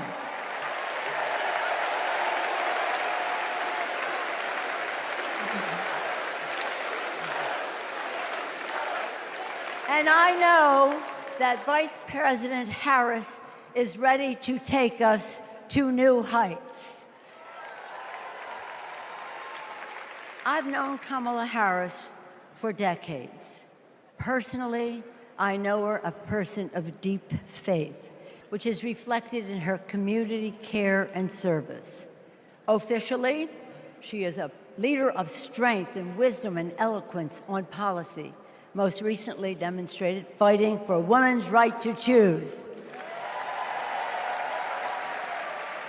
Politically, she is astute and strategic in winning difficult elections, quickly securing the nomination with dignity and grace, and choosing Tim Walz as our vice president. I had the honor of serving with Tim for 12 years in the Congress. He united Democrats, Republicans, and independents to turn a red district blue. He showed courage when he came to Congress in voting for the Affordable Care Act, meeting the needs of his constituents despite Republicans' lies and misrepresentation. When he went home, won the election, he returned to Congress. He fought for our Americans' heroes as the Democratic leader of the Veterans Affairs Committee. Thank you, Tim.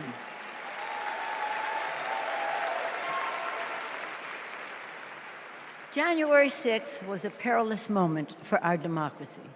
Never before had a president of the United States so brazenly assaulted the bedrock of our democracy, so gleefully embraced political violence, so willfully betrayed his oath of office.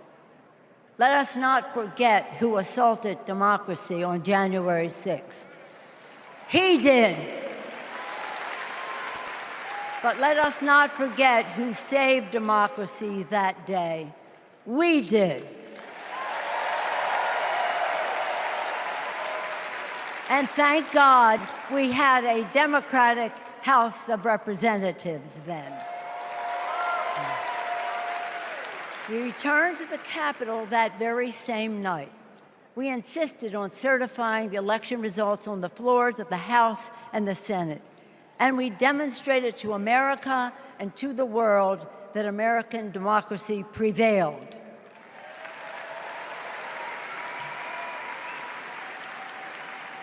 The parable of January 6th reminds us that our democracy is only as strong as the courage and commitment of those entrusted with its care.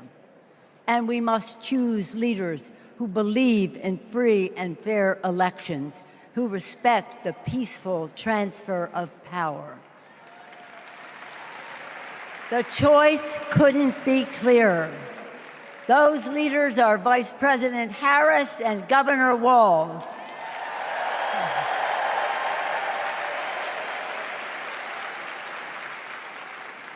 When the sun rose on January 7th, as our national anthem declares, we gave proof through the night that our flag was still there.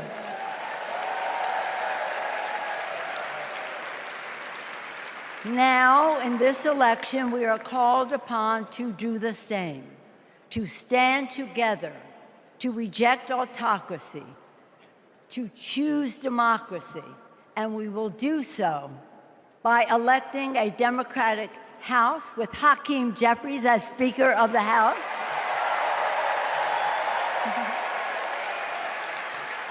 electing a Democratic Senate, electing Tim Walz as Vice President of the United States,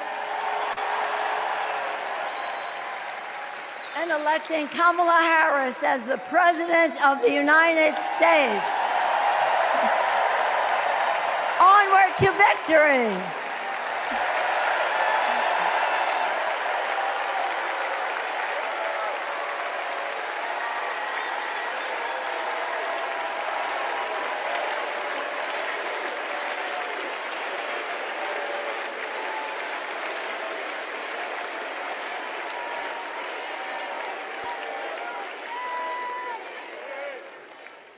Please welcome Alexander Hudlin, Jasper Emhoff, and Arden Emhoff.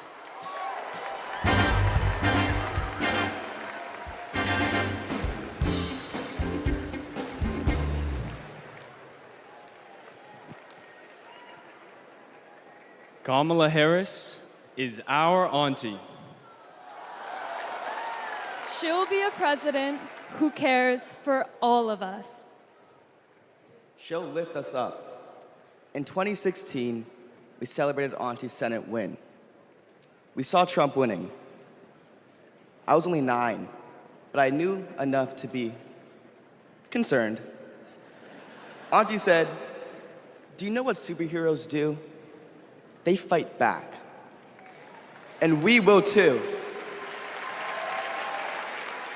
She will make time for what matters. You know, no one is busier than my auntie. but she always makes time for family. From moments as simple as cooking and sharing a meal to exchanging stories and jokes. Auntie taught me about being present in what's important, and I know that's how she'll lead. She'll treat everyone with respect. Even as a kid, Auntie made me feel that I was seen, that my words are important, that I am important and loved. I know she'll value others' perspectives, no matter their age or their background. Auntie, we love you.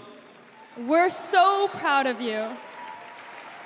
And most importantly, you're a baller. And as you'd say, let's win this thing. Let's win this thing.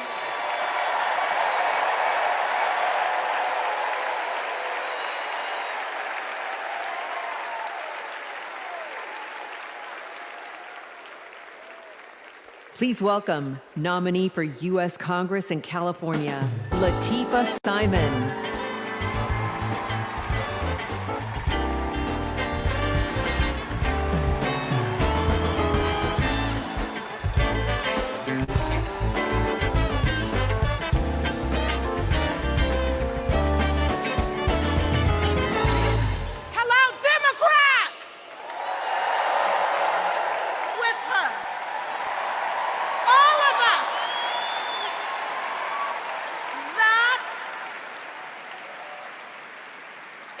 Kamala Harris that I know so deeply. That is the Kamala Harris that I love. A woman of the people.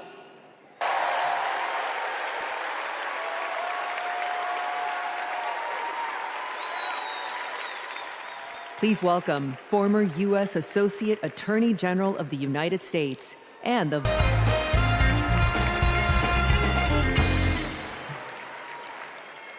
35 years ago, United States, I have watched her fight in the halls of power for those who have no voice there.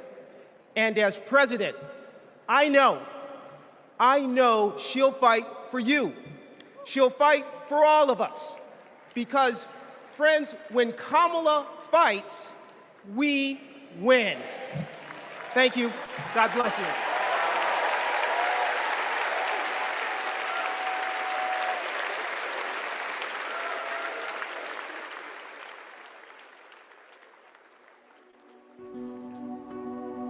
A crime against any one of us is a crime against all of us. The work that she did as Attorney General was taking on issues to help people who were trying to make a life for themselves and their families. When Kamala Harris came into office in 2011, the most urgent economic crisis facing communities throughout California was the foreclosure crisis. For too many Californians, hopes for lasting homeownership have been dashed. Victims have fallen prey to a series of mortgage scams, fraud, and unfair business practices. In order to get meaningful relief, we had to sue the banks and see through a lengthy litigation process. When Kamala was sitting at the table negotiating, it wasn't just about the money, it was about real people. I vividly remember her thinking about Mommy, who could finally afford to buy her first home, and how proud Mommy was. So Kamala knew what was at stake for families and even whole communities. We are very proud to announce a tremendous victory for California. She truly believes that every single person, every American is worthy of the promise and the prosperity of this country. And every time Kamala has run for a bigger office, it's because she believes that she can have a bigger impact. We are making a commitment tonight with this celebration of this Senate race to bring our country together. In the Senate, to get a position on the Intelligence Committee is very coveted because it is about protecting our nation's security. And Kamala hit the ground running. She would not let a witness off easily. Did you have any communications with Russian officials for any reason during the campaign that have not been disclosed? I don't recall it. I need to be correct as best I can. I do want you to be honest. And I'm not able to be rushed this fast. It makes me nervous. Her questioning of Attorney General Sessions was historic, and she earned the respect of colleagues on both sides of the aisle. Kamala, as a senator, was a truth teller. She was there to expose what some of these guys were and what they intended to do. Can you think of any laws that give government the power to make decisions about the male body?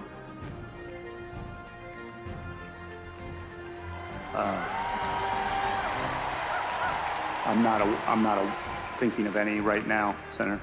They didn't know what hit them. And in those moments, so many people saw her for the first time and saw how tough she was. Would you accept them recommending a charging decision to you if they had not reviewed the evidence? Well, that's a question for Bob Mueller. He's the U.S. attorney. I think you've made it clear, sir, that you've not looked at the evidence, and we can move on. When she's on a mission, she is determined and relentless. When our fundamental values are being attacked, do we retreat or do we fight? I say we fight. If you want to go forward in this country, not go backward, then there is only one choice.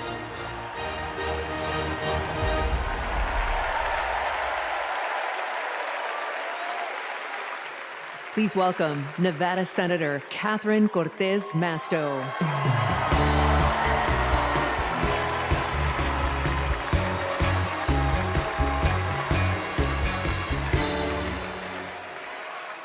Hello, Chicago. You know, before I was senator, I was Nevada's Attorney General. And that's when I met Kamala Harris, my colleague in California. Now, we bonded over many things. And working together, I quickly learned what kind of person she is. She is a strong leader. Here's how I know. As AGs, we took on the big banks after the foreclosure crisis. And let me tell you, Kamala did not settle for less than homeowners deserved. Her leadership helped win billions for working families nationwide. Delivering for families, that's Kamala Harris. Kamala and I also worked to protect our southern border. During that time, Kamala invited a group of AGs across the border to meet with Mexican officials. Now, we worked together to put transnational criminals and drug smugglers behind bars. Holding criminals accountable, that's Kamala Harris. Listen, and when we took on human traffickers, Kamala had us meet with survivors so that we could understand who we were fighting for. Standing up for justice, that's Kamala Harris. So trust me when I say I know she will fight for our families and our freedoms. Now, we must fight for her. Every vote matters. I know, in 2016, Nevadans elected me, the granddaughter of a baker from Mexico, to serve as the first Latina in the United States Senate. I'll tell you what. And in 2022, my re-election came down to 7,928 votes. Because of voters in Nevada, the Democrats won the Senate majority. And I'm here to tell you, we can do it again. We can send Kamala Harris and Tim Walz to the White House. Are we ready to do it? Are we ready to fight? Let's get it done, Chicago. Thank you, everyone.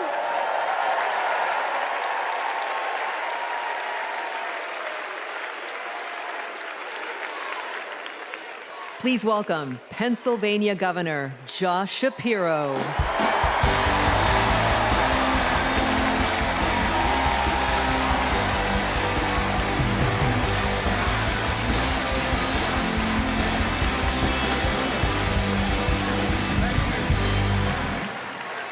Thank you.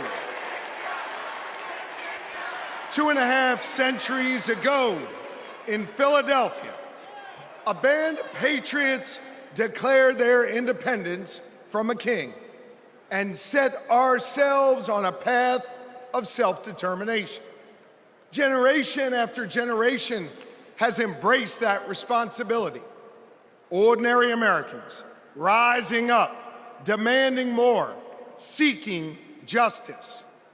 And in every chapter of our American story, we've made progress and advanced the cause of freedom. Today we find ourselves writing that next chapter. Will we be a nation defined by chaos and extremism? Or will we choose a path of decency, honor, and continued progress?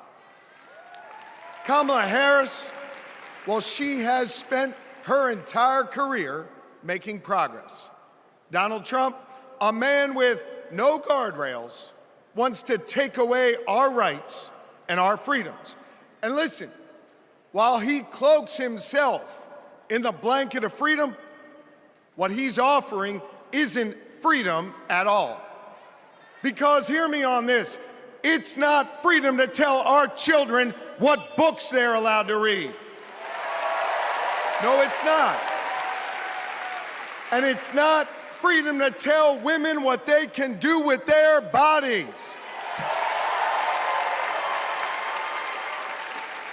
And hear me on this, it sure as hell isn't freedom to say, you can go vote, but he gets to pick the winner. That's not freedom. But you know what? You know what, Democrats? We are the party of real freedom. That's right. The kind of real freedom that comes when that child has a great public school with an awesome teacher because we believe in her future. Real freedom that comes when we invest in the police and in the community so that child can walk to and from school and get home safely to her mama. Real freedom that comes when she can join a union, marry who she loves, start a family on her own terms, breathe clean air, drink pure water, worship how she wants, and live a life of purpose where she is respected for who she is.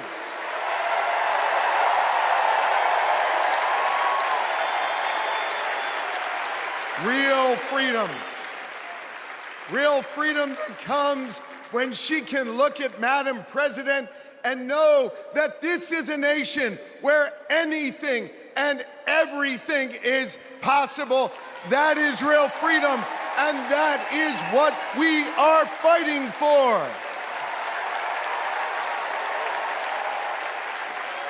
You know, Kamala and Tim's names may be on the ballot, but it's your rights. It's our rights. It's our future and freedoms that are on the line. And you have the power to shape the future of this country. Just like our ancestors who fought for freedom on the battlefield and sat in at lunch counters so our kids could stand up. Now it's on us. It's on us, my friends, to organize in our communities and on our For You pages around three basic American principles. We value our freedom, we cherish our democracy, and we love this country. And listen,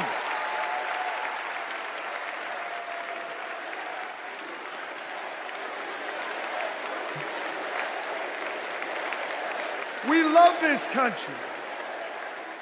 And listen, despite our challenges, hear me on this, I want you to know I have never been more hopeful because I see in all of you the enduring promise of America.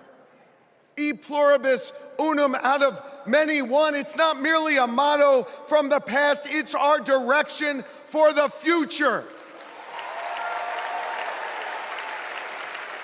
You see, you all give me hope, and you all have the power. So let's use that power. Let's do the hard work necessary to win this election and write the next chapter in our American story. So are you ready to protect our rights? Are you ready to secure our freedoms? And are you ready to defend our democracy? And are you ready to elect Kamala Harris and Tim Walz? America, let's get to work.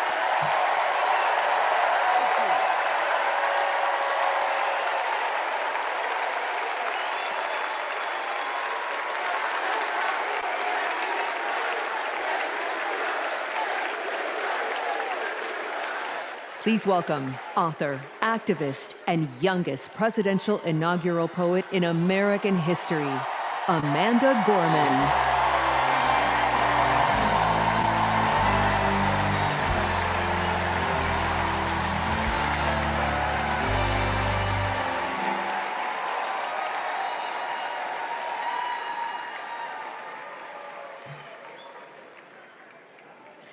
We gather at this hallowed place because we believe in the American dream.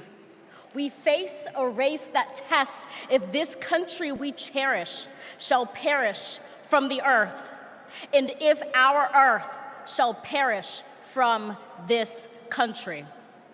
It falls to us to ensure that we do not fall, for a people that cannot stand together cannot stand at all.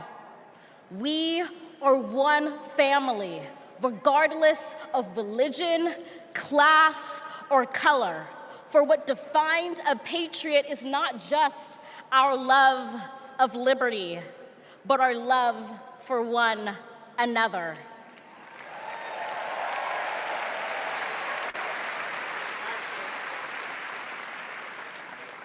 This is loud in our country's call because while we all love freedom, it is love that frees us all.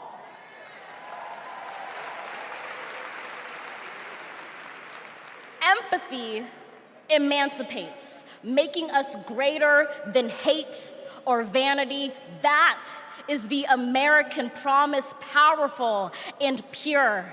Divided, we cannot endure, but united, we can endeavor to humanize our democracy and endear democracy to humanity.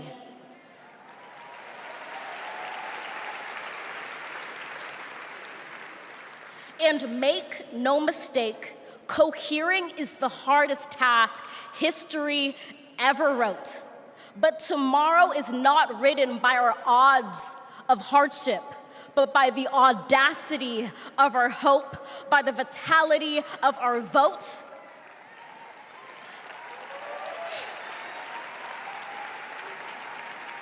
Only now, approaching this rare air, are we aware that perhaps the American dream is no dream at all, but instead a dare to dream together.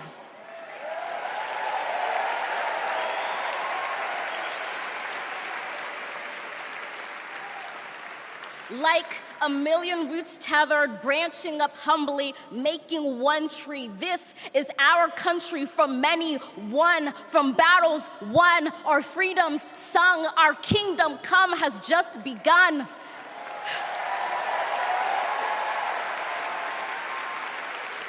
We redeem this sacred scene, ready for our journey from it. Together, we must birth this early republic and achieve an unearthly summit. Let us not just believe in the American dream, let us be worthy of it. Thank you.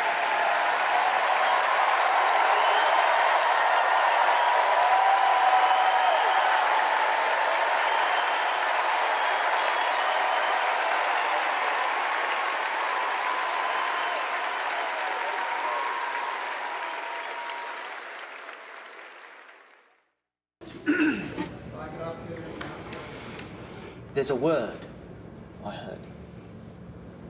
The word is called freedom. Can you tell me what it means? Interesting. Let me think about that for a second. The spirit of freedom. For me? Oh, yeah. Freedom, to me, means choice. The ability to laugh with friends. Be who you want to be. Go where you want to go. Living your life day to day. Having new chapters in that life.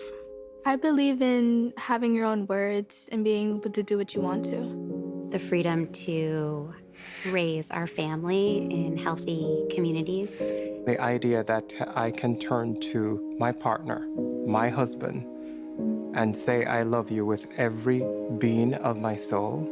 Being able to start a family when I want to, being able to, support the missions that I want to go to the church that I want to. Not everyone has the same opportunities, but the United States is, of anywhere I've ever been, just one place where you can accomplish more. The big, fantastic thing about America is that it is the land of opportunity. I know it sounds trite, but it's the truth. I grew up with a single mom, and she really imbued in me these qualities that you just really have to care about your neighbors and your family and your friends. I feel like the American dream is having opportunities, having opportunity to go to college if you want to, having opportunity to get any job you can, no matter who you are or where you come from. The American dream is about having the ability to make choices about your medical care and do whatever you want to do with your life without anybody telling you if it's good or not. We are in an incredible moment in history. We've seen women stripped of their most fundamental right to autonomy over their bodies. The freedom to make choices about your body, your life, your career should be entirely in your control. But I have found that good people want to do good things. That you find a way to move forward under ugly and scary circumstances. The work that lies ahead is to make America live up to its highest ideals. And, we're proud to go to work. The work to build a better future really depends on all of us coming together.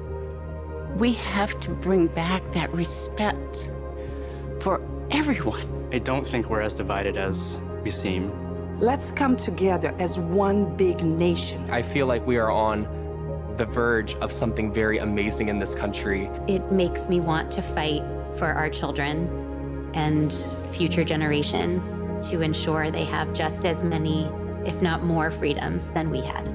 I believe in a future where my mom can feel safe no matter where she is in the country. A future that is filled with a healthy and vibrant planet, where families are not separated by fences or jail bars. A future in which we all get what we need. I want to see that for people who are younger than me.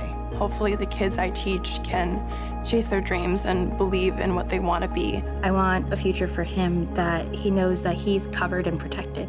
Everyone should think about what we can leave to the next generation. It's our responsibility.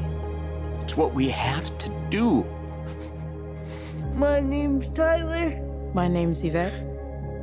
And we believe in love. I'm Alex. I'm Kiara. My name is Steven. My name is Charlie. I'm a proud 7th-generation Texan. I am from Waterford, Michigan, just north of Detroit. I'm from East Tennessee. And we believe in the American dream. We believe in a better world for our child, and we believe in this country. My name is Karen, and I believe in justice. My name is Nancy. My name is Thoreau. My name is Jennings. My name is Dana. My name is Todd. And we believe in freedom. My name is Gina, and I believe in freedom. My name is Pat, and I believe in the freedom to work together.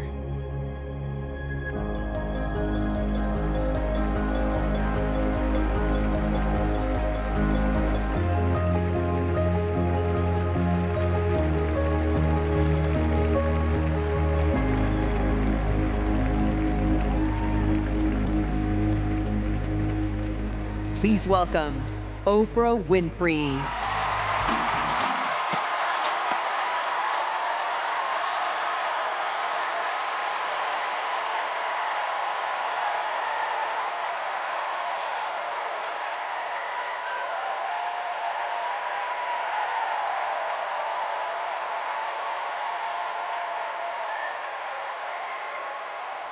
Good evening, everybody!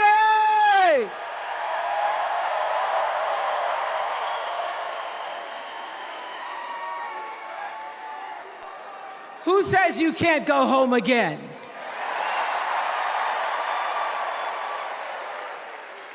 After watching the Obamas last night, that was some epic fire, wasn't it? Some epic fire. We're now so fired up, we can't wait to leave here and do something.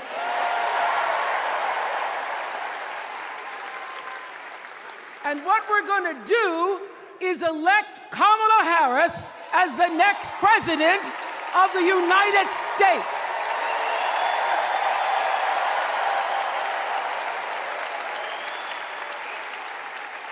I am so honored to have been asked to speak on tonight's theme about what matters most to me, to you, and all of us Americans: freedom. There are people who want you to see our country as a nation of us against them, people who want to scare you, who want to rule you, people who'd have you believe that books are dangerous and assault rifles are safe, that there's a right way to worship and a wrong way to love, people who seek first to divide and then to conquer. But here's the thing. When we stand together, it is impossible to conquer us.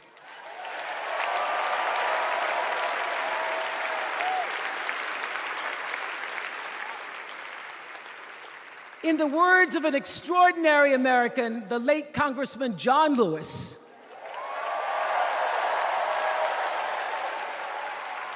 he said, no matter what ship our ancestors arrived on, we are all in the same boat now. Congressman Lewis knew very well how far this country has come because he was one of the brilliant Americans who helped to get us where we are. But he also knew that the work is not done. The work will never be done because freedom isn't free.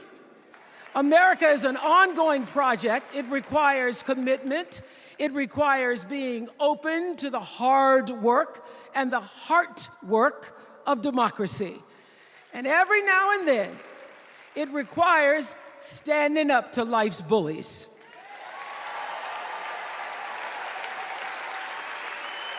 I know this. I've lived in Mississippi, in Tennessee, in Wisconsin, Maryland, Indiana, Florida, Hawaii, Colorado, California, and California. And sweet home Chicago, Illinois.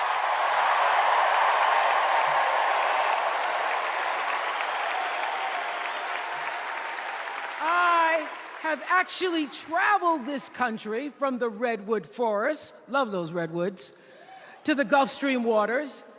I've seen racism and sexism and income inequality and division. I've not only seen it, at times I've been on the receiving end of it.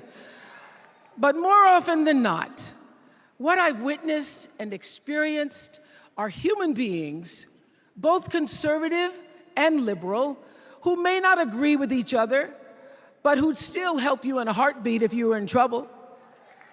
These are the people who make me proud to say that I am an American.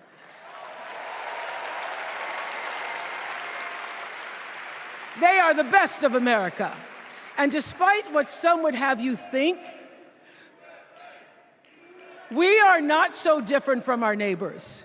When a house is on fire, we don't ask about the homeowner's race or religion.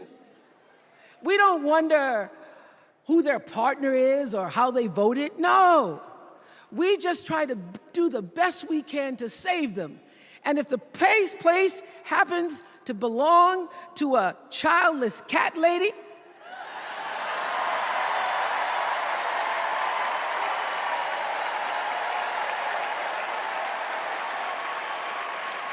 well, we try to get that cat out too.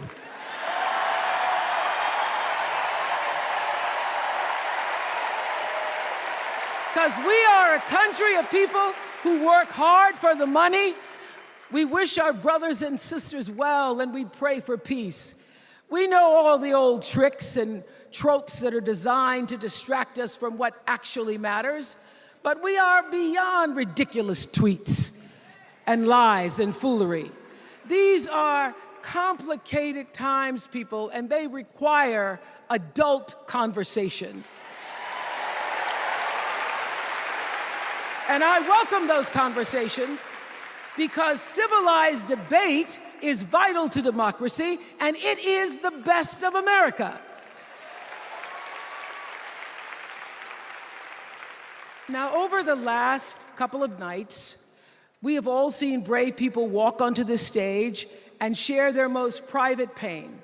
Amanda and Josh, Caitlin, Hadley, they told us their stories of rape and incest and near-death experiences from having the state deny them the abortion that their doctor explained was medically necessary. And they've told us these things for one reason, and that is to keep what happened to them from happening to anybody else. Because if you do not have autonomy over this, if you cannot control when and how you choose to bring your children into this world and how they are raised and supported, there is no American dream.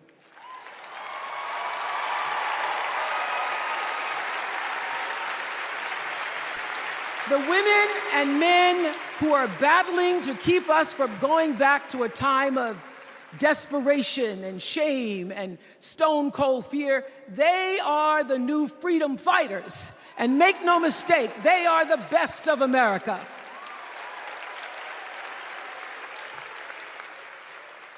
I want to talk now about somebody who's not with us tonight. Tessie Prevost Williams was born in New Orleans not long after the Supreme Court ruled that segregated public schools were unconstitutional. That was in 1954, same year I was born. But I didn't have to head to first grade at the all-white McDonough 19 school with a U.S. Marshal by my side like Tessie did. And when I got to school, the building wasn't empty like it was for Tessie. You see, rather than allowing McDonough to be integrated, parents pulled their kids out of the school, leaving only Tessie and two other little black girls, Gail Etienne and Leona Tate, to sit in a classroom with the windows papered over to block snipers from attacking their 6-year-old bodies. Tessie passed away 6 weeks ago. And I tell this story to honor her tonight because she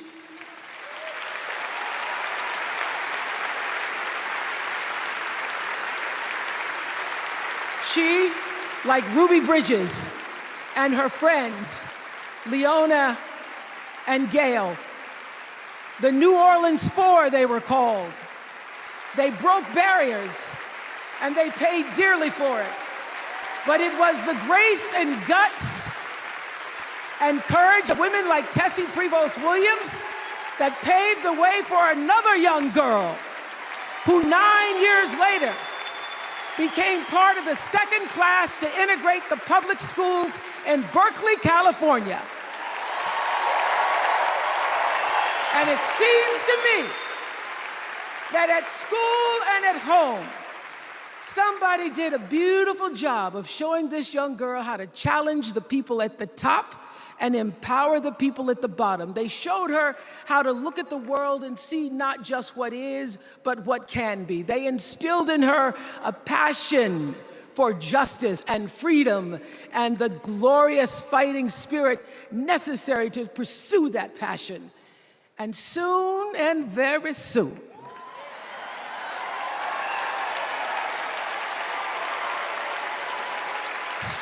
very soon, we're going to be teaching our daughters and sons about how this child of an Indian mother and a Jamaican father, two idealistic, energetic immigrants,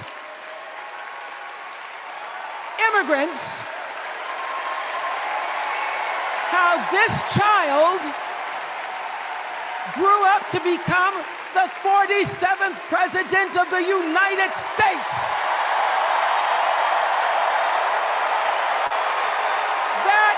Is the best of America.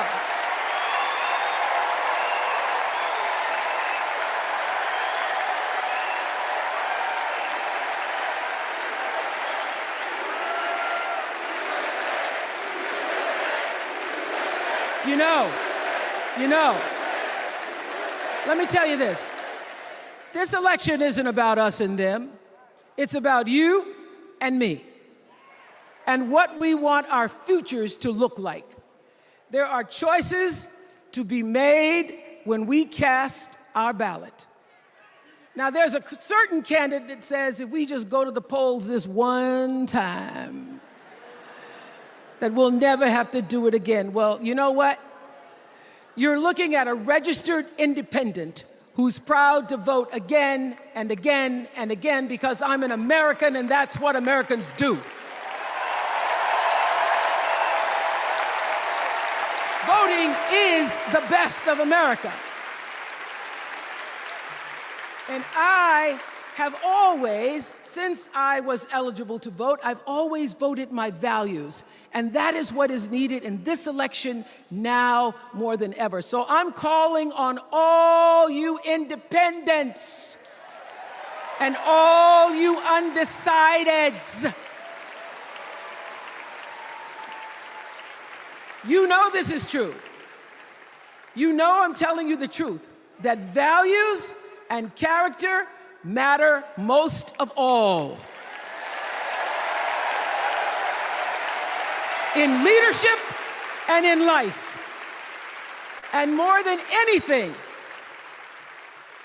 you know this is true, that decency and respect are on the ballot in 2024.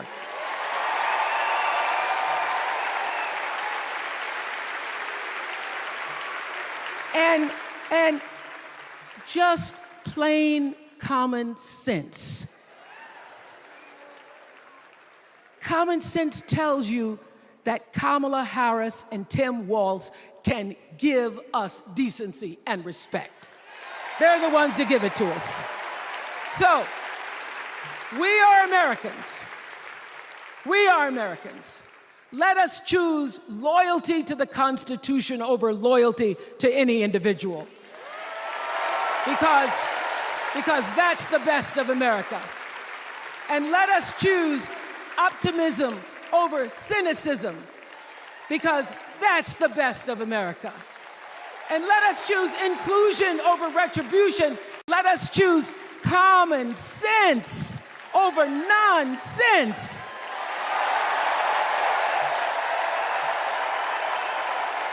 Because that's the best of America. And let us choose the sweet promise of tomorrow over the bitter return to yesterday. We won't go back. We won't be set back, pushed back, bullied back, kicked back. We're not going back.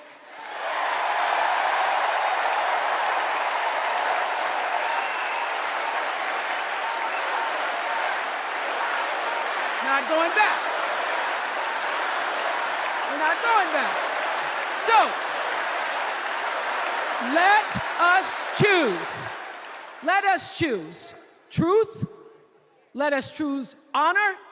And let us choose joy.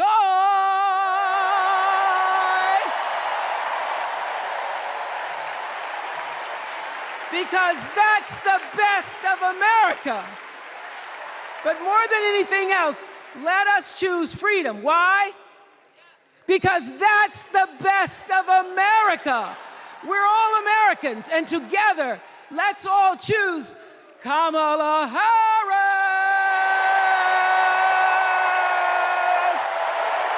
Thank you, Chicago. Thank you, America.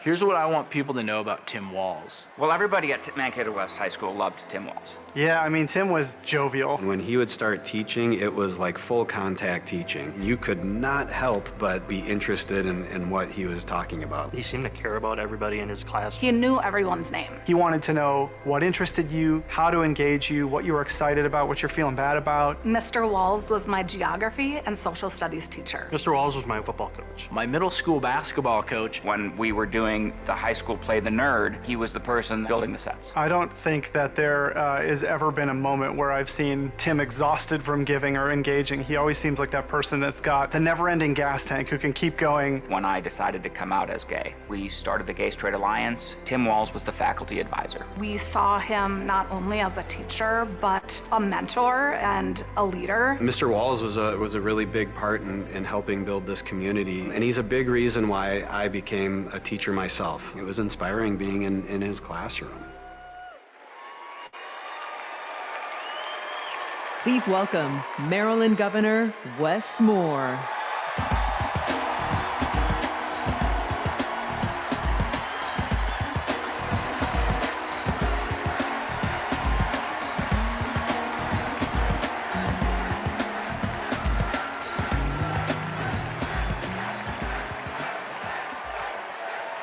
Thank you. Thank you. On March 26th, at 1:30 in the morning, a container ship, the length of 3 football fields, slammed into the Francis Scott Key Bridge in Baltimore, and the bridge collapsed. A port that drives 13% of our state's economy was now closed. Thousands of workers were hours away from waking up and realizing they no longer had a job.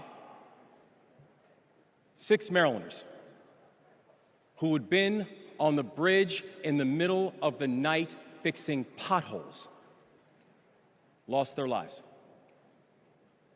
And one of the first phone calls that I got that morning started with these 3 words. Gov, it's Kamala. She said, I know you spoke to the president, and I want you to know we are here with you every step of the way.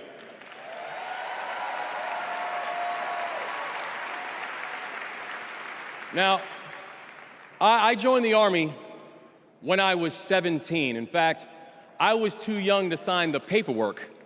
I had to ask my mom to sign the paperwork for me because I don't have bone spurs.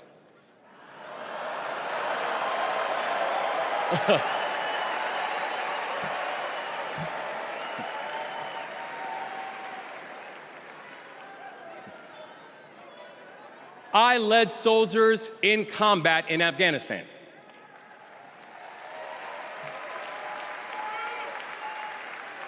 And my training taught me that you never learn anything about anybody when times are easy. You learn everything you need to know about somebody when times are hard and when the temperature gets turned up. And America, I saw that Kamala Harris is the right one to lead in this moment firsthand.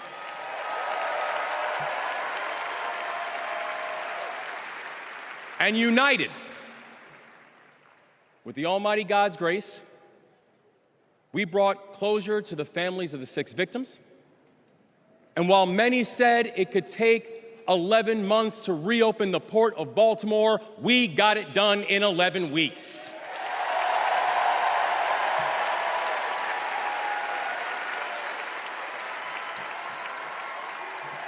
Because that is the story of America.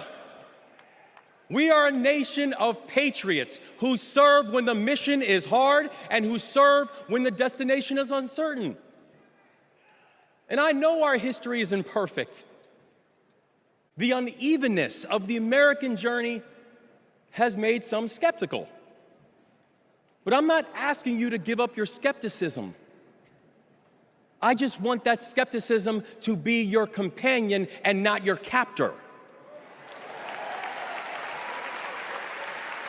And I'm asking that you join us in the work. Because making America great doesn't mean telling people you're not wanted. And loving your country does not mean lying about its history.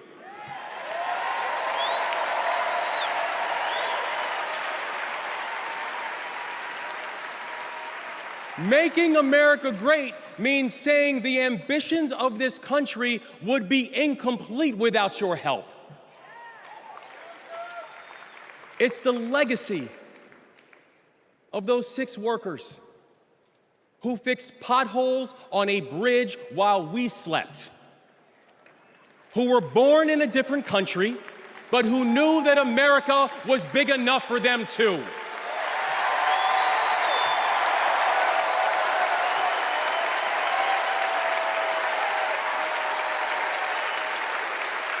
It's the journey.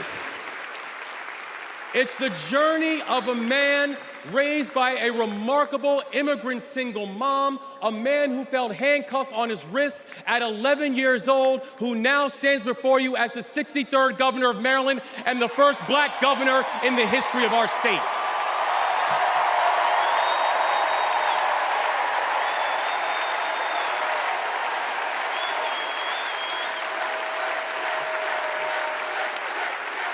It's the story of a prosecutor who defended our freedoms and had Maryland's back when we needed it most. And now, MVP, we've got your back as well.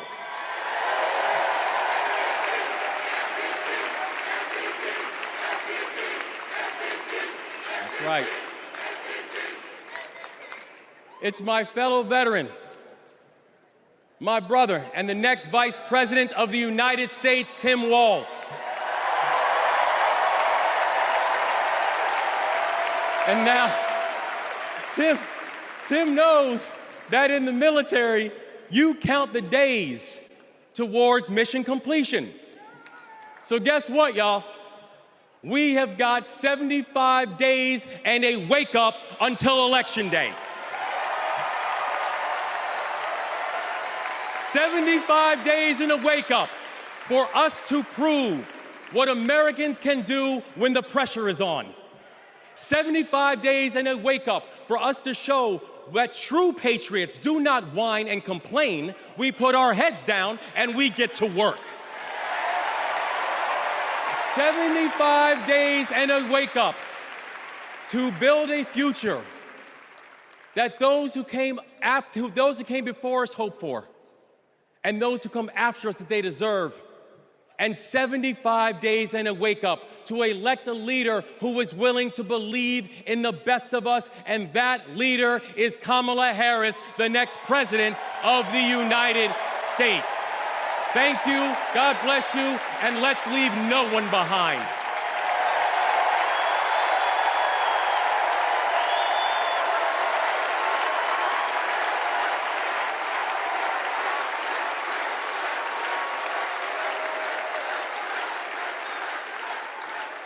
Please welcome former South Bend, Indiana Mayor Pete Buttigieg.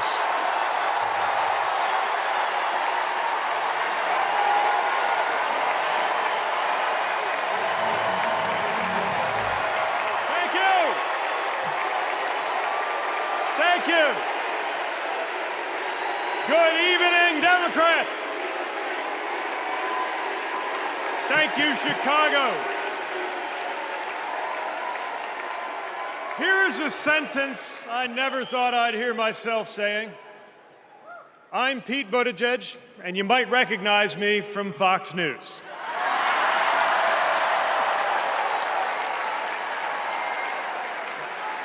I believe in going anywhere, in service of a good cause, and friends, we gather in a very good cause, electing Kamala Harris and Tim Walz, the next President and Vice President of the United States.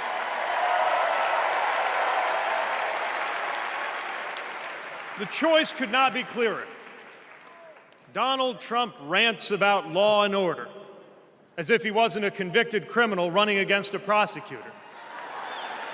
As if we were going to forget that crime was higher on his watch. Talks about the forgotten man, hoping we'll forget that the only economic promise that he actually kept was to cut taxes for the rich. And don't even get me started on his new running mate.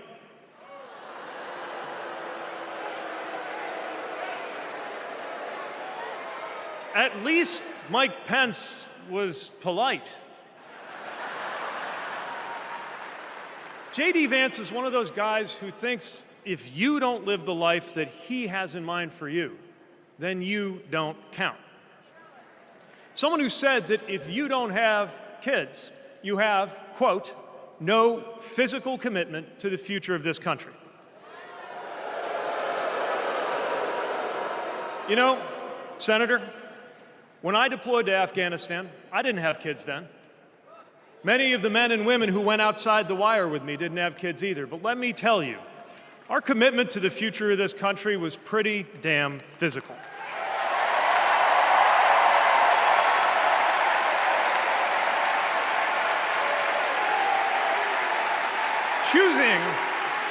Choosing a guy like J.D. Vance to be America's next vice president sends a message. And the message is that they are doubling down on negativity and grievance. Committing to a concept of campaigning best summed up in one word: darkness.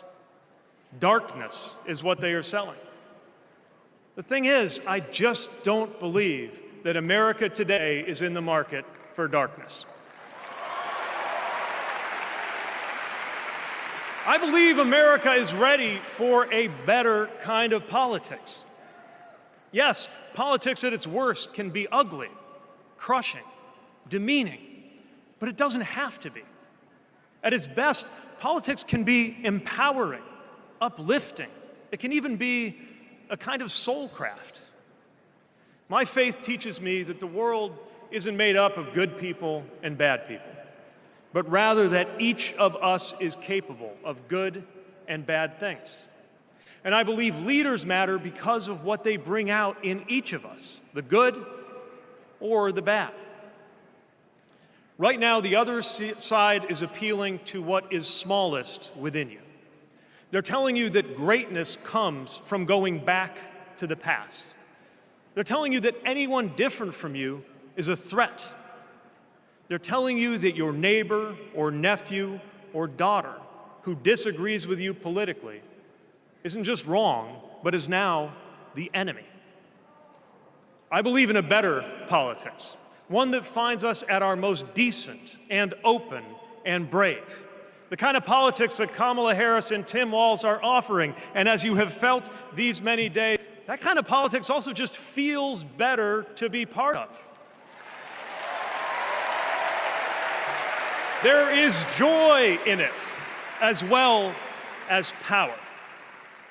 And if all of that sounds naive, let me insist that I have come to this view not by way of idealism, but by way of experience. Not just the experience of my unlikely career. Someone like me serving in Indiana, serving in Washington, serving in uniform. I'm thinking of something much more basic. I'm thinking of dinner time at our house in Michigan. When the dog is barking and the air fryer is beeping and the mac and cheese is boiling over, and it feels like all the political negotiating experience in the world is not enough for me to get our 3-year-old son and our 3-year-old daughter to just wash their hands and sit at the table. It's the part of our day when politics seems the most distant, and yet the makeup of our kitchen table, the existence of my family, is just one example of something that was literally impossible as recently as 25 years ago, when an anxious teenager growing up in Indiana wondered if he would ever find belonging in this world.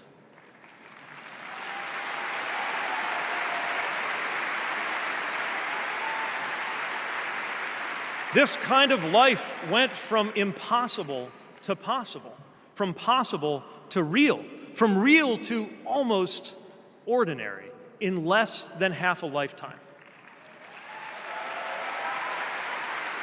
But that didn't just happen. It was brought about through idealism and courage, through organizing and persuasion and storytelling, and yes, through politics, the right kind of politics. The kind of politics that can make an impossible dream into an everyday reality. I don't presume to know what it's like in your kitchen, but I know, as sure as I am standing here, that everything in it, the bills you pay at that table, the shape of the family that sits there, the fears and the dreams that you talk about late into the night there, all of it compels us to demand more from our politics than a rerun of some TV wrestling death match. So this November, we get to choose. We get to choose our president. We get to choose our policies, but most of all, we will choose a better politics. A politics that calls us to our better selves and offers us a better everyday. That is what Kamala Harris and Tim Walz represents. That is what Democrats represent. That is what awaits us when America decides to end Trump's politics of darkness once and for all. That is what we choose when we embrace the leaders who are out there building bridges and reject the ones who are out there banning books. This is what we will work for every day to November and beyond. So let's go win this. Thank you, Democrats. Thank you.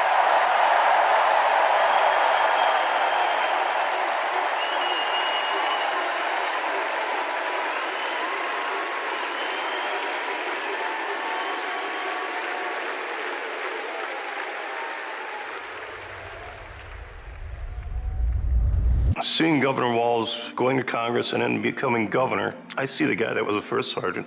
I see a guy that's full of energy, always busy. And like he says, you get enough time to sleep when you're dead. I first met Governor Walz and Congressman Walz when I was transitioning out of the Marine Corps, going back to school. He really wanted to know what the experience was of those that were actually using the GI Bill and how it could be improved. It seemed to be a continuation of focus on improving the lives of veterans. Governor Walz in our unit always would say his catchphrase was, "We'll get it done." And we always did. The way I've seen him carry himself over the years in Congress and the way he works for veterans, there's no excuse making, there's no scapegoating, it's just accomplish the mission. Governor Walz has been that way and always will be that way. Having Governor Walz on the House Veteran Affairs Committee was instrumental in getting the post 9/11 GI Bill not only introduced, but also passed. When Governor Walz wants change, it'll happen. Back to the Guard. We'll get it done.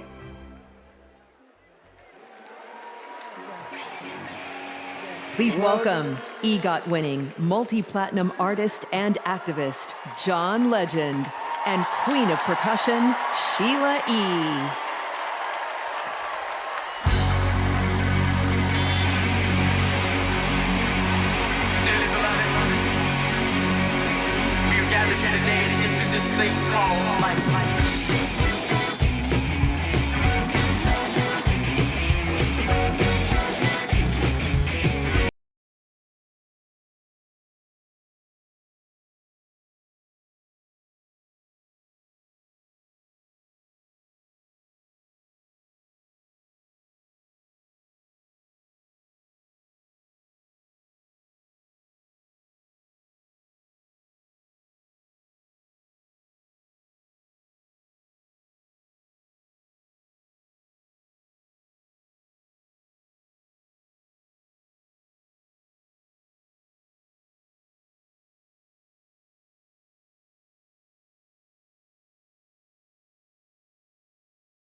Incredible. I just want to say I feel so motivated after tonight. It's like never been more clear that if Kamala Harris and Tim Walz are elected this November, they're going to protect our freedoms. The freedom to read whatever books you want. The freedom to work one job and afford your rent. And Kamala Harris and Tim Walz will protect your freedom to start a family on your own terms. And if you ask me, that is something worth fighting for. So guys, let's do it. It's time. Let's nominate the next Vice President of the United States, Minnesota Governor Tim Walz. And to take us there, please welcome to the stage Minnesota Senator Amy Klobuchar.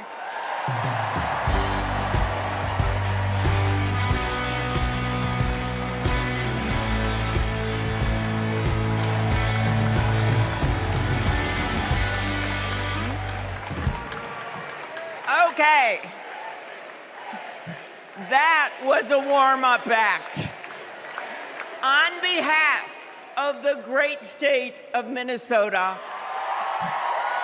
where purple reigns, I stand before you in support of our next Vice President, Tim Walz.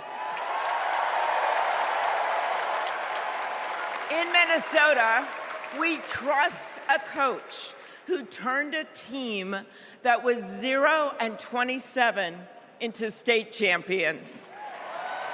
In Minnesota, we trust a hunter who has stood in a deer stand in 10-degree weather. In Minnesota, we trust a candidate who has made a viral video on how to change a burnt-out headlight.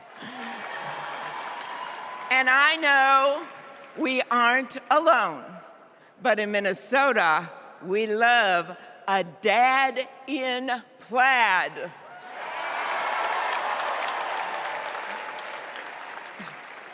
So Tim and I go way back.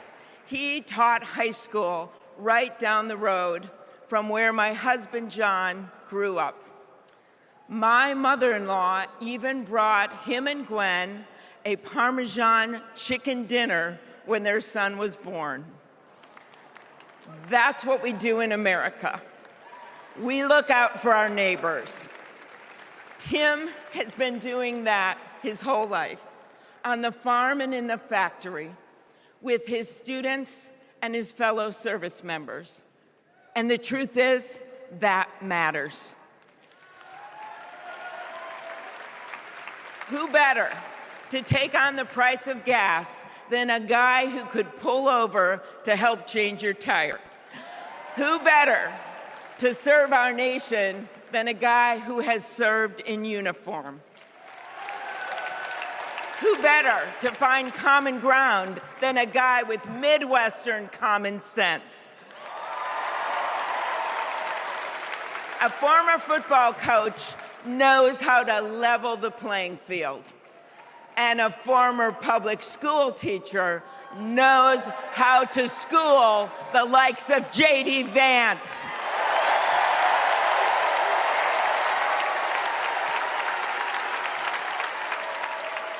What you've done with your life matters, and what you do with power matters too.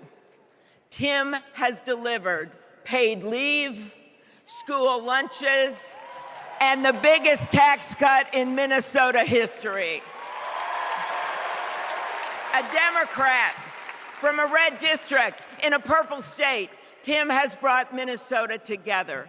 And together with Vice President Kamala Harris, I know he will do the same for our nation. America, there is so much that we share, so much that connects us. Way up north in Minnesota, out of Lake Itasca, flows the Mississippi River. It starts small and it grows wider. It flows down to Wisconsin and to Iowa. It goes down to Illinois and to Missouri. It goes to Kentucky and Tennessee. It goes to Arkansas, and it goes way down to Mississippi. And then it goes all the way down to New Orleans, Louisiana, where the spirit of our nation's resilience abounds. So let us commit here and now to cross the river of our divides to get to a higher ground. And let us join together to elect Kamala Harris and Tim Walz.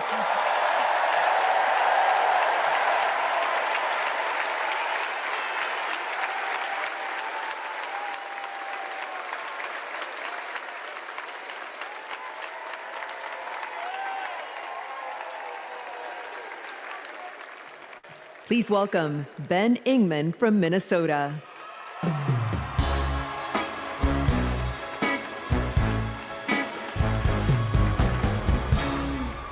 Tim Walz is the kind of guy you can count on to push you out of a snowbank. I know this because Tim Walz has pushed me out of a snowbank. I grew up next door to the Walzes in Mankato. Mr. Walz was also my geography teacher and my coach. Not for high school football, but for 7th grade basketball and track. So what was a high school football coach doing, coaching 7th grade basketball and track? Well, there was a kid in the high school who couldn't afford to pay for lunch, and he ran up a lot of debt. And Tim and Gwen decided they'd help pay it off. They started calling around the district to see if there were any positions they could fill to make a little extra money, and that's how he wound up coaching us 7th graders. That's right. Coach Walz got us excited about what we might achieve together. He believed in us, and he helped us believe in each other. And his leadership stuck. That track team went on to win a state title, just like the football team. That's right. Speaking of which, come on out, Scarlets. Yeah!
You know, all this got me thinking about the kinds of leaders we need. We want the people in charge to be genuine, compassionate, and trustworthy. The thing is, there are people in our neighborhoods who fit this description.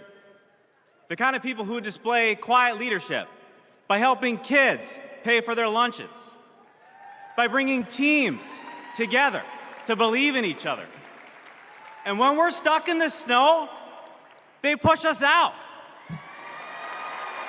Well, in my neighborhood, we always wish that people like that would run for office. Well, in my neighborhood, someone like that did run for office. And he's going to be a wonderful vice president. Thanks very much.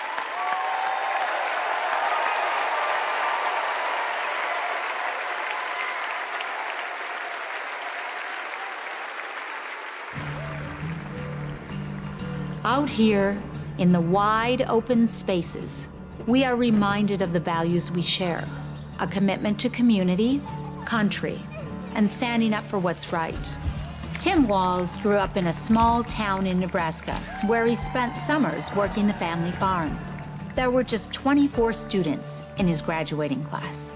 His dad served during the Korean War, and that meant a lot to Tim. So he enlisted right after his 17th birthday and served 24 years in the National Guard, rising to Command Sergeant Major. Tim went to college on the GI Bill and became a social studies teacher. That's where Tim and I met. We shared a classroom with a divider right down the middle.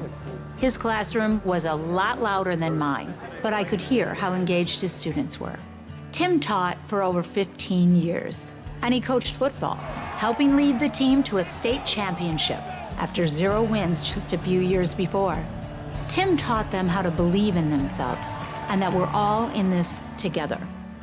When one of our students started the school's Gay Straight Alliance, Tim agreed to serve as faculty advisor because he knew how impactful it would be to have a football coach involved. He inspired his students, and he changed lives. He is just so joyful in everything that he does, but I think also standing up for, what he believes to be right, stands up to bullies. Then, Tim's students inspired him to run for Congress in southern Minnesota. Tim spent a lot of time working with Republicans, fighting to help farmers and expanding veterans' benefits. Whether it was in Congress or as governor, his focus has always been helping working people like those he grew up with. That's why he fought for the largest tax cut in Minnesota state history.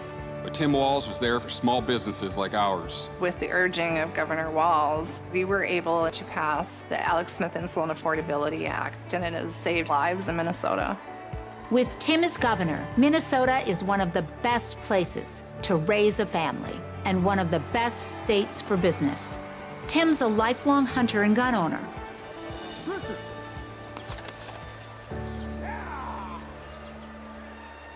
But after the Sandy Hook school shooting, he knew that we had to do something.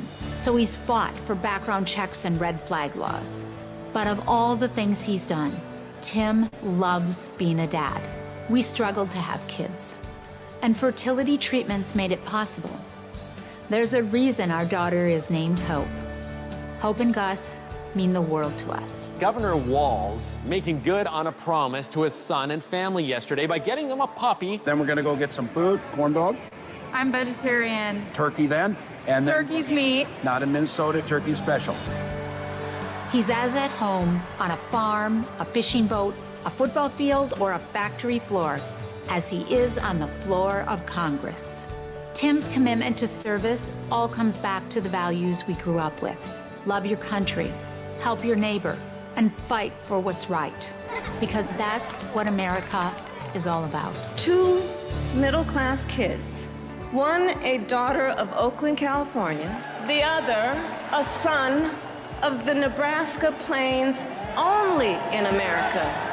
Is it possible for them together to make it all the way to the White House?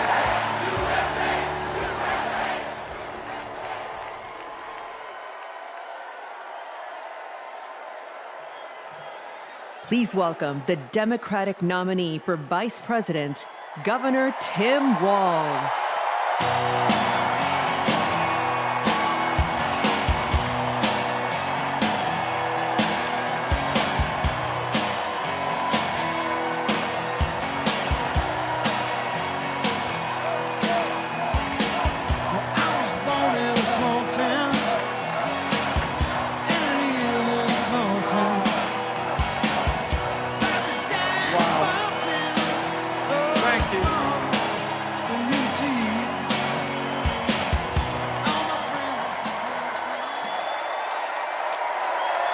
Thank you.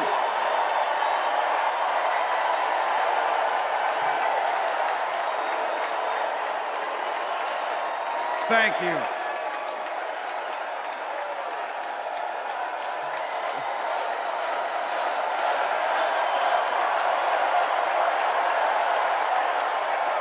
Wow. Well, thank you. Thank you, first of all, to Vice President Harris. Thanks for putting your trust in me and for inviting me to be part of this incredible campaign. And a thank you to President Joe Biden for 4 years of strong, historic leadership.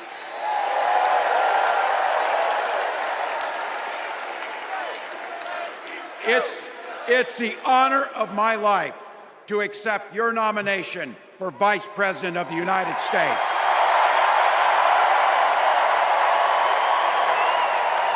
We're all We're all here tonight for one beautiful, simple reason. We love this country. So thank you to all of you here in Chicago and all of you watching at home tonight. Thank you for your passion. Thank you for your determination. And most of all, thank you for bringing the joy to this fight.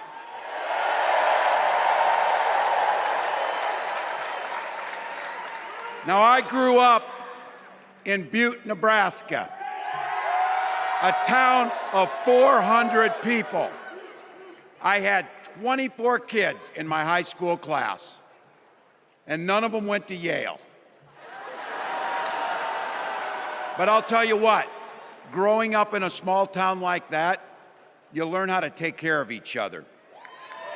That family down the road, they may not think like you do. They may not pray like you do. They may not love like you do, but they're your neighbors. And you look out for them, and they look out for you. Everybody belongs, and everybody has a responsibility to contribute. For me, it was serving in the Army National Guard.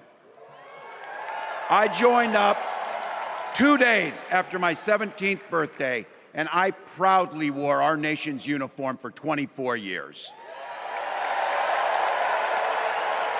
My dad, a Korean War era Army veteran, died of lung cancer a couple years later.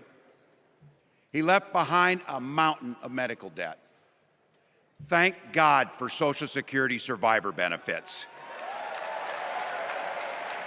And thank God for the GI Bill that allowed my dad and me to go to college, and millions of other Americans. Eventually, like the rest of my family, I fell in love with teaching. Three out of 4 of us married teachers. I wound up teaching social studies and coaching football at Mankato West High School. Go Scarlets! We ran a 44 defense. We played through to the whistle on every single play, and we even won a state championship. Never closed the yearbook, people. But it was those players and my students who inspired me to run for Congress. They saw in me what I had hoped to instill in them, a commitment to the common good, an understanding that we're all in this together, and the belief that a single person can make a real difference for their neighbors. So there I was, a 40-something high school teacher with little kids, 0 political experience, and no money, running in a deep red district. But you know what? Never underestimate a public school teacher. Never.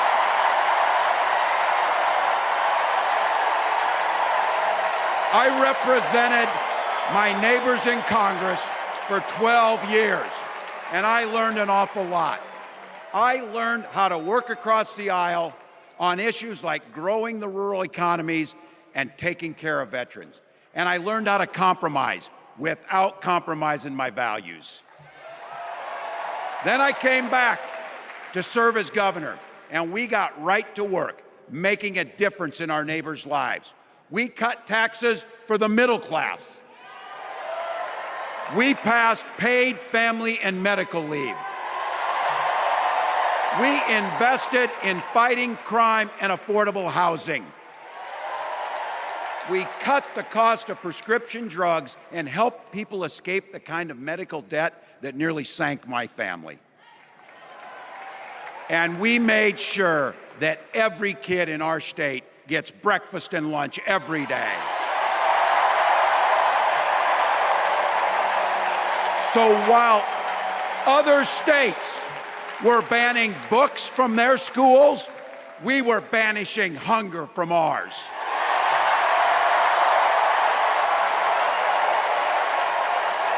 We also protected reproductive freedom because in Minnesota, we respect our neighbors and the personal choices they make.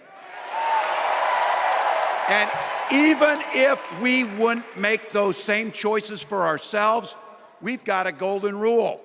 Mind your own damn business.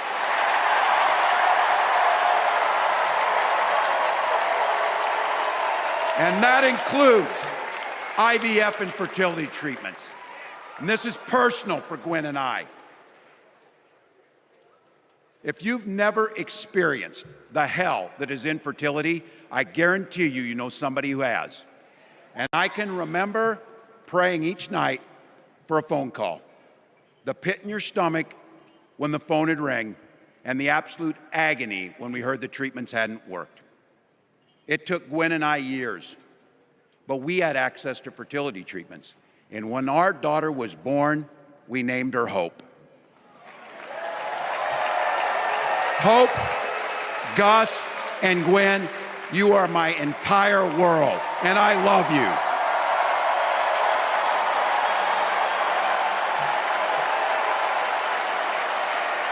I'm letting you in on how we started a family because this is a big part about what this election is about. Freedom. When Republicans use the word freedom, they mean that the government should be free to invade your doctor's office. Corporations, free to pollute your air and water. And banks, free to take advantage of customers.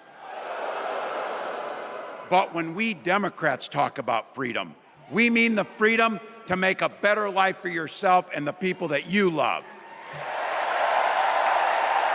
Freedom to make your own healthcare decisions. And yeah, your kids' freedom to go to school without worrying about being shot dead in the hall. Look, I know guns. I'm a veteran. I'm a hunter. And I was a better shot than most Republicans in Congress, and I got the trophies to prove it. But I'm also a dad. I believe in the Second Amendment, but I also believe our first responsibility is to keep our kids safe.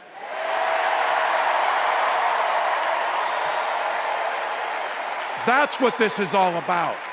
The responsibility we have to our kids, to each other, and to the future that we're building together, in which everyone is free to build the kind of life they want. But not everyone has that same sense of responsibility. Some folks just don't understand what it takes to be a good neighbor. Take Donald Trump and J.D. Vance. Their Project 2025 will make things much, much harder for people who are just trying to live their lives. They spent a lot of time pretending they know nothing about this. But look, I coached high school football long enough to know, and trust me on this, when somebody takes the time to draw up a playbook, they're going to use it.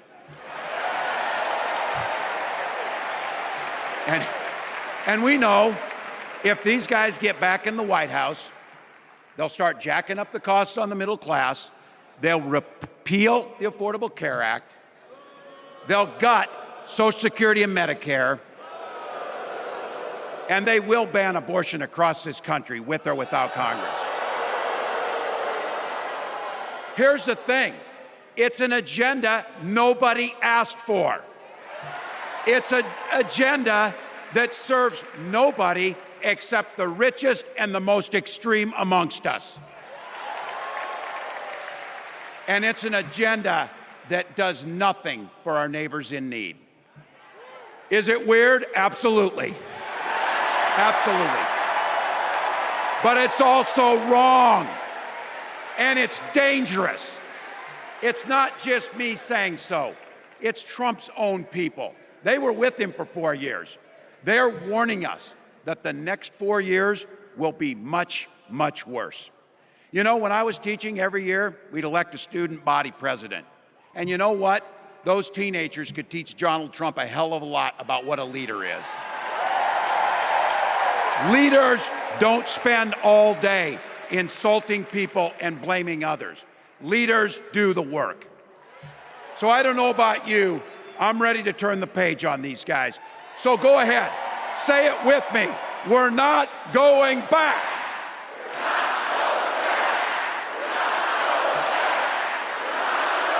We've got something better to offer the American people. It starts with our candidate, Kamala Harris.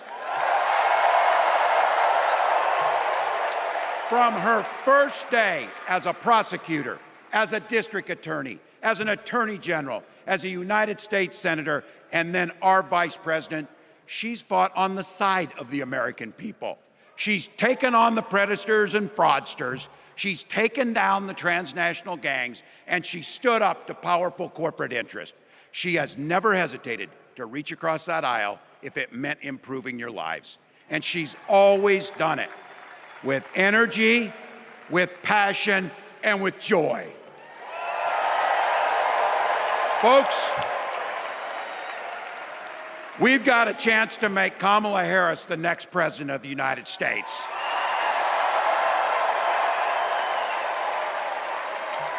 But I think we owe it to the American people to tell them exactly what she'd do as president before we ask them for their votes. So here, this is the part, clip and save it and send it to your undecided relatives so they know. If you're a middle-class family or a family trying to get into the middle class, Kamala Harris is going to cut your taxes. If you're getting squeezed by prescription drug prices, Kamala Harris is going to take on Big Pharma. If you're hoping to buy a home, Kamala Harris is going to help make it more affordable. And no matter who you are, Kamala Harris is going to stand up and fight for your freedom to live the life that you want to lead. Because that's what we want for ourselves, and it's what we want for our neighbors. You know, you might not know it, but I haven't given a lot of big speeches like this. But I have given a lot of pep talks. So let me finish with this, team. It's the fourth quarter. We're down a field goal, but we're on offense and we've got the ball. We're driving down the field. And boy, do we have the right team. Kamala Harris is tough. Kamala Harris is experienced, and Kamala Harris is ready. Our job for everyone watching is to get in the trenches and do the blocking and tackling. 1 inch at a time, 1 yard at a time, 1 phone call at a time, 1 door knock at a time, 1 $5 donation at a time. Look, we got 76 days. That's nothing. There'll be time to sleep when you're dead. We're going to leave it on the field.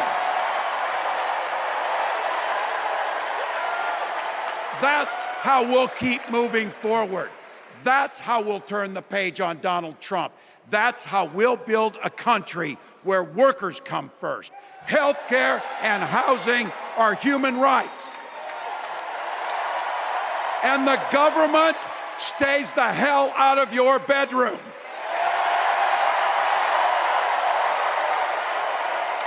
That's how we make America a place where no child is left hungry, where no community is left behind, where nobody gets told they don't belong. That's how we're gonna fight. And as the next president of the United States always says, when we fight, when we fight, when we fight, thank you. God bless.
Everybody, I hope you enjoyed our coverage day 3 of the Democratic National Convention.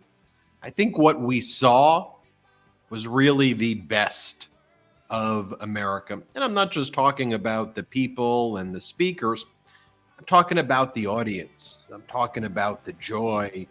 I'm talking about the messages of patriotism, of love, of compassion, of empathy, of freedom. And each of the speakers conveyed those messages in their own unique ways. But what was clear was this was a message of looking to the future, of moving forward together, of uniting our country, of moving away from the really dark chapters of Trumpism and MAGA and the politics of division and hate. And as Donald Trump and J.D. Vance try to move us back, the message here was one of moving us forward. If we see any more speakers, I'm going to try to make sure we bring that to you as well. And I'll be back. Let's listen. Serving alongside CTU President Stacey Davis Gates and walking past the childhood home of Senator Carol Moseley Bronze, I know that women from the 6th Ward on the south side of Chicago have changed the world. On the eve of the first black woman receiving nomination for the President of the United States, God, we are ready to fight for freedoms. Division is the tool of the insecure. Hatred is the misunderstanding of love. Help us to come together and paint a brighter future, the one that Shirley Chisholm dreamed of, Maya Angelou spoke of. And let there be peace tonight. Peace in Palestine, peace for Palestinians, peace for Israelis. When we come together, we win. When we serve together, we change lives. Tonight, by faith, we rise together. Tonight, by faith, we work together. Tonight, by faith, we get information together. We will not wait till November, but by faith, we will shout in victory tonight. As a Hindu, a Sikh, and an Angelino coming from Tongva lands, I invite you to pray or reflect. In Sikhi, Vaheguru is Nirbhau and Nirvaid, the one without fear and without hatred. If the divine possesses these qualities with making the universe, then we are responsible to achieve equity with those same values. As a Hindu, I'm reminded that divisiveness is a choice because our dharam, our duty, is towards all of humanity and nature. We are working towards righting the wrongs of our past and preventing a future harm, paving a path for restoration we deserve. May justice and peace evolve from their status as empty words to become calls to action against the status quo of oppression. Om Shanti Shanti Shanti Nanak Naam Chardi Kala Tere Pane Sarpatata Pala.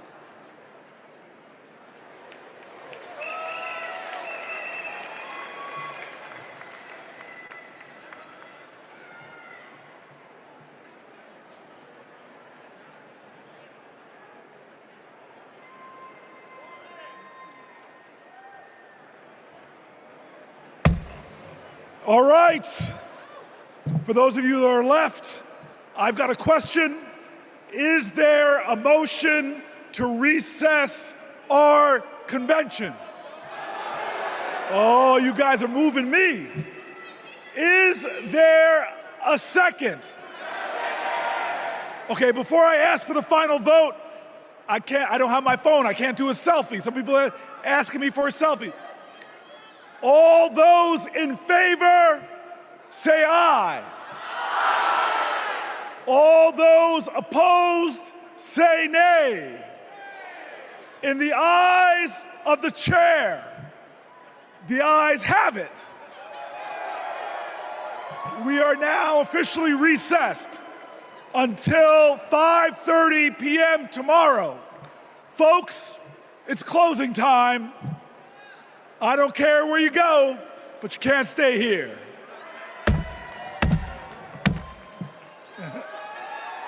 I love you. Well, there you have it. Day 3 concludes at the Democratic National Convention. I think I know where I'm going to be going. Fortunately, not to bed. I'm going to be, I should say, fortunately, not going to bed. I'm going to be making a bunch more videos. Our coverage continues. If you keep on checking this feed, I'm going to be doing a recap of Governor Walz's speech, which I thought really resonated with me. There was that moment, too, where you saw his daughter Hope and his wife Gwen and his son Gus crying as he gave them the shout out. You see the photo right there of his son Gus right there, who's just crying with joy. He was saying, "That's my dad. That's my dad."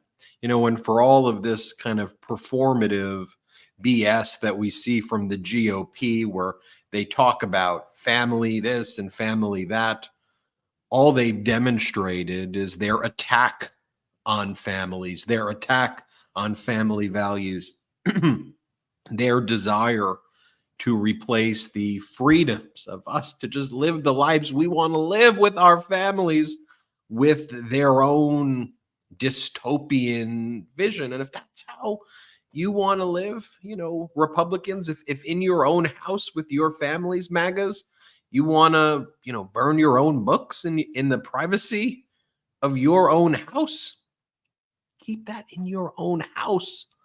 Don't bring it to our house. Don't bring it to our homes.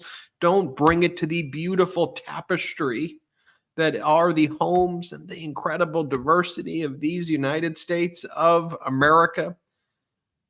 It's been a convention about Democrats reclaiming who we are, who we the people are, reclaiming the flag, reclaiming patriotism. We always had it, but those symbols felt like they were being stolen from us as MAGAs kind of used it to push their dangerous ideology like Project 2025 and all of that. This is about reclaiming our freedom, moving our country in a positive direction. And really, we can all be a part of leaving a legacy for future generations. I've shared this with you all before, a personal story that my wife is about 8 months pregnant. We're going to be having a baby girl, which I couldn't be more excited about. But I was also scared to be raising a baby girl in a world with Trumpism, in a world where Donald Trump is saying horrific things and saying that it's locker room talk to brag about sexually assaulting women, where Donald Trump said all these things about Jeffrey Epstein. He's flying around right now in Epstein's plane and corporate media refuses to cover it. He's flying around right now in the Epstein plane. He wrapped it with Trump 2024.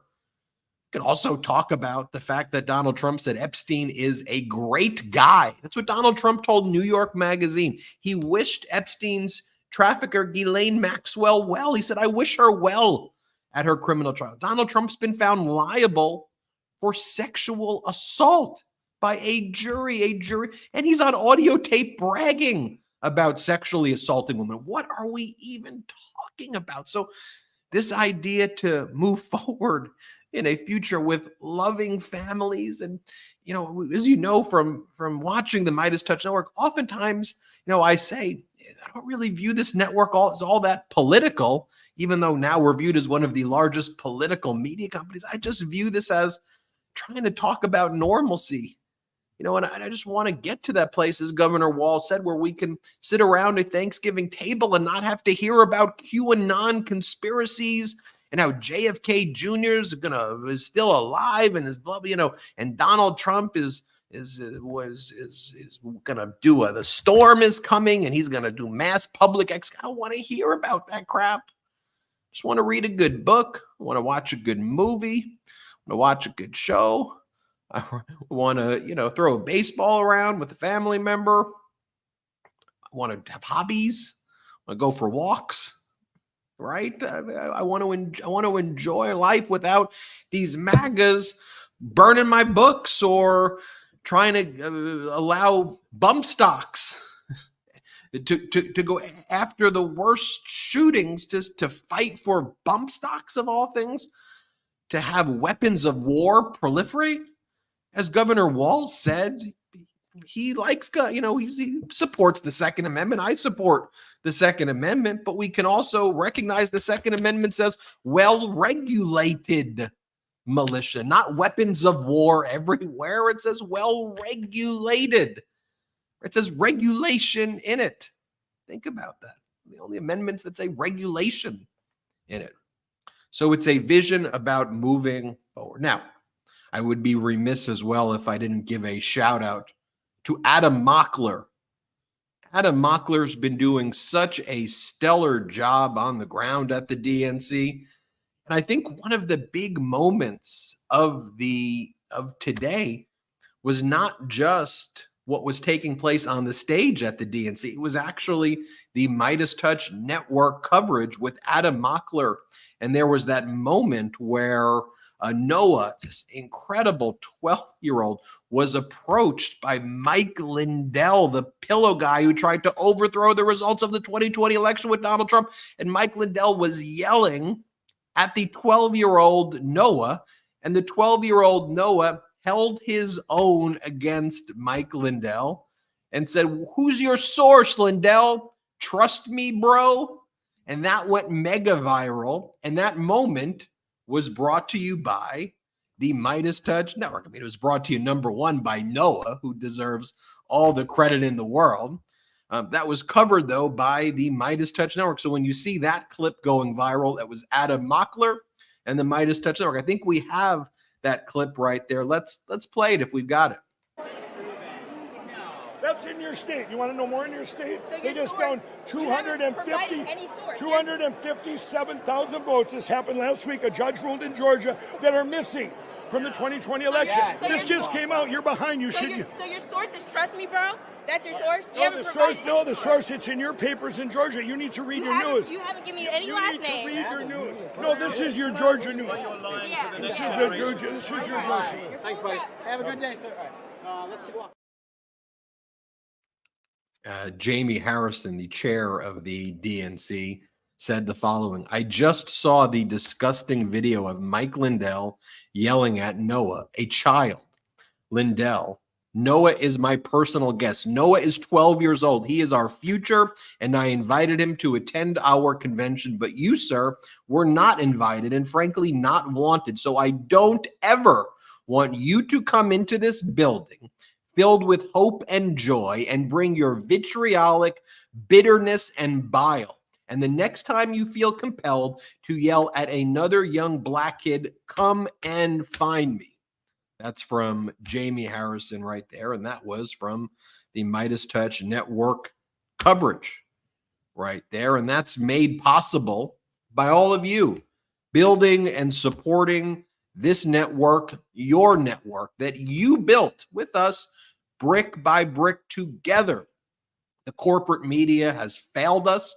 They both sides the issues. They don't talk about any of the things that really matter. I mean, if you look at their coverage too, the corporate media has all the Trumpers on, and then they just have people yelling at each other. It's like, can we listen to the speeches, please?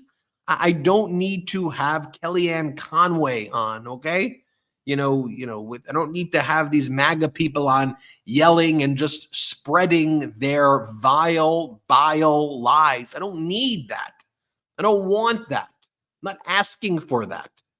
I don't need to see the perspective of lies, okay? And if you're going to show that, you better have that fact checked immediately, which of course corporate media doesn't do. So we built this together, a network that for the past 3+ years, we've been celebrating joy and love and empathy and making that paramount above and beyond this political party, progressive, liberal, independent, mainstream conservative. We know the Mighty's made up of mainstream conservatives, Republicans, independents, progressives, Democrats, liberals. We're all, if you support democracy, if you support that flag, if you care about the future, if you care about our freedoms, if you care about women's reproductive rights, if you care about treating people equally and with dignity and not punching down, but lifting people up, if that's what you care about, this Meidas Mighty community is for you. And we are unapologetic about that. We are unapologetic about being pro-democracy. That is who we are. That's in our DNA as the Meidas Mighty. So for all the new Meidas Mighty out there, welcome. And share this network with others. Let other people know about this pro-democracy network, this pro-democracy community created by you, and it's for you. Support MeidasTouch Network at growmeidas.com. You could become a recurring contributor to the MeidasTouch Network. We don't have outside investors. So the way we build this is with those emojis. Let's see those emojis in the chat, everyone. Pick your favorite emoji right now, and it doesn't have to be the Ben emoji. Because one of the ways we build this network is with those emojis. As I say, maybe not the greatest business model. Emojis, patreon.com/MeidasTouch, growmeidas.com. But it's working. It's working. More people are watching this on YouTube and digital than Fox. And MSNBC, about 28, 29 million views every 48 hours right here. That's thanks to you. We're so grateful for you. Store.MeidasTouch.com. Get that pro-democracy gear. 100% union made. 100% union made. 100% made in the USA. There's a lot of knockoffs of the MeidasTouch merch. Sure, you can get it cheaper if you get the knockoffs. People just steal our stuff all the time. But normally, I would say that's flattering. Not this case, because those are not 100% union made and not 100% made in the U.S. So I'm not very flattered by those copycats there. Go to store.MeidasTouch.com and just take a look at some of this great merch that we got there. Mind your own damn business shirts. Childless cat lady shirts right there at store. The Kamala Green shirt. Store.MeidasTouch.com. The bracelets, go and check it out. You can trade them. A lot of great stuff. We love those bracelets. Store.MeidasTouch.com. Represent, get the gear. 100% union made, 100% made in the USA. Make sure you're subscribed to this YouTube channel as well. I want to try to hit 3 million subscribers this week. We're almost there. We're getting there. I'm hoping to hit it this week. I think we can get there. That's the goal. Thursday, Friday, Saturday, Sunday. Maybe we can get there. Not next week, but let's try to get there. Let's try to get there this week. Subscribe to the MeidasTouch Brother podcast. If you missed Legal AF tonight, Michael Popak and Dina Dahl did an episode of Legal AF, which is on the feed right now, which you can go and check that out. They did a great episode, and watch that full Legal AF episode. I know a lot of people were watching the DNC and not Legal AF when they were conflicting in the same time. So go watch it. It's right there. That's what's great about YouTube. It's there. It's saved. You can watch it whenever you want to. Rewind, fast forward, do whatever you want to do. So grateful for all of you, Meidas Mighty. What a night. Day 3. I want to give a special thanks to all of our hardworking producers as well. From Salty to Jeremy to Sydney to Hayden, the whole team. Adam Mockler's just been doing a superb job right there. All of our correspondents who are on the ground at the DNC delivering incredible coverage. Give a shout out to Brett. Give a shout out to Jordy. And give a shout out to all of you, the Meidas Mighty. This is impossible without you. But as Governor Walz said, he gave that great analogy at the end, the football example. He said, we're in the fourth quarter. We all got to step up in the fourth quarter to win, right? So we got to do the door knocking, make the phone calls, do the donation, whatever you want to do. Now's the time to do it. Now's the time to step up. Make sure everyone in your family is registered. Can let people know about the MeidasTouch Network. Let them know about the pro-democracy community. If they're coming with you with weird facts, go with things that aren't accurate, and there's presenting it as facts and they're not real. Go say, hey, why don't you break it? Why don't you watch this? The MeidasTouch Network really shows you the video. That's why I go play the clip. Play the clip. I always say that. There's some people who go, can you just play the clip and not say play the clip? Like, that's kind of my catchphrase. It's kind of what I say. I kind of go play the clip. I'm going to continue to say play the clip. But I also do it to show that there's a clip. I want you to see it for yourself. I want the clip played. And so I want you to form your own opinions. And you don't have to always agree with me. You could disagree with me a lot. You could disagree with me a lot. And I have to let Salty know when I make these videos where to put the video. So I'm also telling him. Thank you, everybody, so much. I can't see you all. I can't see any of you quite. I see you on the chat. But I feel your presence, and I feel like I know you, and we all have known each other, and we're in this together every step of the way. Through your chat, I feel we're all part of this together. I really find my own sense of community, of something that I've been searching for and I didn't have. And I guess if you say, if they build it, they will come, right? The famous line from the movie. And I think that's what we've tried to build together, a place of joy and happiness and empathy and pro-democracy, where we could say, we're not going back. We can say, we love our flag, we love our country, we love our Constitution, but it's not just saying it, right? It's not just repeating it 3 times over and over again, right? I wish I was home. I wish, no, it's actually then living those values. And we're going to make mistakes. Not perfect. We're going to make mistakes, but we're going to try to do our best together each and every day to support, protect, and defend our democracy. One more time, go to growmeidas.com, go to store.meidastouch.com, patreon.com/MeidasTouch. Those are all ways to support the network. Become a member of our YouTube, access those emojis. You can gift memberships to other people in the chat. Gift the memberships. Let's keep growing this together, folks. We're in this together. Democracy is going to win. So we're in this together. Thank you all for watching our coverage of day 3. You know my favorite song right now, so shout out to the Meidas Mighty and Salty. Drop the beat.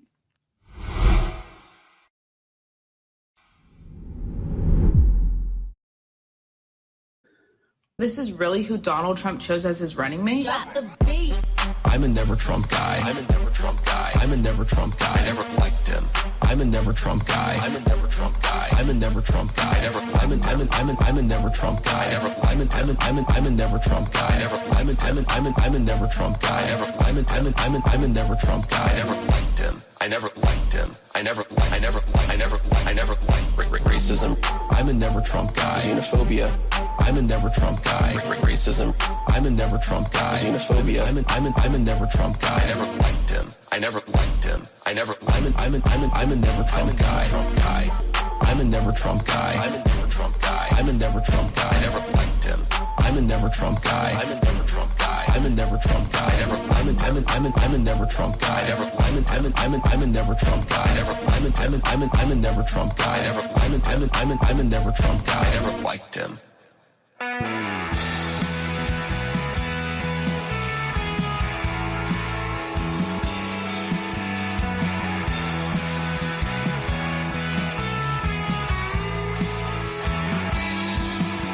The Meidas Mighty standing strong against the fascists. We sing our song. We will get it right whenever they go wrong. The Meidas Mighty standing strong. We're here to fight the good fight and set the record straight. There's no 2 sides to treason. There's no 2 sides to hate. We will look for the silver lining in the darkest clouds. But remember, truth is golden. So come on and sing it loud. The Meidas Mighty standing strong.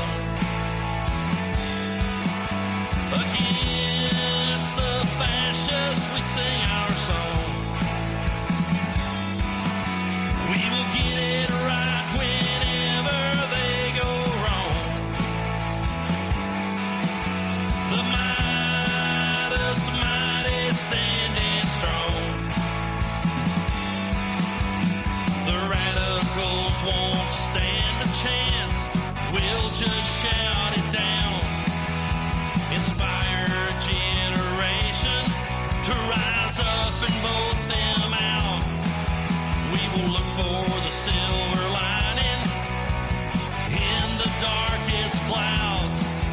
But remember, truth is golden. So come on and sing it loud.